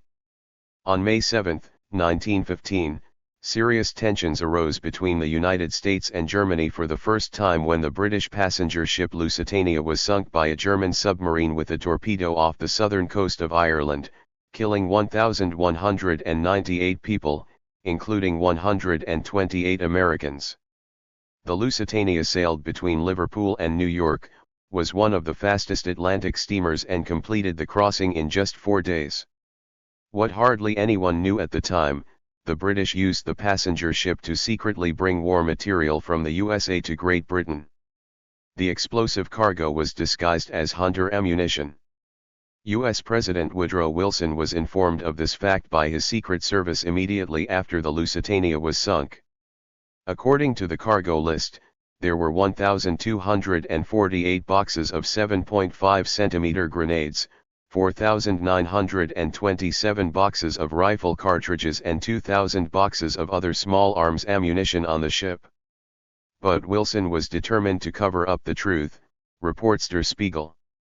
The loading list disappeared into a secret archive and the records of the statements of the surviving sailors and passengers were eliminated. 165. Because the British wanted to bring Germany to its knees through their naval blockade, the German government declared all waters around Great Britain a war zone in February 1915, in which every enemy ship would be destroyed by German submarines without warning. U.S. Secretary of State William Bryan believed that Americans should generally stay out of the war zone because otherwise they would be at risk of being killed. According to Bryan, Germany has a right to prevent war material from being supplied to its enemies. 4 days before the fiasco, U.S. Secretary of State Bryan had advised President Wilson that the Lusitania was a disguised ammunition transport. Bryan asked the president to warn the U.S. people. But Wilson refused. 166. One of the warmongers in the USA was the Texas-born U.S. diplomat Edward Mandell House, who had already supported Woodrow Wilson's presidential candidacy when he was still governor of New Jersey. House became President Wilson's closest confidant and foreign policy advisor, although he never held the office of Secretary of State. House traveled to the capitals of Europe during World War I and conferred with decision-makers there. Before the Lusitania incident, when the British Foreign Secretary asked House, What will America do if the Germans sink a passenger ship carrying American tourists? House replied, that would get us into War 167. But House was wrong. The United States did not immediately enter the war after the Lusitania was sunk, although the British wanted it. The British journalist Nicholas Tomlin, who produced a documentary on the subject for the BBC and ARD, is of the opinion that the Lusitania was deliberately directed in front of the torpedo tubes of German submarines by the British Admiralty under Winston Churchill in order to provoke the enemy into action and to involve the United States in the war on the London side. For Gerd Schulze-Rauhnhoff, Major General in the German Bundeswehr, the sinking of the Lusitania was obviously a move by the First Lord of the British Admiralty to win the American population over to join England in the War 168. The German embassy in Washington was aware of the danger that the sinking of transatlantic ships could draw the USA into the European war on Great Britain's side. On April 23, 1915, the German embassy in Washington warned against the use of all transatlantic steamers in U.S. newspaper advertisements. Attention! Travelers planning to cross the Atlantic are reminded that Germany and its allies and Great Britain and its allies are in a state of war, that the war zone also includes the waters surrounding the British Isles, that, in accordance with the formal announcement of the Imperial German government, all ships flying the flag of Great Britain or any of its allies are in danger of being destroyed in these waters, and that travelers traveling in the war zone on ships of Great Britain or its allies do so at their own risk. 169. President Wilson's closest advisor, House, correctly recognized that with the sinking of the Lusitania, hatred of Germany had increased and American entry into the war was getting closer. On May 30, 1915, House wrote in his diary, "I have decided that war with Germany is inevitable." In public, President Wilson continued to emphasize that the United States was neutral and would not send soldiers to European soil. This helped him gain the support of voters. In the U.S. election campaign, the Democrats campaigned for Wilson with the slogan "He kept us away from war." The people mistakenly saw President Wilson as a guarantee of peace. On November 7, 1916, Wilson secured re-election and a second term in the White House. 170. The entry of the USA into the First World War in 1917. But immediately after his re-election, U.S. President Wilson sought to enter the war in order to protect the investments of U.S. banks. But the president needed a sensational event to change the minds of the isolationist American population and the U.S. Congress and to convince them to send U.S. soldiers to mainland Europe for the first time. Once again it was the British who played a key role. On January 19, 1917, a telegram arrived at the German embassy in Washington, which was forwarded from there to the German embassy in Mexico. In it, German State Secretary Arthur Zimmermann, head of the Foreign Office, instructed the German ambassador to Mexico to conclude an alliance between Germany and Mexico if the United States abandoned its neutrality and intervened in the First World War. In this case, the government of Mexico was promised support from Germany for the recovery of parts of the territory lost to the United States in 1848, when Mexico had to cede California, Nevada, Arizona, New Mexico, and Utah to the USA in the Treaty of Guadalupe Hidalgo. The Zimmermann telegram was top secret, encrypted, and intended only for internal communication among German diplomats. However, it was intercepted and decrypted by British naval intelligence and passed on to U.S. President Wilson. In order to stir up hatred towards Germany, U.S. President Wilson had the intercepted telegram published. On March 1, the Zimmermann telegram appeared in the New York Times. The U.S. population was horrified. The American newspapers claimed that Germany had entered into an alliance with Mexico and would try to wrest the states bordering Mexico from the USA. But that wasn't true. Germany had not yet entered into an alliance with Mexico. The telegram only asked the German ambassador to Mexico to consider such an alliance if the United States abandoned its policy of neutrality and declared war on Germany. However, this information was deliberately withheld from American newspaper readers. The publication of the Zimmermann telegram and the simultaneous sinking of American merchant ships by German submarines resulted in a change of opinion that U.S. President Wilson immediately took advantage of. On April 2, 1917, the U.S. President appeared before the U.S. Congress with a demand that representatives declare war on Germany. I state that the recent policy pursued by the German imperial government is nothing less than a war against the government and people of the United States, Wilson claimed in his speech. The U.S. President asserted that he was not looking for war, but that it was being forced on the USA by Germany. Congress should formally accept the state of war imposed on us. It is terrible to lead this great peace-loving people into war. But law is more precious than peace, says Wilson. 171 majorities of both the Senate and House of Representatives voted in favor of President Wilson. But there was also opposition. In the House of Representatives, 50 representatives voted against the war, including Jeannette Rankin of Montana, the first woman in American history to be elected to Congress. 6 senators opposed the war, including Republican Bob LaFollette of Wisconsin, who wisely called for an immediate referendum on peace or war, which he confidently predicted would result in a 10-1 vote by the American people against war against Germany.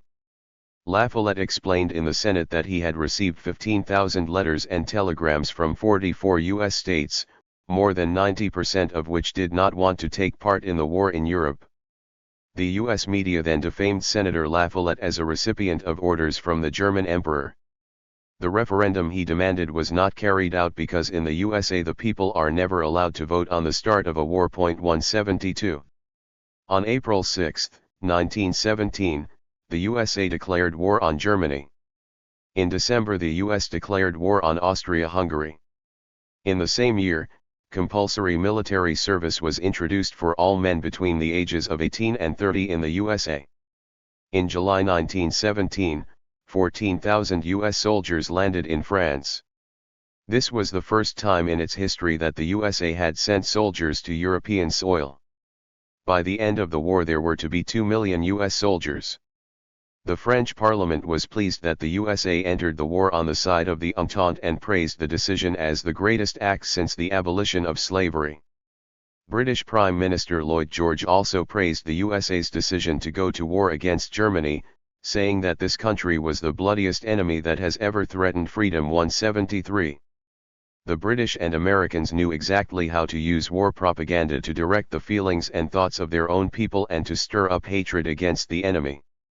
In the British newspapers, the Germans, Austrians, and Turks were portrayed as brutal monsters and thus excluded from the human family.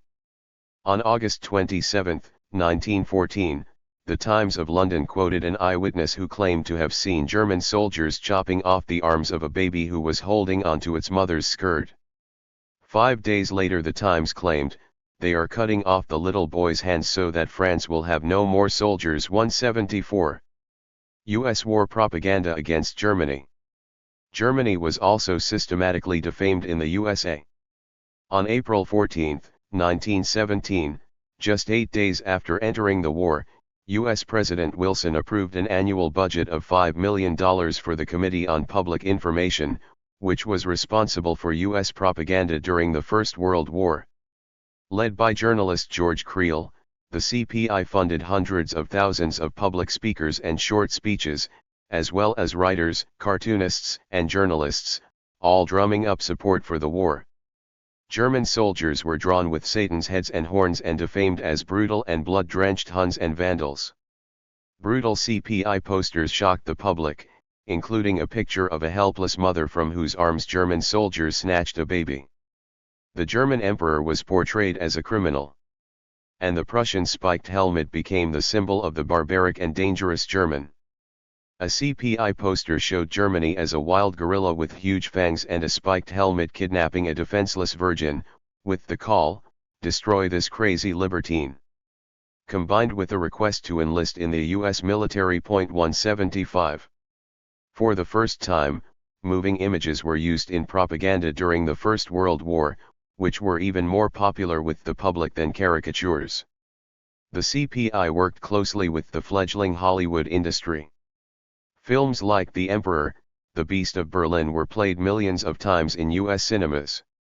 Another film, To Hell with the Emperor, was so popular that in Massachusetts police had to stop people who didn't have tickets from storming the theater. Through intensive propaganda and constant repetition, the population was put on a warpath. U.S. journalists who opposed the war were vilified. If a journalist reported negatively about the war, the CPI would not take long to respond. He was publicly pilloried as a polluter and a traitor to the fatherland, reports the German journalist Andreas Elter. 176. Hatred of Germany increased in the USA. German was abolished as a subject in schools and the institutes for German studies at universities were closed. German books were removed from public libraries or were no longer allowed to be borrowed. The hamburger was renamed Liberty Steak, and sauerkraut became Liberty Cabbage. As a result of the anti-German witch hunt, Germans living in the USA and Americans with German roots came under massive pressure. Citizens of German descent were often tarred and feathered and publicly chained in parks, where they had to shout "to hell with the Kaiser" and kiss the US flag, reports German historian Rolf Steininger, who taught at the University of Innsbruck. The heated atmosphere even led to lynchings. In Illinois, the German-born Robert Prager was hanged as an alleged spy, and the perpetrators were acquitted. 177 With the passage of the Espionage Act on June 15, 1917, all pacifist speeches that could have formed a counterweight to propaganda were criminalized. It is forbidden to make speeches that undermine the will to war, declared the Espionage Act, which was aimed not only against spies but also against pacifists and is one of the most repressive laws in U.S. history. Any statement that is likely to question loyalty to the fighting troops is also punishable. The punishment for the crimes mentioned above should be at least $10,000 and/or imprisonment of no more than 20 years. This massively intimidated opponents of the war. The law was a significant restriction on freedom of speech and expression and was therefore a violation of the First Amendment to the U.S. Constitution, which states, "Congress shall make no law abridging the freedom of the press and freedom of expression." 178. Not everyone bowed to the new law. The courageous U.S. socialist Eugene Debs nevertheless gave a speech against the First World War on June 16, 1918 in Canton, Ohio. Conquest and plunder have been the reasons for war throughout history, and that is the nature of war, says Debs. The ruling class has always declared wars. And the subject class has always fought the battles. The war was not in the interests of the working class, Debs explained to his listeners. The upper class has much to gain and nothing to lose, while the lower class has nothing to gain but can lose everything, especially their lives. Why then shouldn't the people who wage wars be allowed to vote for themselves when war should be declared? You are risking your life. Then surely you, more than anyone else, have the right to decide on the important issues of war or peace, Debs explained to Applause and called for a survey of the people, which did not take place. 179. The U.S. government was angry. Debs was charged under the Oppressive Espionage Act and had to appear before the judge. More than a century later, whistleblowers Edward Snowden and Julian Assange were also charged under the Espionage Act, which severely restricts free speech. Your Honor, years ago I recognized my kinship with all living beings and came to the conclusion that I am no better than the least man on earth, Debs said in his own defense. I said then, and I say it now, that as long as there is an underclass, I belong to it, as long as there is a criminal element, I am part of it, as long as a person is in prison, I'm not free. That didn't convince the judge. Peace activist Debs was sentenced to 10 years in prison and began serving his sentence at the federal prison in Atlanta, Georgia in April 1919. He was released early in December 1921 after President Warren Harding waived the remainder of his sentence. 180. When Russia sank into the Communist Revolution in February 1917 and became the Eastern Front against Germany, Germany increased the pressure on Great Britain with its 145 submarines, successfully sank the British ships and was in the process of breaking up the naval blockade. The British Admiral John Jellicoe, commander of the Grand Fleet, said at the time to his U.S. colleague Admiral William Sims, it is impossible for us to continue fighting if the losses continue to be so high. The Germans will win the war if we cannot stop these losses, and soon. Only when the USA entered the war did the tide turn. Industry in the USA supported the Entente. The USA began to build ships faster than the German submarines could sink them. 181 The entry of the USA into the First World War was decisive for the war. The USA won alongside the British and French in the fight against Germany and Austria. Of the 2 million US soldiers who landed in France, over 116,000 died. European losses were even greater, exceeding those of any previous war. Germany had 2 million fallen soldiers, Austria-Hungary mourned more than 1 million dead soldiers. In total, almost 10 million soldiers and between 8 and 10 million civilians died in Europe, the latter often from disease or starvation, bringing the total number of deaths in the First World War to almost 20 million people. 182. Reparations and the Treaty of Versailles 1919. With the victory in the First World War, the USA became the new dominant power in the world. The merchants of death who made obscene profits from the war were not convicted, nothing could be proven. The First World War ended with the signing of the Treaty of Versailles in France on June 28, 1919. The famous war guilt clause placed sole blame for the outbreak of war on Germany, even though this was not true. Germany was obliged to pay around $33 billion in war reparations to the Entente. Thomas Lamont, a senior executive at the U.S. bank J.P. Morgan, personally took part in the negotiations at Versailles and ensured that German reparations payments to Great Britain and France enabled them to repay the gigantic sums they had borrowed from the merchants of death in the U.S. during the war. Germany also had to give up all of its colonies and 10% of its national territory, which meant that millions of German citizens suddenly found themselves outside the borders of their shrunken country. 183. Germany found the draconian terms of the Treaty of Versailles unfair, but was unable to do anything about it in the face of total military defeat. Without the USA's intervention in the First World War, there would have been neither Versailles nor National Socialism, nor Hitler as Chancellor, nor the Second World War, believes Gerd Schulze-Rauhnhoff, Major General in the German Bundeswehr. When the German government refused to pay the high reparations, French troops occupied Düsseldorf and Duisburg on March 8, 1921. Germany then resumed paying reparations, which flowed back to the USA via Paris and London. When Germany defaulted on reparations payments, French and Belgian troops occupied the Ruhr again in 1923. A new payment plan made it possible for Germany to avoid total collapse because the shaky international financial architecture was based on German war reparations. U.S. President Wilson, one of the central players in the First World War, no longer had anything to do with the processing of reparations. He suffered a severe stroke during a speech in Colorado on September 19, 1921 and was paralyzed on one side for the rest of his life. 184. Versailles became a great trauma for the Germans, explains the German historian Eberhard Kalb, who taught at the University of Cologne. Both the left and right parties rejected the dictated peace, as they called it. On no issue were the divided parties and political camps more united than in their condemnation of the peace treaty, with the war guilt article in particular arousing emotions and being almost unanimously rejected, said Kalb. The reparations payments were hated in Germany and strengthened the rise of Adolf Hitler's National Socialist German Workers' Party. When Hitler and the Nazis came to power, they stopped paying off foreign debt. 185.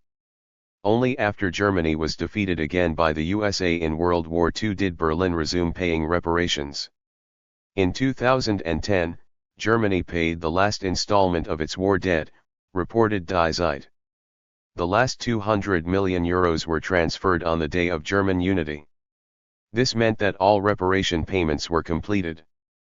The burden placed on the German Reich by the Treaty of Versailles was a favoring factor for Hitler's rise to power, Die Zeit explained to its readers. And the historian Eberhard Kalb adds, there were enormous amounts of money and benefits in kind that Germany provided as reparations. 186. 7. The USA and the Second World War. With the Second World War, the United States of America under President Franklin Roosevelt finally became the greatest power on earth. World War II, which began in 1939, is the greatest man-made disaster in human history. It ended in 1945 with the dropping of atomic bombs on Hiroshima and Nagasaki and was characterized by a high level of brutality and ruthlessness.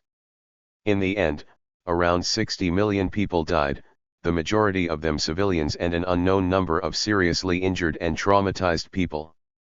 Never before, and never since, has a war claimed so many victims. With 27 million deaths, 14 million of them civilians, the Soviet Union suffered the greatest losses. Germany counted more than 6 million dead, including 1 million civilians. The war was also a catastrophe for Poland. The country suffered 6 million deaths, including more than 5 million civilians.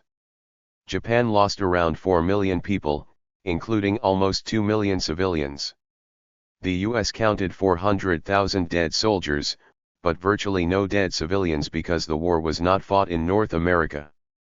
The Second World War strengthened the peace movement and the post-war generation in their firm conviction that conflicts must, wherever possible, be resolved without violence and that no one should be excluded from the human family. 187. The Reichstag fire in 1933. How did the National Socialist German Workers' Party manage to so cleverly divert the nation of poets and thinkers onto the path to their own destruction? With lies and propaganda. The Reichstag fire played a decisive role in the Nazis' rise to power. 4 weeks after Adolf Hitler was appointed Chancellor, the Reichstag, the seat of the German parliament, burned in Berlin on the night of February 27, 1933. Hitler reacted hysterically and shouted that the fire was the act of the communists and the beginning of a communist uprising. But that was a lie. There is now every indication that the Reichstag fire was a covert Nazi false flag operation. The Sturmabteilung, a Nazi paramilitary fighting organization, probably carried out the attack. Reichstag President Hermann Göring, who resided in the nearby Reichstag President's Palace, and Joseph Goebbels, Hitler's propaganda minister, probably had SA members light the fire themselves and then blamed the crime on Marinus van der Lubbe, a mentally retarded communist from Holland. The SA members escaped through an underground tunnel between the Reichstag building and the presidential palace. 188. After the fire, Chancellor Hitler had communist and social democratic workers, intellectuals, and politicians persecuted and arrested. Left-wing newspapers were closed. The right to freedom of expression as well as the right to press and assembly were abolished. Why did the masses in Germany consciously turn a blind eye when more and more neighbors simply disappeared overnight? Because many gave in to Nazi propaganda. The same slogans were repeated again and again and the human family was divided. Hitler's propaganda minister Joseph Goebbels was of the opinion that the people are usually much more primitive than we imagine. The essence of propaganda is therefore constant simplicity and repetition. 189. Van der Lubbe was sentenced to death and executed, even though he was most likely innocent. The theory that Marinus van der Lubbe set the Reichstag on fire alone is absolutely untenable, says U.S. historian Benjamin Hett, and the evidence that speaks against it is overwhelming. It is impossible for a single person to have set so many sources of fire. In addition, objects for setting fires were found in the Reichstag that van der Lubbe did not use, such as an incendiary torch that was discovered by the police in the plenary hall. The most likely version is that a small group of SA men, probably under the leadership of fire expert Hans-Georg Pistol from the SA, prepared and lit the fire in the plenary hall without van der Lubbe knowing anything about it, explains Hett, who examined the Reichstag fire in detail. The Dutchman van der Lubbe was only a pawn sacrifice. 190. The principle of the human family is being betrayed. Reich Chancellor Adolf Hitler and all leading Nazis declared the Germans to be the Germanic master race, and all others were excluded from the human family as subhumans. Any empathy with the opponent was forbidden. One principle must apply absolutely to the SS man: we have to be honest, decent, loyal, and comradely to members of our own blood and to no one else, demanded Heinrich Himmler, the head of the Schutzstaffel, on October 4, 1943 in Posen, Poland, on SS Group Leader Day. "I don't really care how the Russians are doing or how the Czechs are doing," said Himmler. "Whether the other peoples live in prosperity or whether they are dying of hunger only interests me insofar as we need them as slaves for our culture, otherwise it doesn't interest me. Whether or not 10,000 Russian women die of exhaustion while building an anti-tank ditch only interests me insofar as the anti-tank ditch is finished for Germany. A deep and wide anti-tank ditch is intended to prevent enemy tanks from advancing. I wish that the SS would approach the problem of all foreign, non-Germanic peoples, especially the Russians, with this attitude." 191. Every division of the human family and devaluation of a select group extinguishes compassion. The Nazis divided the human family into good Germans and worthless subhumans. This racism was inhumane and deadly. The Jews were excluded from the human family by the National Socialists and 6 million were killed in concentration camps. Thousands of mentally and physically disabled people were also murdered by the Nazis. The division of the human family and the devaluation of a group always proceed in the same way. In North America, during the Indian Wars and the slave trade, the Americans devalued the Indians as barbaric savages and the blacks as animals and thereby excluded them from the human family. During World War II, they defamed the Japanese as yellow monkeys and dropped atomic bombs on them. But the claim that certain races or ethnic groups are inherently superior or inferior to others is false. History shows that whenever the principle of the human family was betrayed, great suffering followed. The USA supplies Adolf Hitler with oil. The story of World War II is often told in such a way that the United States was an innocent bystander on the sidelines until Pearl Harbor, before Japan dragged it into the war against its will. But that is not the case. Even before its official entry into the war, the USA influenced the war behind the scenes by supplying Reich Chancellor Adolf Hitler with oil. This was crucial. The Second World War was characterized by high mobility on land, at sea, and in the air. This mobility, as all warring parties knew, could only be guaranteed through the influx of energy, primarily oil. However, Germany and Italy did not have any significant sources of oil in their own soil and were therefore dependent on imports. Italy pursued an aggressive foreign policy under Prime Minister Benito Mussolini and attacked Ethiopia on October 3, 1935. Nevertheless, Italy's oil supply was not shut off. The League of Nations, a collective peacekeeping system created after the First World War, condemned Italy as an aggressor and imposed sanctions, but the oil supply stop demanded by British Foreign Minister Anthony Eden was explicitly excluded from the sanctions. If the League of Nations had followed the advice of Eden in the Ethiopia dispute and extended the economic sanctions to oil, Mussolini later told Hitler, "I would have had to withdraw from Ethiopia within a week. That would have been an incredible disaster for me." 192. Germany was also left high and dry. Adolf Hitler knew that the small oil wells on German soil did not provide enough for a war of aggression. In the so-called Reich drilling program, Hitler drilled for oil throughout Germany, but with only very modest success. The Nazis therefore tried to produce petroleum from the German coal, which was abundant in their own soil.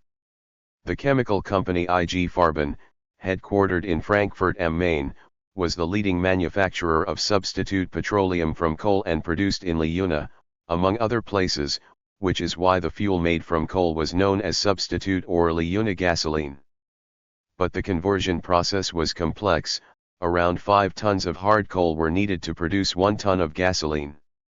The question of how high the production costs for these raw materials are is irrelevant, explained Adolf Hitler. German fuel must become a reality, even if sacrifices are necessary. 193. But despite Leonine gasoline and the Reich drilling program, on the eve of the Second World War, Germany was far from being able to cover its petroleum needs with domestically mined coal or domestically mined petroleum. A country's oil consumption is measured in barrels of 159 liters each. Of the 100,000 barrels of oil that Germany needed per day in 1938, only 2,000 were produced artificially from coal, and another 10,000 barrels could be obtained from Germany's modest oil sources. With these 12,000 barrels, Hitler was only able to cover 12% of his oil needs and was heavily dependent on foreign countries with imports of 88,000 barrels per day. 194. U.S. journalist Russell Freeberg, who served as a soldier in World War II and later wrote for the Chicago Tribune, investigated the oil trade in World War II with Robert Goralski, who also served as a U.S. soldier in World War II and later worked as a journalist for NBC News. At that time, the USA was the largest oil producer in the world. At the start of the war, the United States was producing 3.5 million barrels per day, which was 60% of world production at the time. By 1945, the United States was able to increase its oil production to 4.7 million barrels per day. Those who fought with the USA in World War II had enough oil and won. Those who fought against the USA had too little oil and lost. 195. Freeberg and Goralski show that the USA was Adolf Hitler's most important supplier of oil. Shortly before the outbreak of war, Germany purchased 25,000 barrels of oil per day from the USA as well as 10,000 barrels each from Romania and Mexico and smaller quantities from Venezuela, Russia, Iran, and Peru. However, Hitler could not assume with certainty that the USA under President Franklin Roosevelt would continue to supply Germany even after military aggression. The first test for German oil imports came when Hitler occupied the demilitarized Rhineland on March 7, 1936. With this aggression, Hitler violated the Treaty of Locarno, in which France, Belgium, and Germany had agreed not to forcibly change the western border drawn in the Treaty of Versailles, which Germany considered unfair. After occupying the Rhineland, Russia promptly stopped supplying oil to Germany. However, since the USA, Venezuela, and Romania continued to deliver, Germany's supply remained secure. 196. The next test came in the summer of 1936, when Hitler and Mussolini supported the military coup of the fascist General Francisco Franco in Spain. The Spanish putschists around Franco had overthrown Spain's democratically elected Republican government in February 1936, but only had rudimentary air warfare capabilities and therefore asked Germany and Italy for help, whereupon they sent transport aircraft to Spain from July 1936. As the Spanish Republicans, supported by the Soviet Union and volunteer socialist fighters from various European countries, became increasingly successful and cornered Franco and the putschists, Hitler sent the Condor Legion on October 30, 1936. The petroleum-powered German fighter planes and bombers intervened directly in the Spanish Civil War. The bombing of the Basque town of Guernica on April 26, 1937 became infamous. The massacre was captured in a painting by the famous Spanish painter Pablo Picasso as a symbol of the atrocities of war. Operation Condor was top secret. The German pilots entered Spain as vacationers and operated in uniforms without any indication of their origin. In Germany, the existence of the Condor Legion was denied until the outbreak of the Second World War. The use of the German Air Force is considered important for Franco's victory in the Spanish Civil War. Nevertheless, the USA continued to supply Adolf Hitler with oil. 197. Henry Ford supplies the Wehrmacht with army vehicles. Not all influential people in the United States were hostile to Adolf Hitler. The American car manufacturer Henry Ford, like Hitler a staunch anti-Semite, admired the Nazis and therefore received the Grand Cross of the German Order of Eagle, National Socialist Germany's highest award for foreigners, on his 75th birthday in August 1938. Hitler had a portrait of Henry Ford hanging in his office. Henry Ford supplied both sides during World War II. The Ford Motor Company in the USA was the third largest arms supplier to the U.S. Army. At the same time, the Ford Works also delivered large numbers of army vehicles to the German Wehrmacht. If the German industrialists brought to trial in Nuremberg were guilty of crimes against humanity, then so were their partners in the Ford family, explains British historian Anthony Sutton. But the Ford story was covered up by Washington, like everything else involving the financial elite on Wall Street. 198. Germany under Hitler was responsible for the outbreak of the Second World War. This is clearly proven by historical research. But the US and UK were not innocent bystanders. According to the German philosopher Edgar Dahl, US President Roosevelt deliberately stoked tensions between Germany and Poland, thereby contributing to the outbreak of World War II. American-born political scientist Guido Preparata, who teaches at the University of Vancouver in Canada, also believes that the British and the United States had an interest in the outbreak of World War II. The victorious powers deliberately bred Hitler in order to eliminate Germany once and for all as a potential threat to the geopolitical interests of the Anglo-American Confederation, says Preparata, whose research results are hardly discussed in Germany. Hitler's military aggressiveness and racist hostility toward the Russians and Slavs led Germany to ruin. That was a boundless triumph for the Anglo-Americans, said Preparata. 199. Even after Germany's attack on Poland on September 1, 1939 and the beginning of World War II, Roosevelt surprisingly did not stop oil deliveries to Adolf Hitler. After taking Poland, the Germans, who continued to be supplied with oil from the USA, landed in Norway in April 1940 and after a short time had the entire country in their hands. Denmark was also occupied by the Wehrmacht. In the spring and summer of 1940, Belgium, Holland, Luxembourg and then France fell. Only Great Britain could not be defeated by Germany in the air war in autumn 1940, whereupon Hitler postponed the planned invasion of the island. In 1941 Yugoslavia and Greece also fell. In an astonishingly short time, Germany had occupied almost all of Europe with blitzkriegs. The basis for this was petroleum, which Germany had to import almost entirely. The re-election of President Roosevelt in 1940. England was almost on the ground, threatened by a landing by German troops and suffering from attacks from German submarines when U.S. President Roosevelt delivered 50 U.S. warships to Great Britain in September 1940. But arms deliveries were not enough to guarantee the security of Great Britain. In the summer of 1941, the highest-ranking officer in the U.S. Army, Chief of Staff George Marshall, wrote to President Roosevelt, "Britain has reached the limits of its useful human potential. We must supplement its forces. Germany cannot be defeated through arms deliveries to friendly nations or through air and sea operations alone. This will require strong land forces." Marshall called for the USA to enter the war alongside England and US soldiers on European soil. 200. US President Roosevelt shared this opinion. But the US population and the US Congress were strictly against it. But if the United States could become involved in a war with Japan, Roosevelt knew, it would probably trigger a domino effect and also mean war with Germany, because Japan, Germany, and Italy had pledged mutual support in the so-called Tripartite Pact on September 27, 1940.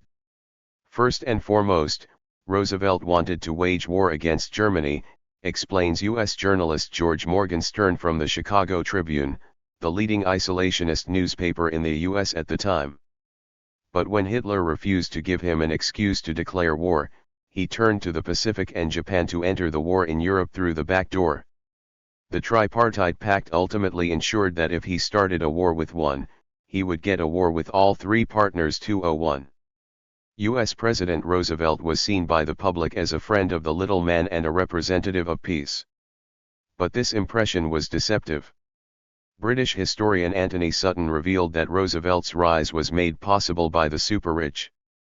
According to Sutton, the wealthy DuPont and Rockefeller families had supported Roosevelt in the 1932 election campaign, bringing him to the White House in 1933.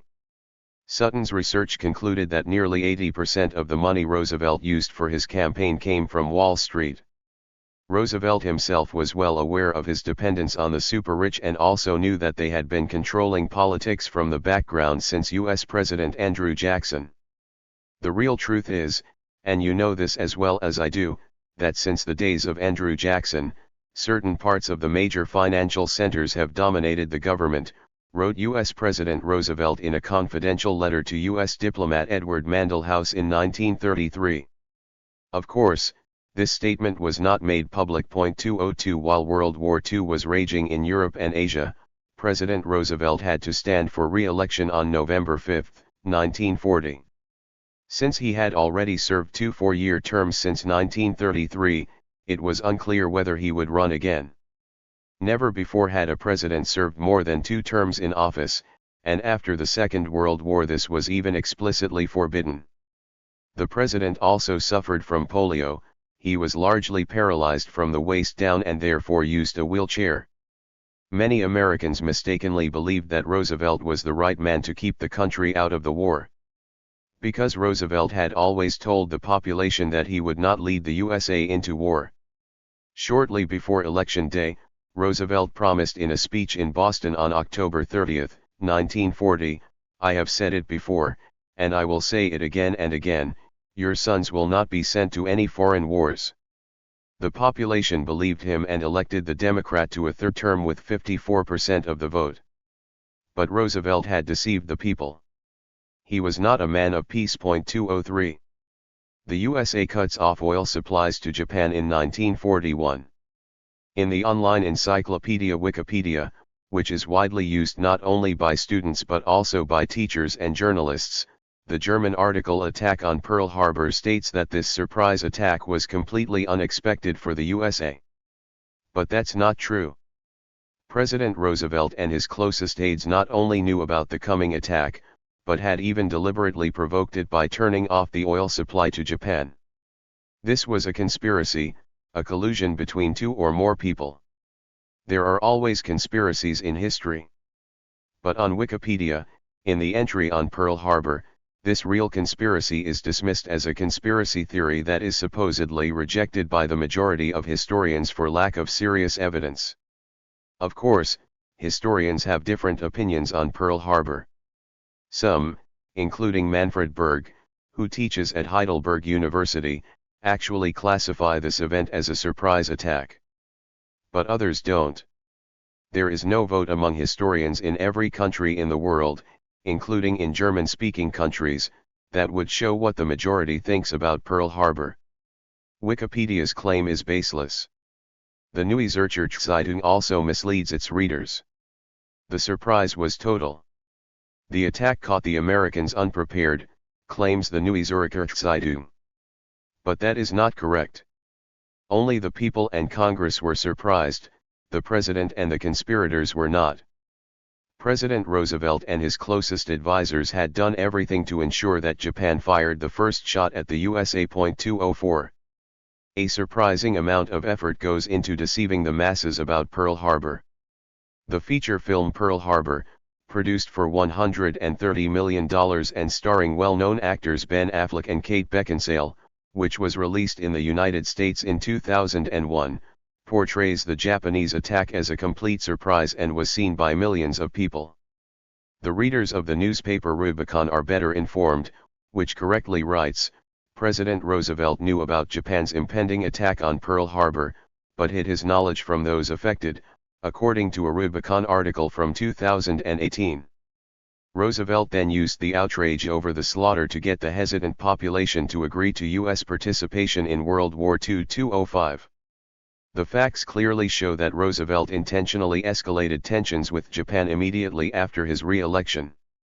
The U.S. Naval Intelligence Agency, the Office of Naval Intelligence, knew the Japanese's weaknesses. On October 7, 1940, ONI employee Arthur McCollum presented a plan on how Japan could be provoked step by step into an attack on the USA. Roosevelt wanted Japan to commit the first open act of war because only a shock could convince the U.S. population and the U.S. Congress of the necessity of war against Japan and Germany. 206. The Naval Intelligence Provocation Plan proposed sending a squadron of long-range heavy cruisers to Japan. Roosevelt followed the plan and, in violation of international law, sent naval task forces across the Pacific into Japanese territorial waters in March and July 1941 to provoke the Japanese. The U.S. warships, which did not fire, appeared suddenly and repeatedly in the strait between the Japanese islands of Kyushu and Shikoku, the Imperial Japanese Navy's main area of operations. However, the provocations were not enough to persuade Japan to take war against the USA. The Japanese contented themselves with diplomatic protest and complained about the unauthorized entry of U.S. warships into Japanese territorial waters. 207 Another suggestion in the provocation plan recommended concentrating U.S. warships stationed in the Pacific region within a narrow radius of the Hawaiian Islands. The U.S. Pacific Fleet should be withdrawn from its bases on the American west coast and moved far out into the Pacific, closer to Japan. Roosevelt also implemented this suggestion. U.S. Admiral James Richardson, commander of the Pacific Fleet, thought this was a mistake and tried to change the president's mind. The admiral criticized Hawaii's lack of dry docks and extensive ammunition and fuel supplies. In addition, troop morale declines when men are constantly separated from their families. It would be much wiser to leave the fleet on the west coast. But U.S. President Roosevelt insisted that the Pacific Fleet be moved to Hawaii. Admiral Richardson got the impression that Roosevelt was fully determined to take the United States into war. 208. The Hawaiian archipelago is located far out in the Pacific. Honolulu, the capital of Hawaii, is around 3,700 kilometers or 5 hours by plane from San Francisco. From Tokyo to Hawaii it is about 6,300 kilometers or 8 hours by plane. When Admiral Richardson was ordered to issue a press release stating that he himself had requested that the fleet be stationed in Hawaii, he refused. "That would make a perfect fool of me," said Richardson. President Roosevelt then removed him from command of the Pacific Fleet and gave it to Admiral Husband Kimmel on February 1, 1941. He was happy about the promotion and the 4 silver stars that shone on his white uniform. The dismissed Admiral Richardson, however, was very disappointed. "The President packed my duffel bag for me," he commented dryly. 209. The U.S. Naval Intelligence Provocation Plan also proposed cutting off all oil supplies to Japan. In doing so, the USA hit the Japanese at their weakest point. Japan, like Germany and Italy, had little to no oil from its own soil. For the aggressive war that the Japanese waged in Asia, they were 100% dependent on oil imports. 80% of these came from the USA, the most important export country for petroleum at the time, and 20% from the Dutch colony of the Dutch East Indies, today's Indonesia. 210. Japan also imported raw materials from Manchuria, now part of China and Russia, and built the South Manchurian Railway in the early 20th century to bring the raw materials to Korea and from there to Japan. In the so-called Mukden incident, Japanese officers blew up their own railway in Manchuria on September 18, 1931 and blamed China for it. This false flag operation was a ruthless stratagem. It was used by the Japanese military to sell expansion into mainland China to the Japanese public. Japanese troops then occupied Manchuria and proclaimed the Japanese colonial empire of Manchukuo. When the League of Nations protested, Japan withdrew from the League of Nations. There was initially no coordinated resistance from the Chinese because the country was in the middle of the Chinese Civil War. But then China rearmed to drive the Japanese out of Manchuria again, and the Second Sino-Japanese War began on July 7, 1937. 211 Despite Japan's war of aggression against China since 1937, the United States continued to supply oil to Tokyo and supported Chiang Kai-shek in the Chinese Civil War. But then in October 1940, under pressure from the USA, the Dutch turned off the oil supply to the Japanese. A Japanese delegation immediately traveled to Indonesia.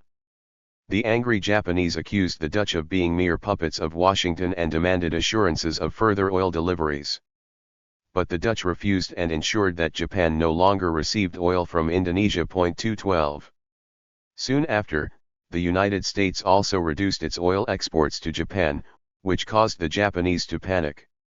In May 1941, all oil shipments from the east coast of the United States to Japan were banned, while shipments from the west coast and the Gulf of Mexico were still allowed. Then, on July 25, 1941, just over 4 months before Pearl Harbor, Roosevelt completely shut off the Japanese oil supply. Now no one from the USA was allowed to supply oil to Japan. "There will never be a more opportune time than now to stop oil supplies to Japan," commented Roosevelt's petroleum coordinator Harold Ickes. 213. The delivery stop was a catastrophe for Japan.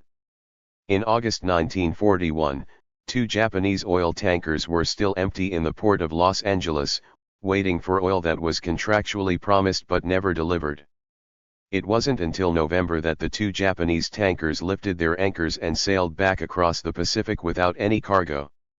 "If there is no oil supply, battleships and other warships are nothing more than scarecrows," protested a Japanese admiral. He was absolutely right, and so the course was set for war. U.S. missionary Stanley Jones, who acted as an unofficial mediator between the Japanese and the White House, saw through Roosevelt's unscrupulous game. "I'm not sure the highest officials in the executive branch of our government really wanted peace," said missionary Jones. "The attitude of some of our officials seemed to be, we have Japan by the throat with this oil embargo, and we will strangle it." 214. In addition to the oil embargo, J.P. Morgan and other U.S. banks froze all Japanese assets in the U.S. in July 1941. The U.S. also imposed an embargo on the supply of iron and steel. "We cut off their access to their money, their fuel, and their trade," explained Joseph Rockefeller, an employee of the U.S. Naval Intelligence Agency (ONI. "We tightened the thumbscrews more and more. They saw no other means of freeing themselves from this stranglehold than war." As an ONI radio reconnaissance officer, Rockefeller was well aware of the Japanese reaction, and after the Japanese attack on Pearl Harbor and the deaths of 2,403 Americans, he commented, "It was a pretty cheap price we had to pay for the nation's unanimity." 215. The British under Prime Minister Winston Churchill welcomed the increasing tensions between Washington and Tokyo. Churchill had repeatedly asked Roosevelt to defend British colonial possessions in Singapore against Japan. Churchill absolutely wanted Washington to enter the war against Germany because this was the only way to save at least parts of the British Empire. "Britain obviously tried to drag us into the European war," as Mr. Churchill later publicly admitted. U.S. missionary Stanley Jones correctly recognized. 216. The Japanese Prime Minister, Prince Kono Fumimaro, was very concerned about the interruption of American oil deliveries and the impending confrontation with the USA, and immediately asked President Roosevelt for a summit meeting. But Roosevelt refused. The Japanese army leadership was desperate. "At present, oil is the weak point of our national strength and fighting power," the highest-ranking military officials told the Japanese emperor on September 6, 1941. "As more and more time passes and our ability to wage war dwindles, the empire will become militarily impotent." Foreign Minister Taijiro Tajida believed that Japan was being surrounded by an ever-tightening chain forged under the leadership and participation of England and the United States. "These two countries behave like a cunning dragon pretending to be asleep." 217. After the Japanese Prime Minister Prince Kono failed with his peace initiative, the Kono cabinet resigned on October 16, 1941, and General Hideki Tojo and the radical military took over the government in Japan. General Tojo declared that there was only one solution for Japan: the conquest of the Dutch East Indies in order to gain direct access to the oil resources there. Because Germany occupied the colonial power of Holland in Europe, Japan believed that the barely defended Dutch colony would be easy prey. But the Japanese knew that the US did not want to simply hand over Indonesia and the other white-controlled colonial empires in Asia to the Japanese, especially the Philippines, the US colony. Tokyo believed that only the US Pacific Fleet could stop the Japanese conquest program and decided to attack them before the Japanese ships ran out of oil. The USA monitors the Japanese radio traffic. The U.S. Naval Intelligence Service (ONI) had managed to intercept and decrypt both diplomatic and military communications from the Japanese without the Japanese noticing, as U.S. journalist Robert Stinnett shows in his detailed research on Pearl Harbor. Japan was surrounded by U.S. radio reconnaissance stations spread throughout the Pacific region. The U.S. radio reconnaissance stations were located in the Philippines, on the islands of Guam, Midway, Wake, and Hawaii, and on the west coast in San Diego, San Francisco, and Alaska.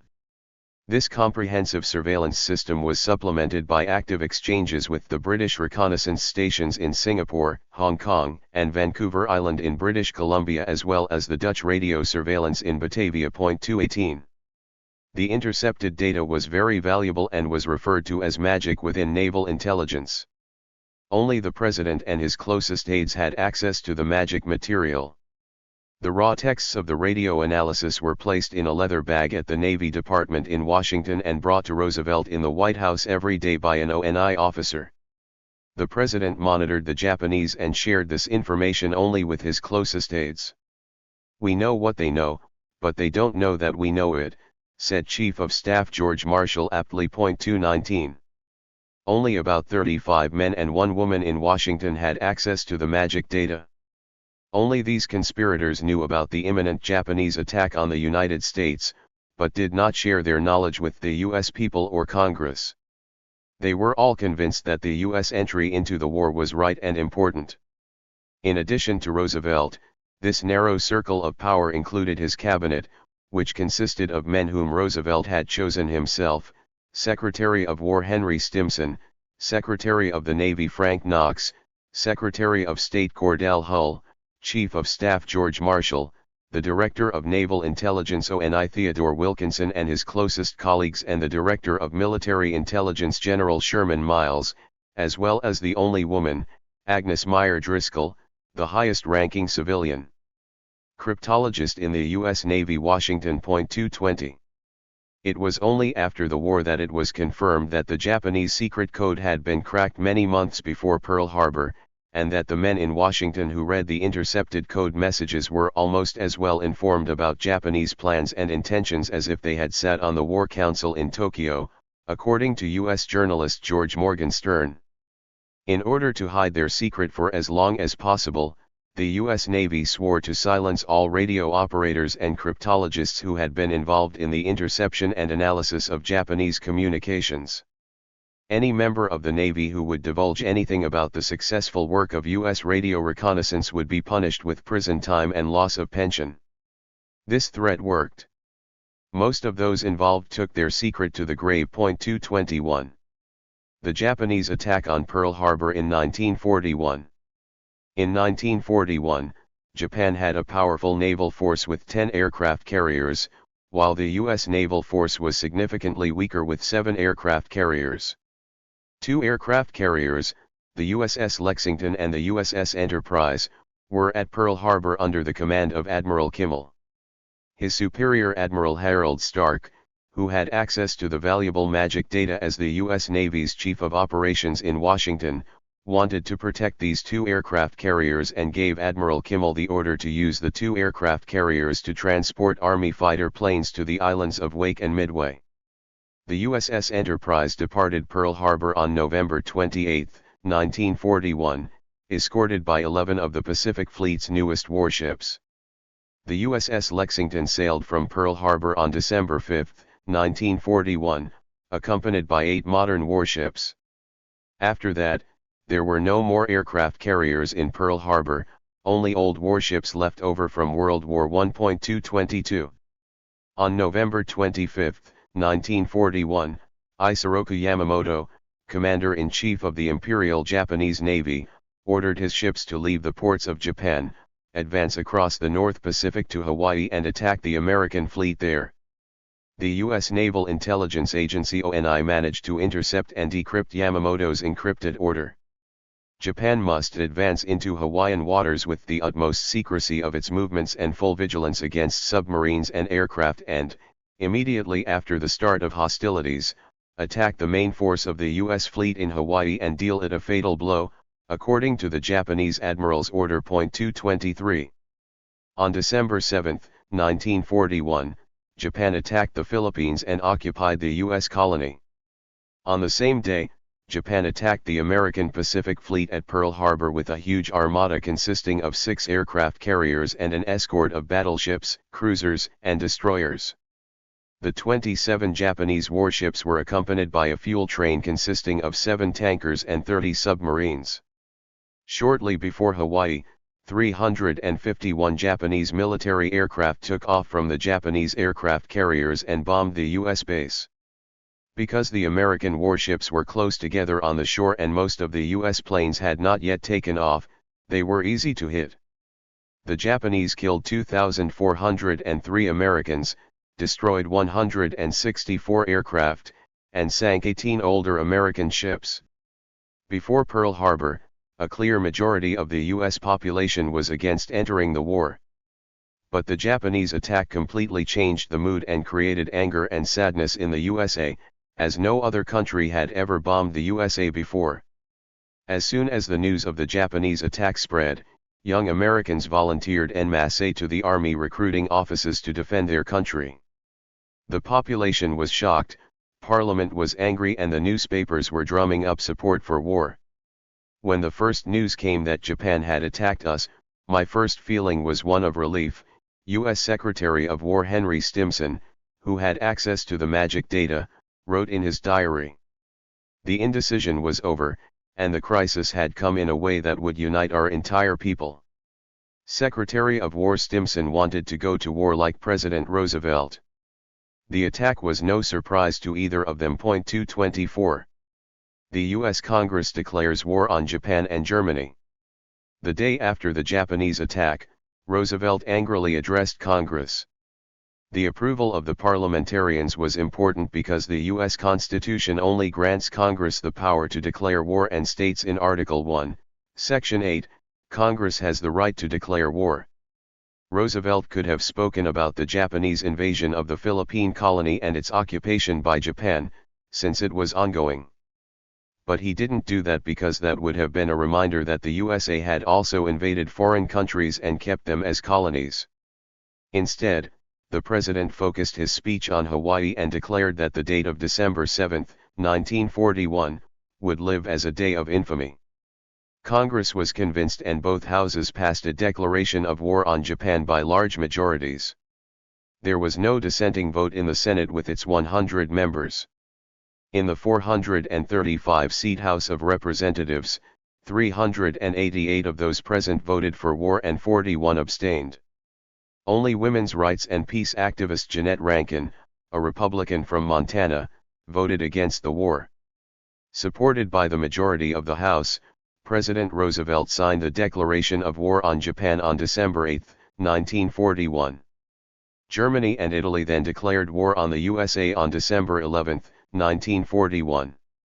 This decision by Hitler was surprising because, according to the Tripartite Pact, there would only have been an obligation to provide military support in the event of a U.S. attack on Japan. 225.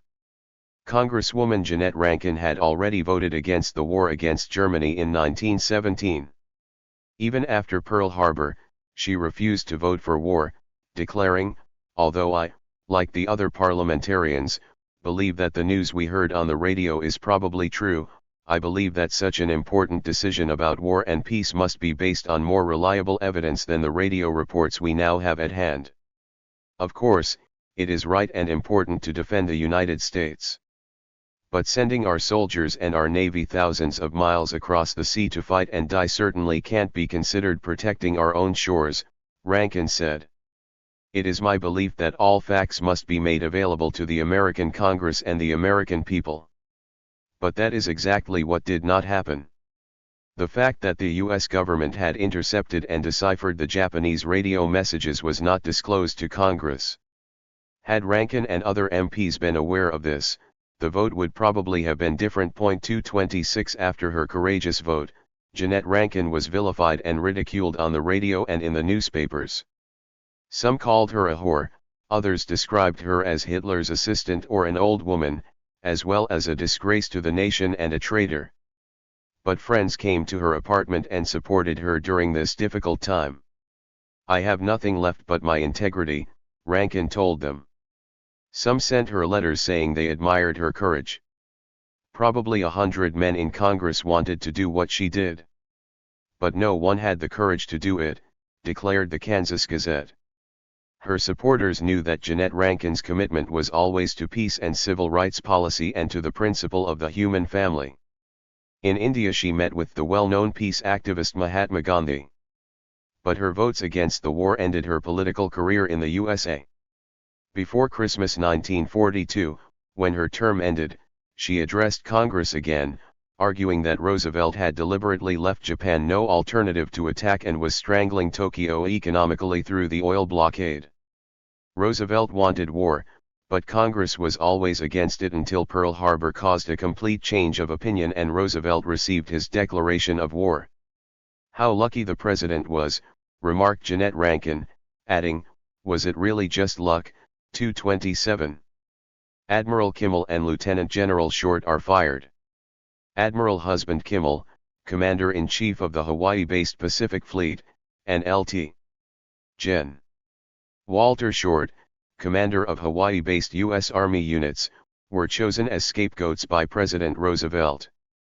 10 days after the attack, an investigation hastily appointed by the President under Judge Owen Roberts declared Kimmel and Short to be primarily responsible for the defeat and accused them of dereliction of duty.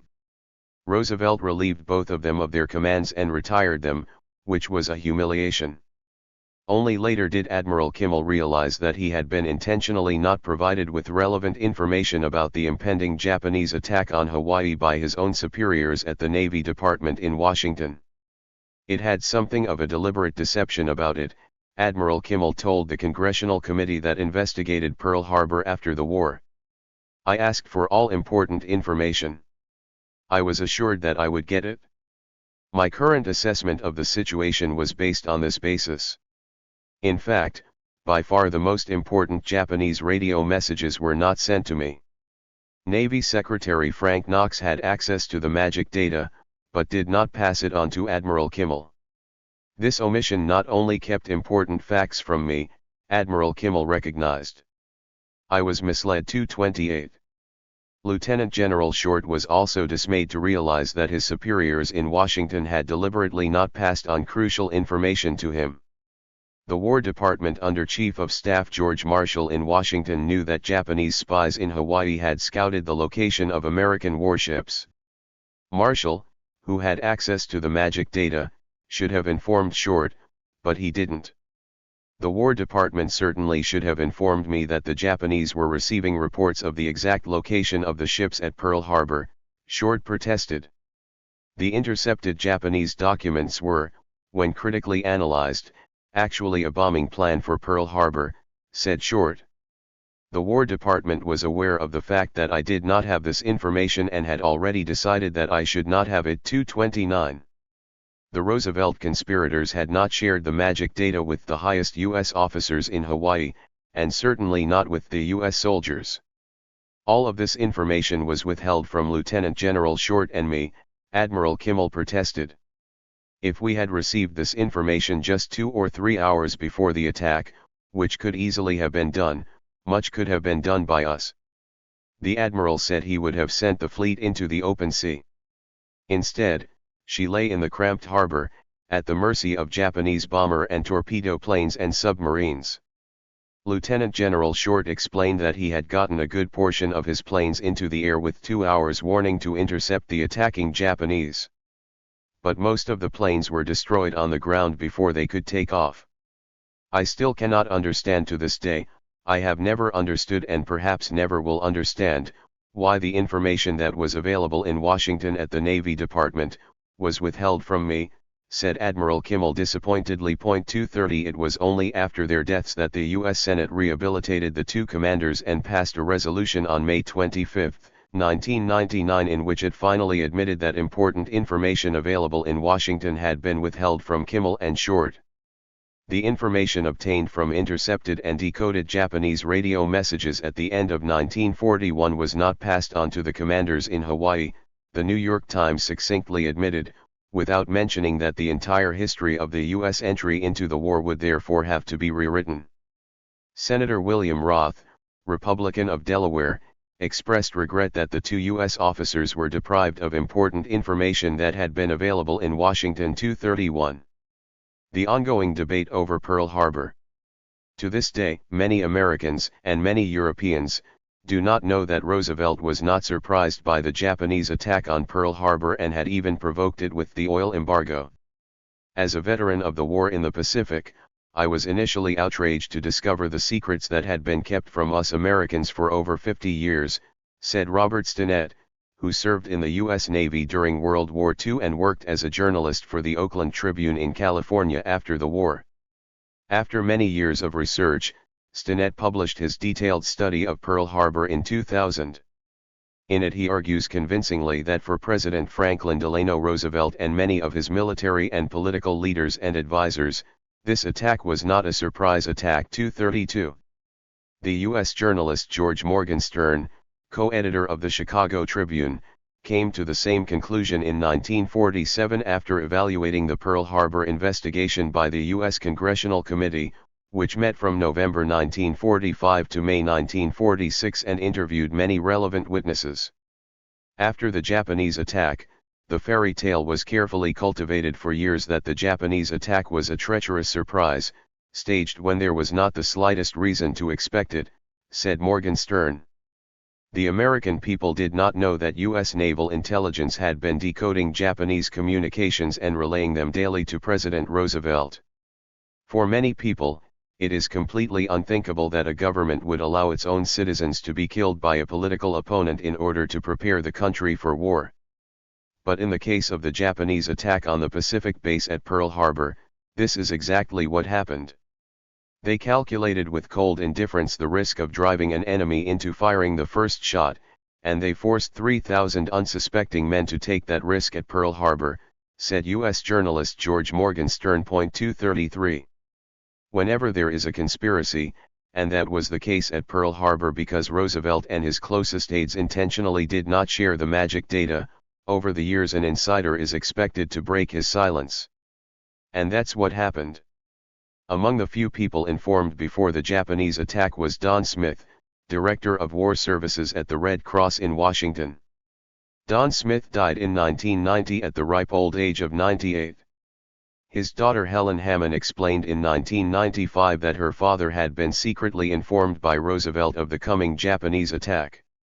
Shortly before the attack in 1941, President Roosevelt called him to the White House for a meeting about a top-secret matter, is how his daughter describes it. In that meeting, the president explained to my father that his Secret Service had informed him of an impending Japanese attack on Pearl Harbor. He expected many wounded and casualties and therefore instructed my father to send personnel and material to the West Coast where they should await further instructions. He made it clear to my father that none of the responsible military officers in Hawaii were allowed to be informed about this, including the Red Cross employees who were already stationed there. When my father protested, the president told him that the American people would never agree to the United States entering the war in Europe unless the people were attacked on their own soil. Her father had followed the president's orders and remained silent for a very long time, even though he considered the whole thing morally wrong. It wasn't until the 1970s that he told his story to his children. And it bothered him a lot, said his daughter Helen Hammond. 234. The USA drops atomic bombs on Japan. Immediately after Pearl Harbor, war propaganda began, which led to division in the human family and fueled hatred. The US soldiers called the Japanese yellow monkeys, half humans, and rats. And the Japanese, for their part, agitated against the Americans, whom they described as decadent devils. Due to this division and the one-sided reporting, all empathy was lost. Americans with Japanese roots have been victims of numerous attacks. In the states on the West Coast where most Americans of Japanese descent lived, the U.S. government even resorted to resettlement. From March 1942, more than 100,000 Americans with Japanese roots were deported from the West Coast to the interior of the country, where they were imprisoned in barracks far away from larger towns and guarded by the U.S. military.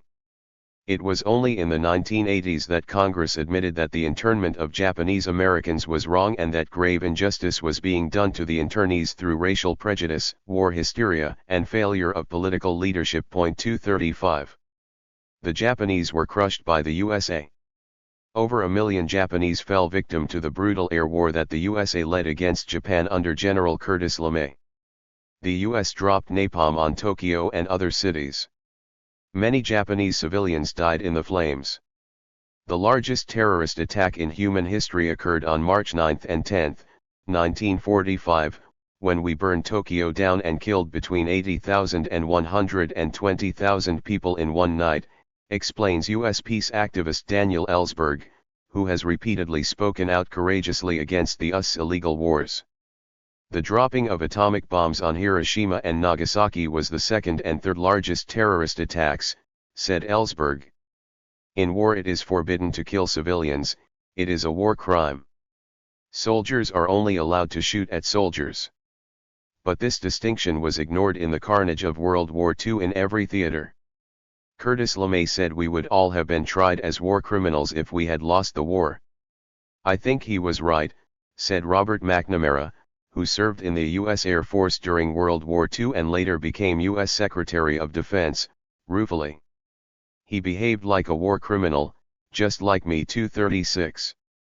U.S. journalists at the front did not criticize the burning of civilians because they did not see themselves as critical observers of the U.S. military, but as partners. We were all part of the war effort. We came to terms with it. But not only this. We agreed to that, said the U.S. writer and later Nobel Prize winner John Steinbeck, who worked as a war correspondent during World War II. That doesn't mean the correspondents were liars. But we were only ever writing part of the story, and we believed strongly, even implicitly, that this was the thing we had to do. Canadian war journalist Charles Lynch, who was alongside U.S. troops in Europe, put it even more self-critically, what we wrote was absolute crap. We were the propaganda arm of the government. At the beginning there was gentle pressure from the censors, but later we were our own censors. There was no fundamental criticism of the Pearl Harbor narrative or of the war in general, as it later emerged during the Vietnam War, in the U.S. media during World War II. 237 President Roosevelt's health suffered greatly from the stress of warfare. He had chronically high blood pressure, was often tired and appeared to be very aged. At the end of his life he felt a stabbing pain in the back of his head and died of a cerebral hemorrhage on April 12, 1945 at the age of 63. When the president dies in office, the vice president always comes to power immediately. The unscrupulous President Harry Truman, like Roosevelt a Democrat, dropped atomic bombs on the Japanese cities of Hiroshima and Nagasaki in August 1945. It was the first and only time in human history that atomic bombs killed thousands of civilians in seconds. President Truman later said that the use of the atomic bombs was necessary. But that's not true. In my opinion, the use of this barbaric weapon against Hiroshima and Nagasaki was by no means necessary in our war against Japan, Admiral William Leahy said after the war. The Japanese were already defeated and were ready to surrender because of the effective naval blockade and the successful bombing attacks with conventional weapons. After the war, the USA set up military bases on the occupied Japanese islands, which still exist today, although they are rejected by many Japanese. 238. Nuclear bombs produce extremely high heat when they explode, which instantly destroys the human body. More than 140,000 people died after the explosion in Hiroshima and another 70,000 in Nagasaki. President Truman is a war criminal because never before in human history had a single person killed so many other people so quickly.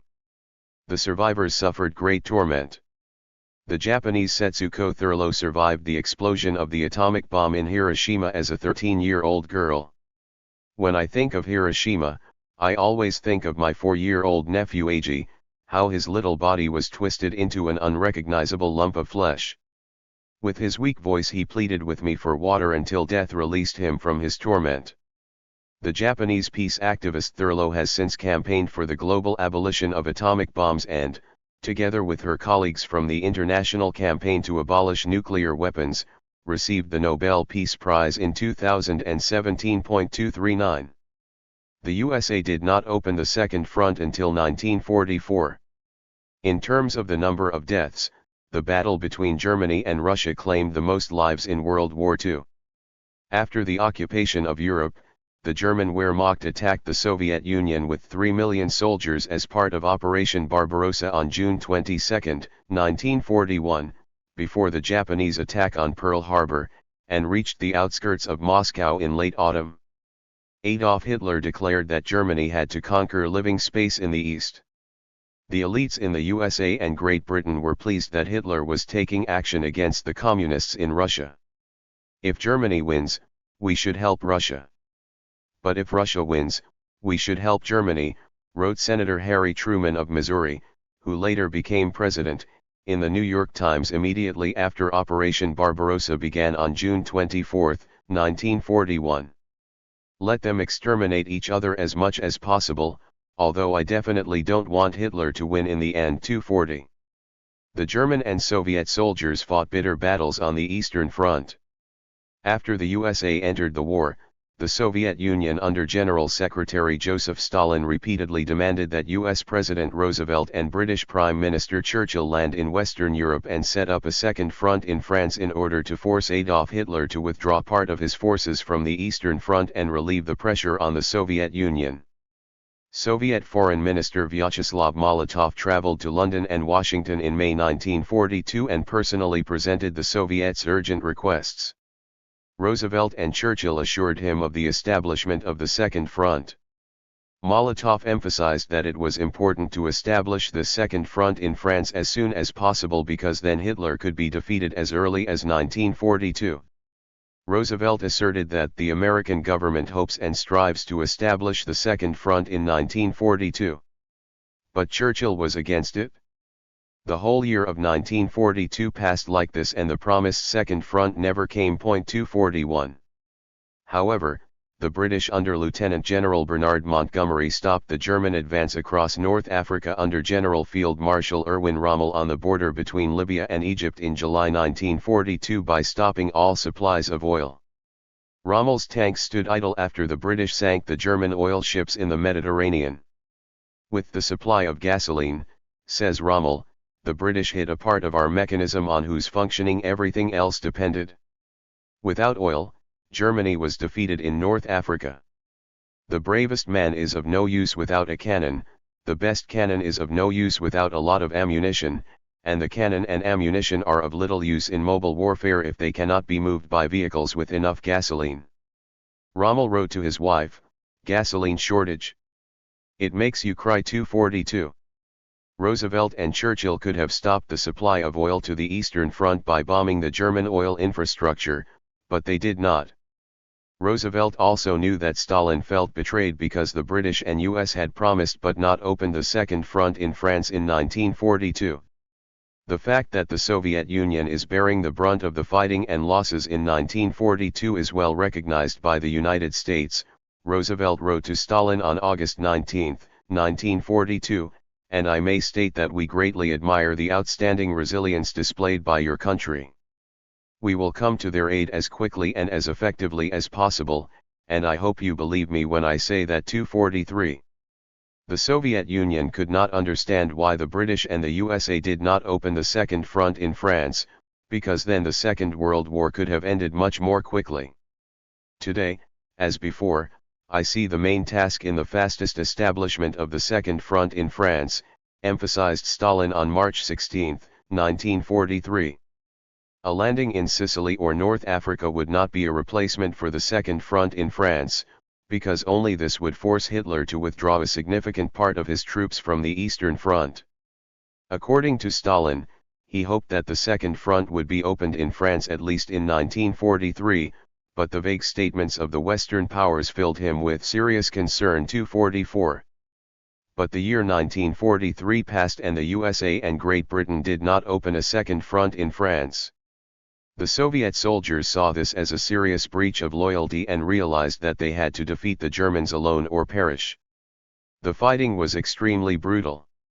On the Eastern Front, the Third Reich lost 10 million dead, wounded or captured soldiers and officers, explains Soviet diplomat Valentin Falin, who served as the Soviet Union's ambassador to Germany in the 1970s. That was 3/4 of the total German losses. This is to clarify where the Second World War was decided. It was the Soviet Union under Stalin that defeated Adolf Hitler, not the USA, which only intervened when Hitler was in retreat. 245.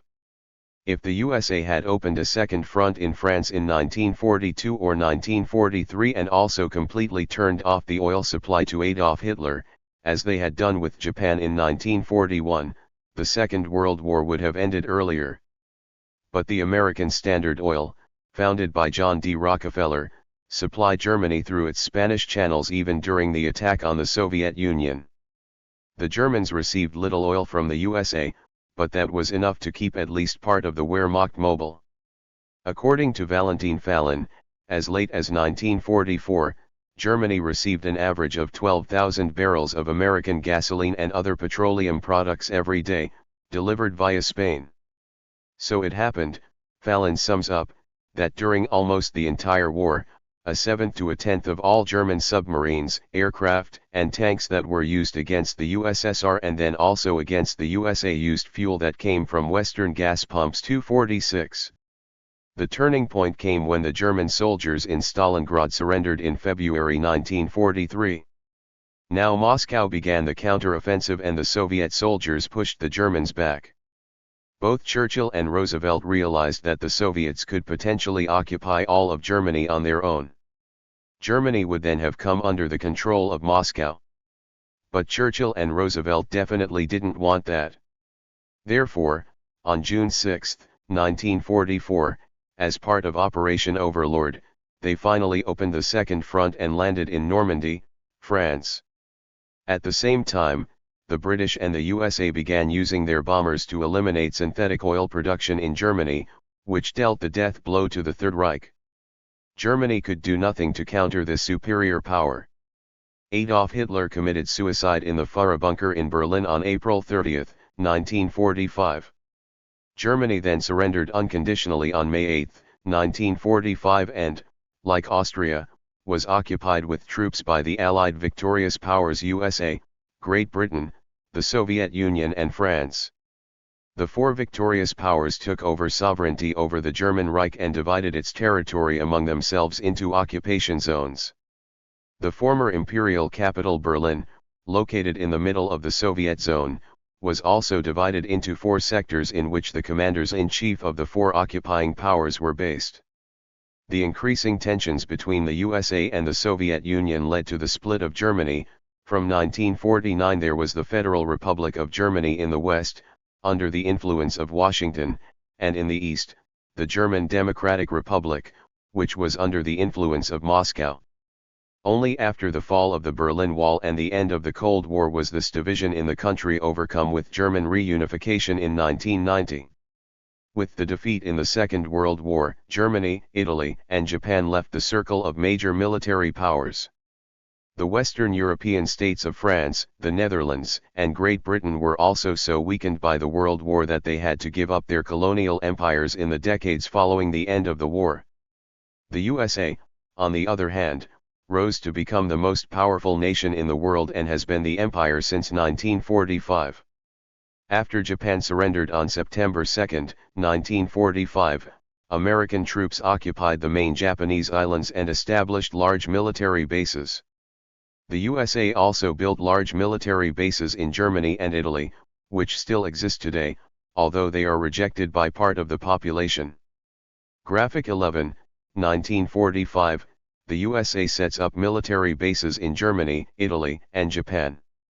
8. Covert warfare. After the Second World War, the UN ban on the use of force was passed, banning wars. Since then, only wars in self-defense or a war with an explicit mandate from the UN Security Council and the approval of the veto powers Russia, China, France, Great Britain, and the United States are permitted. But the USA and other countries did not adhere to the UN ban on the use of force.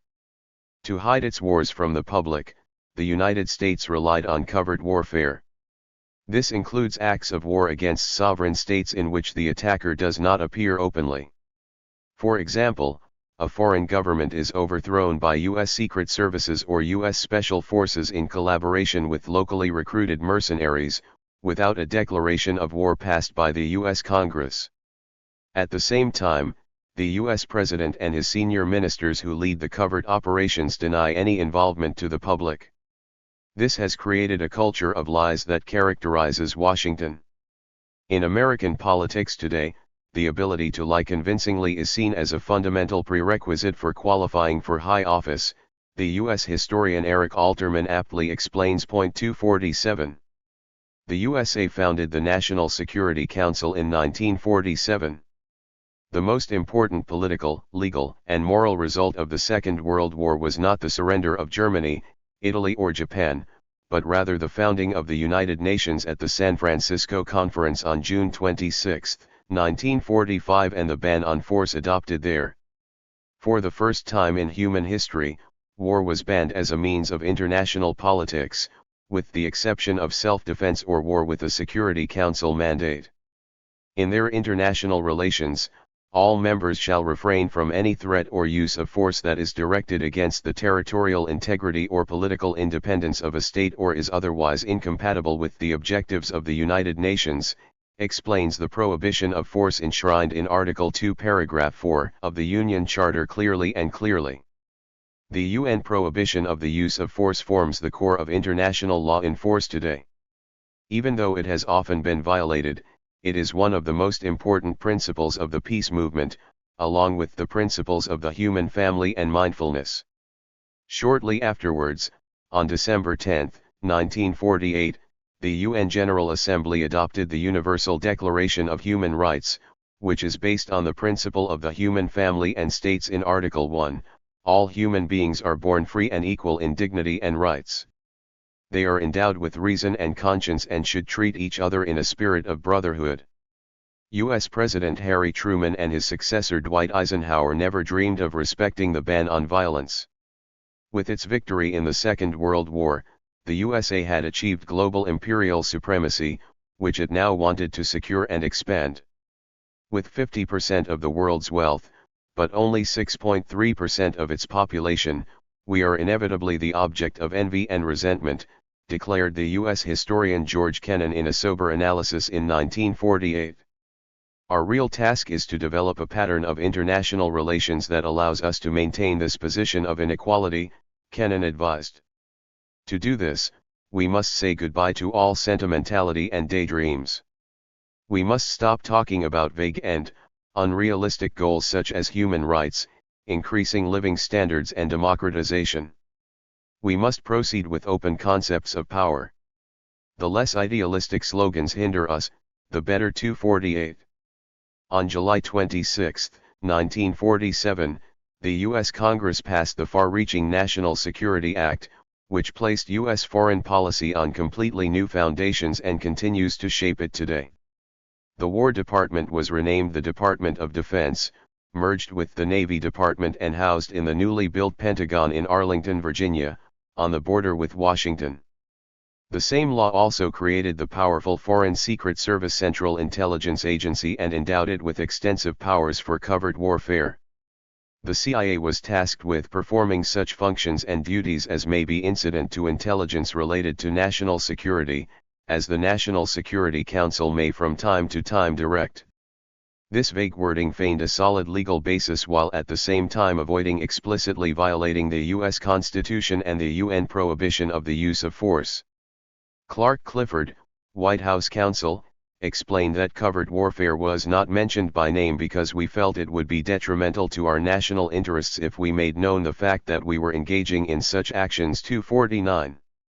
This law also created the powerful National Security Council, or NSC for short, which is chaired by the President. The NSC usually meets in the briefing room in the windowless basement of the White House and brings together the heads of the executive branch. The NSC has repeatedly disregarded the ban on the use of force. The NSC meeting minutes are secret and will not be made public. In addition to the President, NSC meetings are attended by the Vice President, Secretary of State, and Secretary of Defense, as well as the CIA Director, National Security Advisor, Chief of Staff, and other senior officials, as appropriate. The NSC shapes U.S. foreign policy. The Council is the highest level of politics, explains U.S. historian John Prados. The members of the Council hold the keys to power and command the U.S. Army and all U.S. intelligence agencies. 250. The CIA manipulates the 1948 Italian elections. With the creation of the CIA, the president had a new tool with which he could covertly exert influence in all countries around the world without it being known to the public. The CIA conducts covert operations on behalf of the president, said Ralph McGehee, explaining the main function of the new intelligence agency. McGehee, who served in the CIA for 25 years, emphasizes that most of the personnel, most of the money, and most of the energy within the CIA was devoted to covert operations, not to gathering intelligence. 251. Italy had the misfortune of being the first country in the world to be attacked by the CIA in an undeclared secret war. The NSC gave the CIA the task of preventing the Italian left from winning the first national elections after World War II on April 16, 1948. President Harry Truman was very worried because the Italian Communist Party PCI and the Italian Socialist Party SI, both of which had fought against the fascist dictator Benito Mussolini and were therefore highly respected, had formed an electoral alliance for the Italian elections, the Front Democratico Popolare. Observers expected that the FDP would win a majority in the Italian parliament since it had already won local elections. To prevent this, the CIA built a new party, which it called the Christian Democratic Party, which was riddled with collaborators, monarchists, and fascists from World War II. The CIA pumped $10 million into the DCI while simultaneously throwing made-up dirt on the communists and socialists. The CIA was successful. The DCI won 48% of the votes and 307 seats in the Italian parliament and was allowed to form the government, while the left-wing FDP unexpectedly only received 13% of the votes and had to settle for losing 200 seats in parliament. The CIA had successfully expelled the communists from the Italian government. The U.S. Army expanded its military bases in occupied Italy, and under the DCI government, Italy joined the newly created NATO military alliance as a founding member on April 4, 1949. U.S. President Truman was enthusiastic about the success in Italy. To expand the CIA's power, the National Security Council passed Directive NSC 10/2 on June 18, 1948, which authorized the CIA to conduct covert operations worldwide. The NSC entrusted the CIA with propaganda, economic warfare, preventative direct actions such as sabotage, counter-sabotage, demolitions and evacuation operations. In addition, the new law gave the CIA the order to arm gangs in foreign countries, which is still the classic in the area of covert warfare today. The new law decreed that the CIA would be responsible for subversion against enemy states by supporting underground resistance organizations, guerrillas, and freedom fighters. All of these covert, top-secret operations, NSC 10/2 emphasized, had to be planned and carried out in such a way that any responsibility of the United States would remain hidden from unauthorized persons, and that, if they were nevertheless discovered, the American government would always be able to credibly deny any responsibility. 253. The CIA overthrows the government of Iran in 1953. These texts were not just dry theory, but were put into practice. On behalf of the National Security Council, the CIA, together with the British Foreign Intelligence Agency MI6, overthrew the democratically elected Iranian Prime Minister Mohammad Mossadegh in August 1953. The Iranian Prime Minister had nationalized Iranian oil, thereby incurring the wrath of the British, who viewed Iranian oil as their colonial possession. Mossadegh mistakenly believed that the United States was his ally in the fight against the British because the United States had also once freed itself from the British Empire. "We share with the United States a love of freedom," Mossadegh assured Truman in Washington, "but we have been less successful in demanding our freedom from the country that had to grant them this freedom in 1776." 254. President Truman did not want an illegal coup in Tehran. But when U.S. President Dwight Eisenhower moved into the White House on January 20, 1953, the tide changed. The new president gave Allen Dulles, the ruthless head of the CIA, the task of overthrowing the Iranian prime minister. Dulles approved $1 million to be used for any action to bring about the overthrow of Mossadegh. In 1953, The evening news only reported on unrest in Iran that had led to the overthrow of the government. The involvement of the CIA and MI6 remained invisible to television viewers and newspaper readers. Only at the CIA headquarters in Langley were they better informed and happy. "It was a day that should never have ended," said the CIA. "Because it was so associated with excitement, fulfillment, and jubilation that it is doubtful whether this will ever be possible again." The fall of the Iranian government was a clear violation of the UN ban on the use of force and a tragedy for Iran. "The things we did were covered," Eisenhower later wrote in his diary.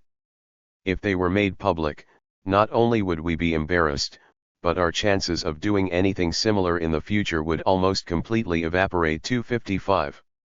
The CIA overthrows the government in Guatemala in 1954. In Guatemala, Jacobo Arbenz became president in January 1951 after winning democratic elections with a large majority. Arbenz, the son of a Swiss immigrant, was convinced that the lower class was exploited in many countries around the world. A rich upper class in Guatemala owned large estates, controlled the most powerful companies and reaped large profits from them, while an army of poor people owned no land and had to work for pittance wages that were barely enough to feed their families or buy medicine in case of illness. Arbenz therefore carried out a land reform. He distributed large areas, much of it uncultivated land, to around 100,000 landless farmers. This made him the archenemy of the large landowners and the powerful American United Fruit Company, which owned a lot of land in Guatemala and to which he only offered $525,000 in compensation. This was exactly the amount that the company had stated as the value of the land for tax purposes. The United Fruit Company is now called Chiquita and is one of the largest banana producers in the world. The CIA was not enthusiastic about Arbenz's land reform. CIA Director Allen Dulles was a shareholder in the United Fruit Company. His brother, Secretary of State John Foster Dulles, also owned a large block of stock, and the Dulles brothers' New York law firm, Sullivan and Cromwell, was legal counsel to United Fruit. So the shareholders of the United Fruit Company were the same men who sat on the National Security Council in Washington. The NSC then gave the CIA the order to overthrow President Arbenz. General Robert Cutler, chairman of the National Security Council, which had to approve the covert operations, sat on the board of directors of United Fruit. 256. The illegal U.S. war against Guatemala began on June 18, 1954 and was a clear violation of the UN prohibition of force. CIA armed gangs invaded Guatemala from neighboring Honduras and planes bombed ports, military facilities, a school, the international airport and various cities. On June 27, 1954, President Arbenz had to flee. The CIA-paid rebel leader, Castillo Armas, declared himself the new president of Guatemala on September 1, 1954. Armas stopped the land reform. Expropriations that had already taken place were declared invalid and the United Fruit Company received all of its land back. In addition, the new government banned the Banana Workers Union, and particularly active union members were murdered. The Chiquita coup was successful, but was kept secret from the U.S. population. 257. The CIA assassinates Prime Minister Lumumba in the Congo in 1961. The CIA operated on all continents and also influenced politics in the Democratic Republic of Congo. The African country, the size of Western Europe, was declared his private property by the Belgian King Leopold II in 1885. The capital was then called Leopoldville, now Kinshasa. Belgian, British, and U.S. companies mined copper, cobalt, diamonds, gold, tin, manganese and zinc in the Congo and exploited the country while the local population was brutally oppressed. But after the Second World War, resistance arose in the Congo. Our goal is the liberation of the Congo from the colonial regime, the absolute emancipation of the country, explains the missionary student Patrice Lumumba, who led the country to independence. 258. After Congo gained independence from Belgium, the charismatic Patrice Lumumba became the young African Republic's first freely elected prime minister on June 30, 1960. When Belgian King Baudouin praised colonial rule during the independence celebrations, Lumumba objected and criticized years of exploitation. We experienced grueling work and had to do it for wages that did not allow us to stave off hunger, to clothe ourselves or live in decent conditions, or to raise our children as beloved beings, said Prime Minister Lumumba. We know the ridicule, the insults, the beatings that were incessantly dealt morning, noon, and night because we were Negroes. We will not forget the massacres in which so many died, nor the cells into which those who refused to submit to a regime of oppression and exploitation were thrown. 259. The United States and Belgium were alarmed and considered Prime Minister Lumumba a threat, partly because he wanted to nationalize mining companies operating in Congo. In order to deprive the Prime Minister of control over natural resources, Washington and Brussels promoted the secession of the resource-rich provinces of Katanga and Karzai and supported the separatist forces there. President Eisenhower decided that Lumumba had to be overthrown. At a meeting of the powerful National Security Council in August 1960, Eisenhower authorized his ruthless CIA director, Allen Dulles, to eliminate Lumumba. This was a blatant violation of the UN ban on the use of force. Robert Johnson, who took minutes at the NSC meeting, later recalled the shock that went through the room when President Eisenhower gave the order to kill. There was a stunned silence that lasted about 15 seconds, then the meeting continued.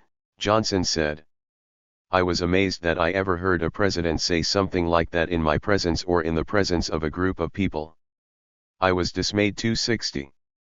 The head of the CIA station in the Congo, Lawrence Devlin, was assigned by Dulles to arrange the assassination of Lumumba together with Belgium. On September 14, 1960, the army under Colonel Joseph Mobutu took power in a coup coordinated with the USA and Belgium. Prime Minister Lumumba was arrested by Mobutu's troops, tortured and flown to his sworn enemies, the secessionists in Katanga, where he was shot dead on January 17, 1961. To cover all traces, Lumumba's body was dissolved in battery acid. After the brutal murder of the courageous Prime Minister, the USA installed Joseph Mobutu as the new president of the Democratic Republic of Congo.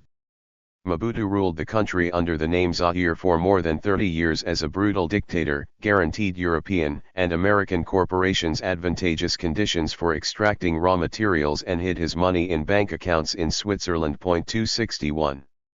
The assassination of Trujillo in the Dominican Republic in 1961. Thanks to its white palm beaches, the Dominican Republic in the Caribbean is now a popular holiday destination for sun-hungry tourists from all over the world. But for 3 decades, the island's residents suffered under dictator Rafael Trujillo, who came to power in a coup in 1930 with the support of the United States. Trujillo had his opponents murdered and ruled the country like a Chicago crime boss for 31 years. Nevertheless, Trujillo enjoyed U.S. support because he portrayed himself as a bulwark against communism. President Franklin Roosevelt even received the despot in the White House. Roosevelt's Secretary of State Cordell Hull declared, "He's a son of a bitch, but he's our son of a bitch." 262. But when Fidel Castro took power on the neighboring island of Cuba in 1959 and overthrew Uzbek dictator Fulgencio Batista, Washington decided that Trujillo was no longer the right man to lead the Caribbean island. With CIA support, Trujillo was shot dead by Dominican dissidents in his Chevrolet in San Cristobal on the evening of May 30, 1961.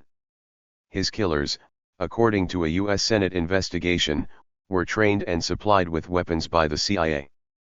But it is not clear whether President Trujillo was killed with the weapons that the CIA supplied to the dissidents, the U.S. senators said. The Dominicans elected the writer Juan Bosch as president in 1962. President Bosch strengthened the country through social reforms, but was overthrown by the CIA just 7 months later because he sought greater independence from the USA. 263. It is misleading to refer to the CIA as an intelligence agency, as it often does.